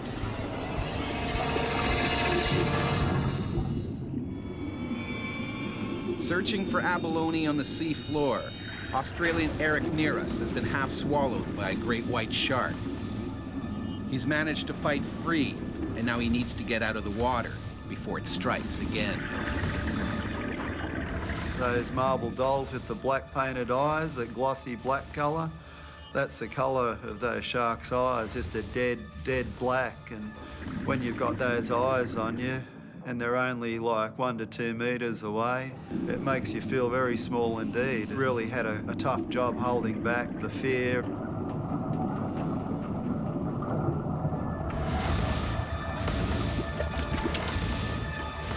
Eric breaks the surface, but the 15-foot monster is still circling below. The whole time the shark was just below me, going around and around my flippers, and it could have, you know, taken me any time it wanted to. The shark didn't want to just rush right back in because the last time it did that, it didn't have a pleasant outcome. Dad? I'm coming! All Eric wants is to get out of the water fast. I screamed at Mark that I needed help. He came straight over to me.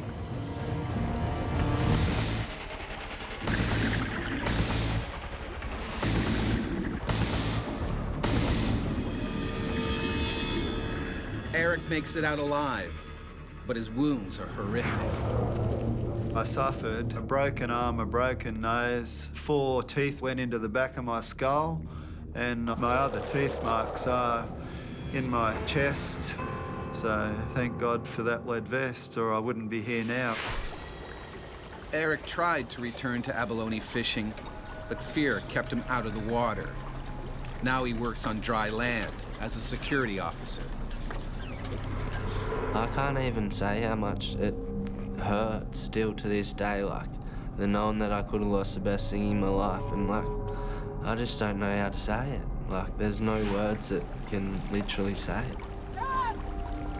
When you've had a narrow escape and you sort of feel you've been given a second chance, it makes a great deal of difference to your life, and all of a sudden you start to appreciate things that you didn't even think about before. We're pretty good mates, young Mark and myself.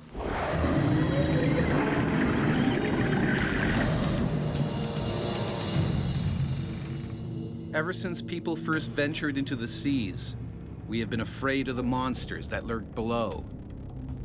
The great white shark has always been the most feared, infamous as a ruthless predator that will kill anything. But the smaller bull shark is actually fiercer, packed with more testosterone than any other creature on the planet.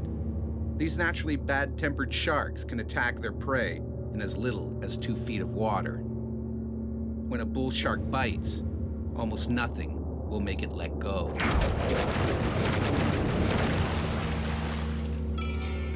In the summer of 1916, a horrifying series of shark attacks shocked holidaymakers in New Jersey.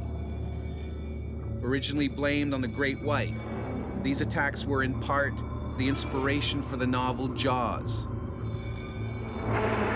But many experts now think the villains were really bull sharks. The first victim that summer of 1916 was Charles Epting Van Sant. He started shouting for help, but people assumed he was calling to a nearby dog. When a lifeguard finally reached him, his left thigh was stripped of flesh. Van Sant bled to death before reaching the hospital. The Coast Guard was sure this was a freak accident, so beaches remained open.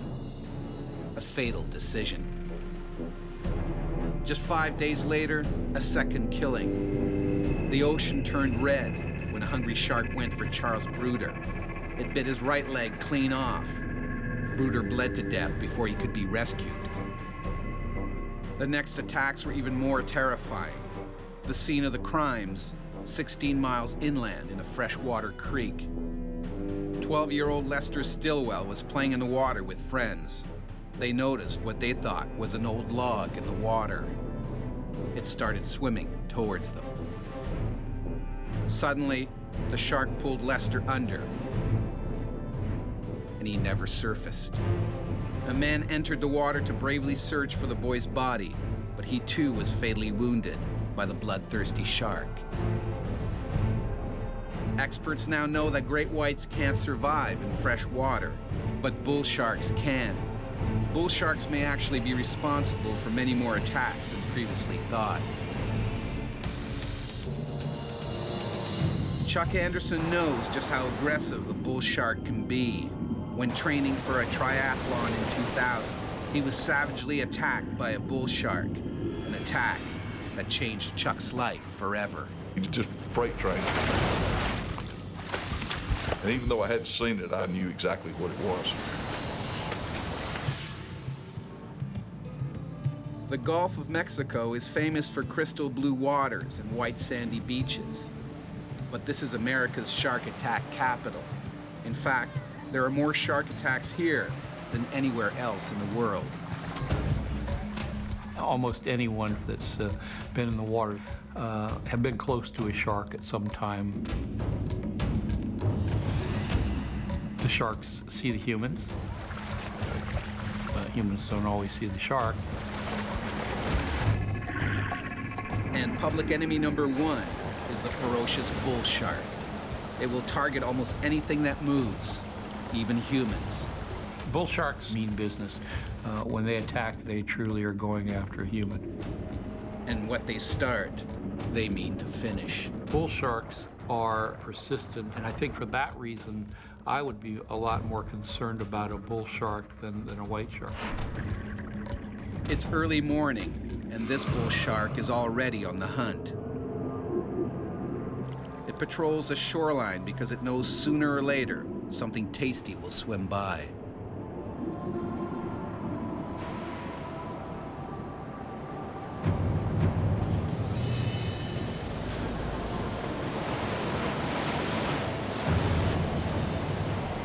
Chuck Anderson, a former football coach and father of two, is training for a triathlon.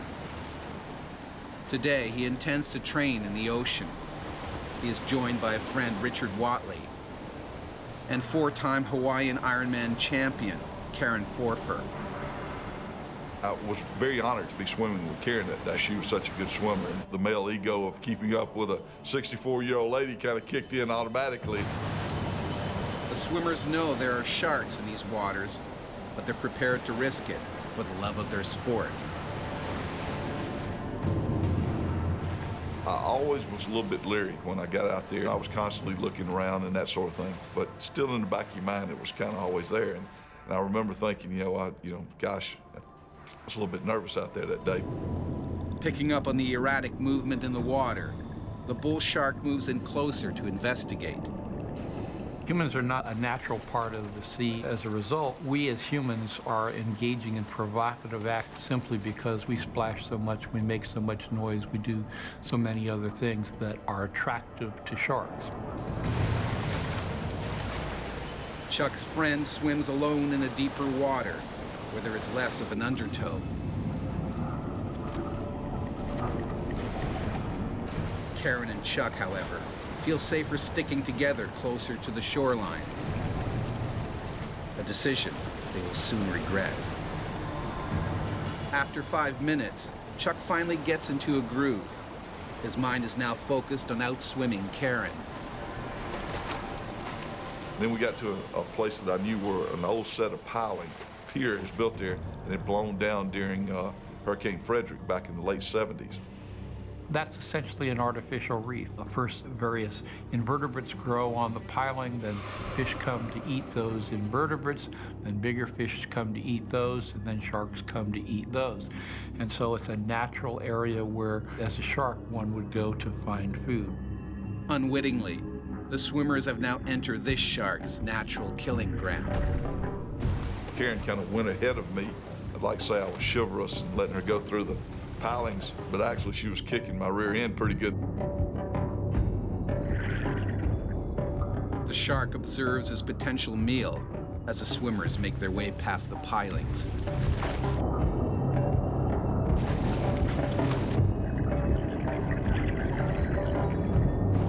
I remember looking at my watch, and it was 6:38 a.m.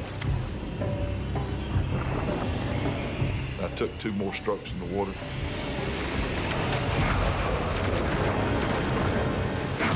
It nailed me. felt like a linebacker getting run over by a fullback. He just freight trained me. He hit me and knocked me out of the water.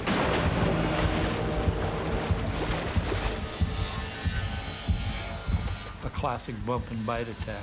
The shark was getting a feel for the size and the power of whatever it was going to bite. And even though I hadn't seen it, I knew exactly what it was. I felt like he knew that I was out there in his territory, and he wasn't very happy about it. My big fear was that there was more than one. There was a school of sharks, and that I was in real trouble.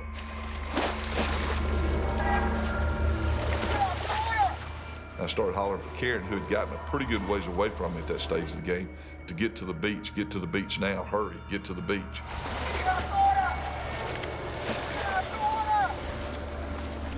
Karen races to shore, but Chuck is too far out. He's on his own. Well, it's a pretty helpless feeling. You know, there was no way I was going to outswim anything that was out there with me. Chuck desperately searches for any sign of the shark. And I was treading water, and I remember looking around on the surface. What Chuck can't see is that the shark is gunning straight for him. I've been a scuba diver before, and when you're down on the bottom, you can see around you. That part of it you can kind of come to grips with and handle because you see what's happening around you. When you're on the surface of the water, I didn't know what I was dealing with. I didn't know where it was coming from. I didn't know when it was going to get to me. I put my face in the water. When I did, up from the bottom was the shark coming directly at me. Chuck begins to panic. He knows the shark could finish him off with one vicious bite. Chuck Anderson is training for a triathlon when he's ambushed by a hungry bull shark. The animal only bumped him the first time, but now it's going in for the kill. I realized that if I didn't get a hold of myself, that if I panicked, that I was going to be in a lot more trouble than if I tried to have a plan and protect myself. And just instinctively, I threw my hands out to push off of him. Chuck's move is disastrous. Took all 4 fingers off my right hand, just clean as a whistle. White knuckles were showing through. I mean, they were literally exposed. Bull shark is probably one of the most powerful biters. Its head is extremely big and robust. It has huge muscles, jaw muscles. It's a very strong predator in terms of its jaw morphology. Undoubtedly, the shark just missed. I'm sure the shark would have much rather had the entire lower arm if it could have grabbed it. The taste of flesh sends the animal's killer instincts into overdrive. This time, he's determined to get a bigger bite. I thought, he's not going to just swim off. There's blood here. He's taking a bite of me. He's going to keep coming back. I realized I'm not going to survive.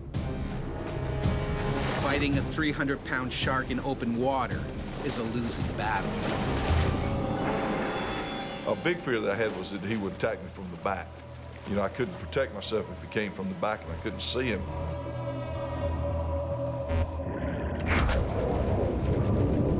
That's when he hit me. And I remember kind of losing a little bit of my breath. He hit me that hard.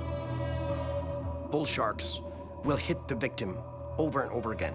And they'll actually single them out amongst a bunch of people. If there's multiple people in the water, sometimes they'll go through the people and hit the same victim over and over again. Chuck doesn't have time to react because the shark's fin is once again slicing through the water towards him.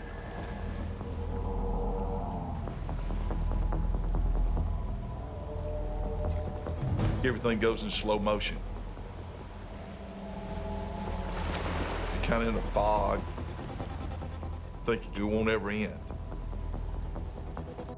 It's just a strange, eerie type of feeling. My kids kept coming to mind, and I just couldn't imagine ending my life without being able to tell them I love them. I remember thinking if I was going to survive, I had to get mad. The shark opens its massive jaws and drags its prey into the deep.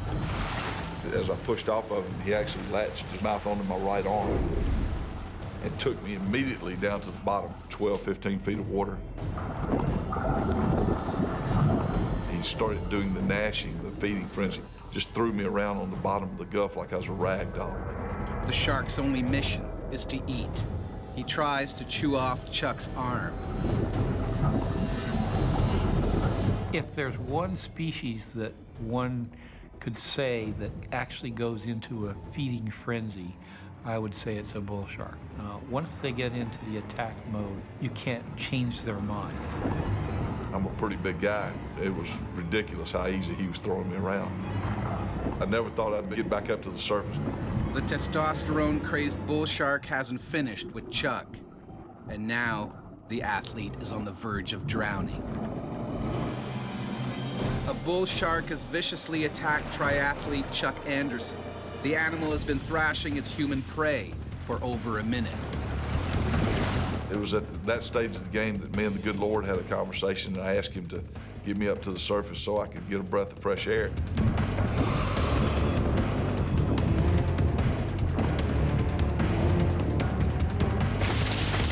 And all of a sudden I felt my heels dragging on sand.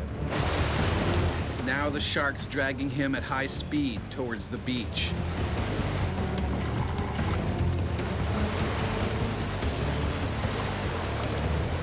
In its determination to eat Chuck, incredibly, the shark drags him onto a sandbar. The swimmer seizes his only chance of survival. He couldn't move. I had my arm in his mouth. I was trying to hold my face away from his mouth so that he wouldn't snap at my face. And it was a real unique feeling as I was hitting him, and I kicked him a couple of times, and I was doing everything I could to get away from him, but it wasn't phasing the shark at all. I mean, I know people say poke him in the eye, but when you're dead in front of a shark and the eyes are on the side, you know, I couldn't see his eyes, and being on the surface, that type of thing, I didn't have time to collect my thoughts to, okay, let's poke him in the eye. Or most of it's instinctive, and my instinct was to hit him and kick him and that sort of thing, trying to get away. I couldn't get my arm out of his mouth by pulling, so I worked it up and down twice and jerked real hard. And when I did, it completely degloving my arm. A hand popped off in his mouth.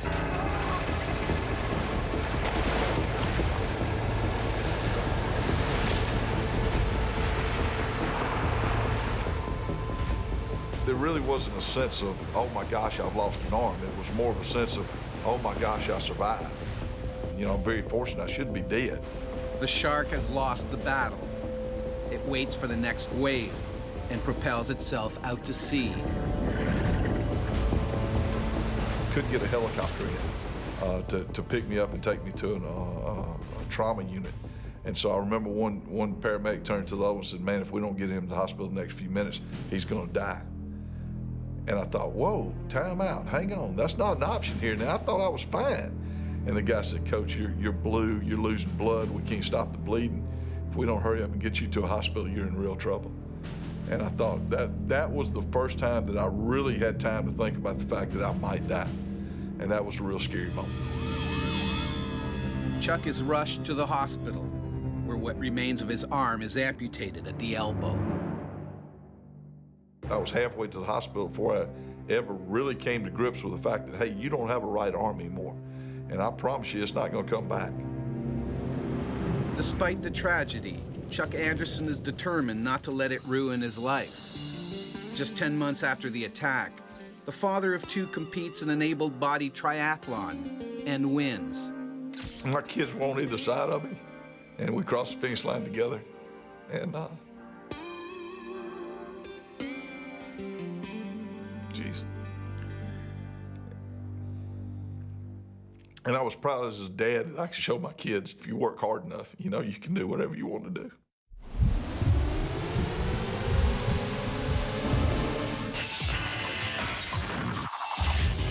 The bull shark may be the most aggressive shark in coastal waters, but in the deep, the oceanic white tip is the greater menace.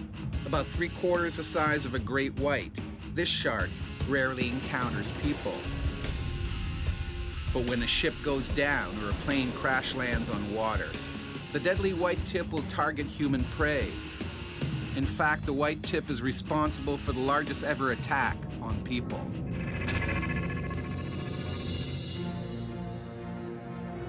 Just after midnight on July 30th, 1945, the Japanese torpedoed the USS Indianapolis. The battleship had delivered the first atomic bomb and was on a new mission in the West Pacific when it was hit. Of the nearly 1,200 sailors aboard, 900 are thought to have made it into the water alive. Sharks were most likely drawn to the wreckage by the sound of screaming, splashing men. The white tips went into a feeding frenzy. The men's horrific ordeal lasted 5 long days. By the time rescue boats arrived, more than 500 sailors were missing. Many had been devoured by the hungry sharks. Although the bull shark and the oceanic white tip may be more aggressive, it's the great white that has entered popular folklore as the ultimate ocean-going serial killer. Its size and power mean it will always be seen as the most terrifying of all sea creatures. In 1830, Joseph Blaney was attacked by a great white while he was fishing off the coast of Boston. The shark capsized Blaney's boat and pulled it right under, with the fishermen still in it. The boat resurfaced, but Blaney was never seen again. 130 years later, during a spearfishing competition, Australian Rodney Fox was attacked by a great white. It's one of the worst shark attacks anyone has ever survived. I was hurled through the water faster than I could swim. It was right at the edge of my life. I was in really big trouble.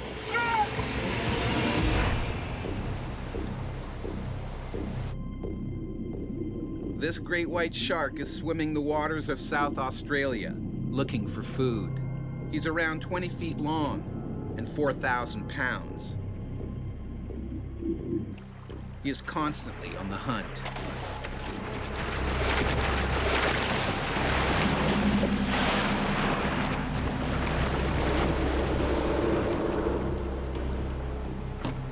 And as Rodney Fox knows, it will eat almost anything that moves.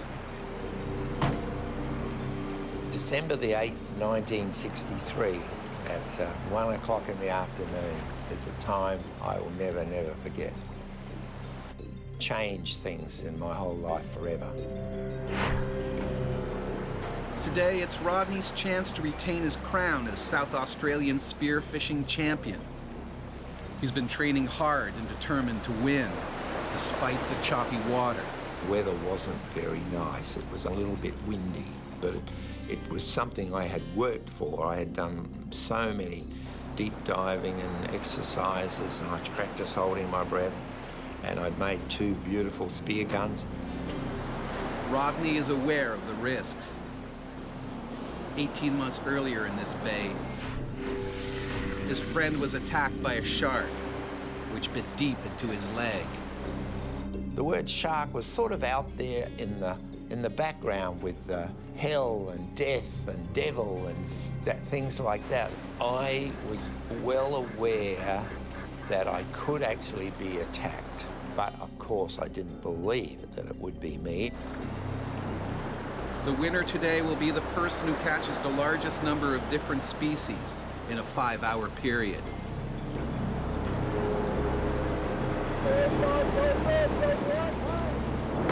The gun went off and everybody raced towards the shore, and I knew that I had to work hard. You didn't get the fish on the surface, you had to be down there with them. You had to approach them in such a way where they didn't think you were an aggressive attacker, and then you would slowly bring the gun around and sneak up on them.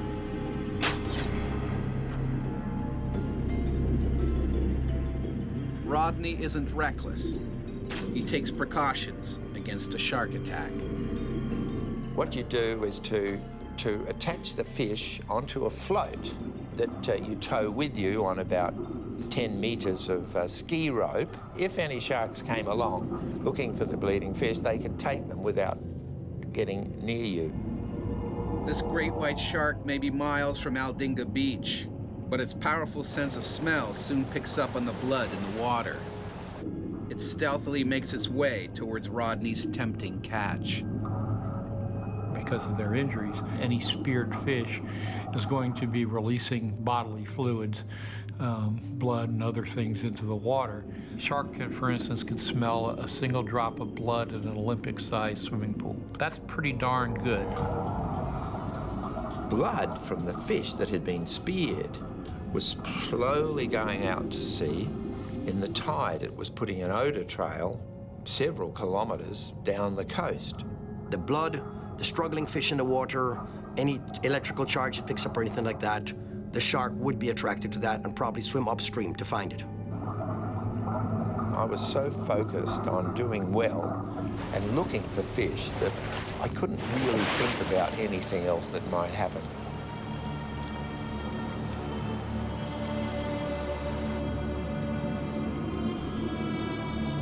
I got a fairly large boarfish, which was really a prize fish and gave high points. And I thought, it could be a lucky day today.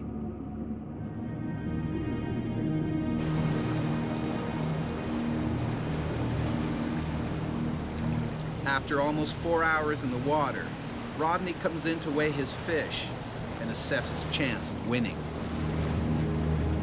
I found out that there was one fish that I really needed that would build up my points. And I cast my eyes over the area and thought, where would I find this particular species?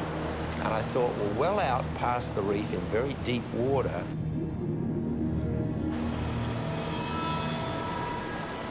Rodney heads back into the ocean, past the reef.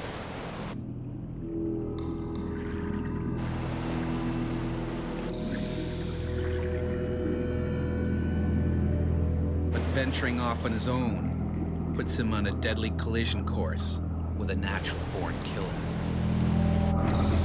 There's safety in numbers. That's why birds are found in flocks and fish are found in schools. Spear fishermen should be found in groups. Once you isolate yourself from the rest of the group, you become more vulnerable. Alone and out on the edge of the reef, Rodney has no idea he's swimming directly towards the shark. A shark that has Rodney in its sights. Humans aren't denizens of the sea. We don't see very well in the water. We don't smell things. We don't feel the vibrations of animals moving. And so we're not attuned to watching over our shoulder for predators. Rodney tracks down his elusive prey. All he needs to do now is spear the prized fish, and the competition is his. I was just squeezing the trigger when the shark's massive jaws clamp around Rodney's chest. It begins thrashing him violently. White sharks often engage in the marine version of shock and awe. Nothing is better as a predator than to have a sudden strike of overpowering strength to put your prey item in trouble. the gun was knocked off my hand, the mask was knocked off my face, and I was actually hurled through the water faster than I could swim. I don't know why, but I thought, oh, I'd been hit by a train. And even though I knew I was going fast, I have this memory of the shark's tail slowly going through the water. As the shark drags Rodney deeper and deeper, it uses its razor-sharp teeth to try and sever his body in half. The great white shark has broadly triangular teeth that work just like a steak knife, but in tandem, it's like having a big saw. The fear of dying overcomes the fear of normal pain. The adrenaline that is raced into your body gives you special powers to be able to think and do. And as I was being tossed through the water, it said, gouge its eyes, gouge its eyes. Rodney reaches around the 2-ton beast and digs his fingers into one of its eyes. Miraculously, the animal lets go.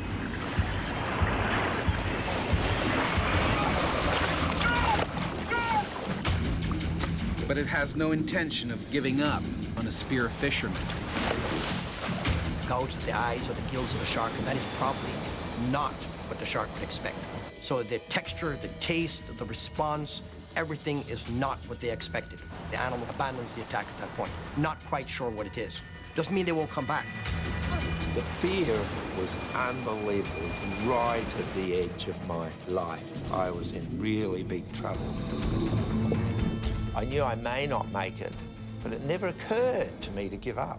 Just keep fighting.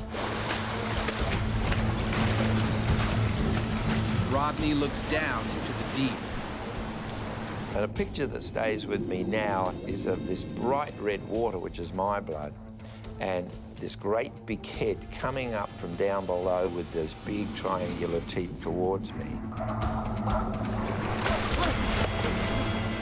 And I thought, what can I do? What can I do? I have nothing to protect myself. I'm gone, I'm gone.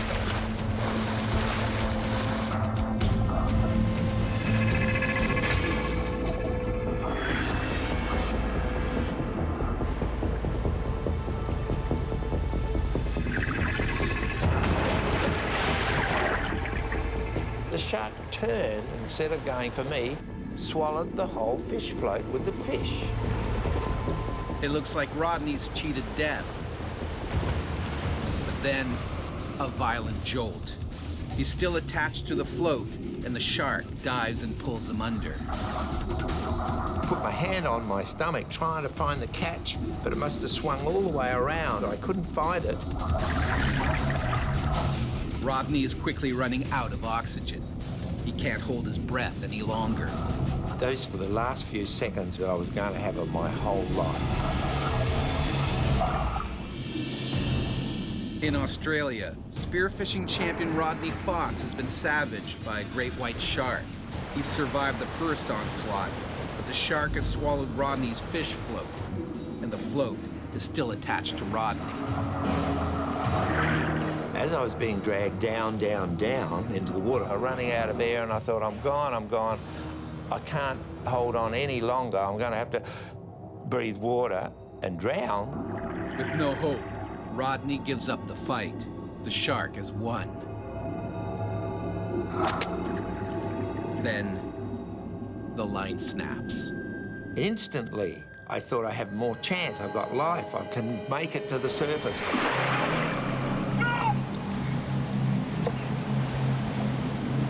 Rodney has to get out of the water before the shark returns for more. Unbelievably, a boat was coming over to find out what all the bright red water was.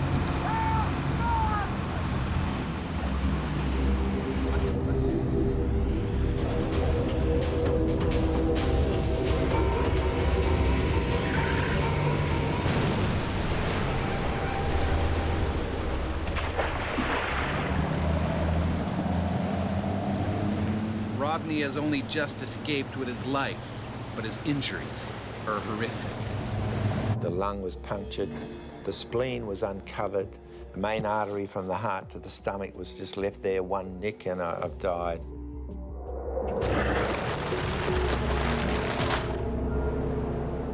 Rodney has cheated death, but before long, the champion spear fisherman returns to the water.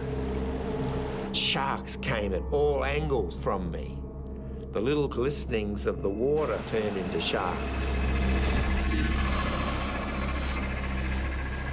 And I remember saying to myself, if you don't control this, Rodney, you're going to be no good. And I had to shake my head and get rid of the sharks and turn them back into little glistening things again.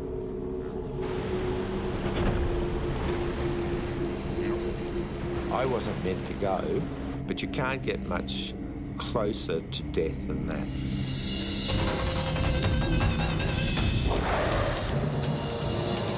There are over 375 species of sharks swimming the world's oceans. But despite their fearsome reputation, only 4 target humans. Shark attacks are very rare. Fatalities, more so. But when a killer shark has us in its sights, it's the shark that rules the ocean.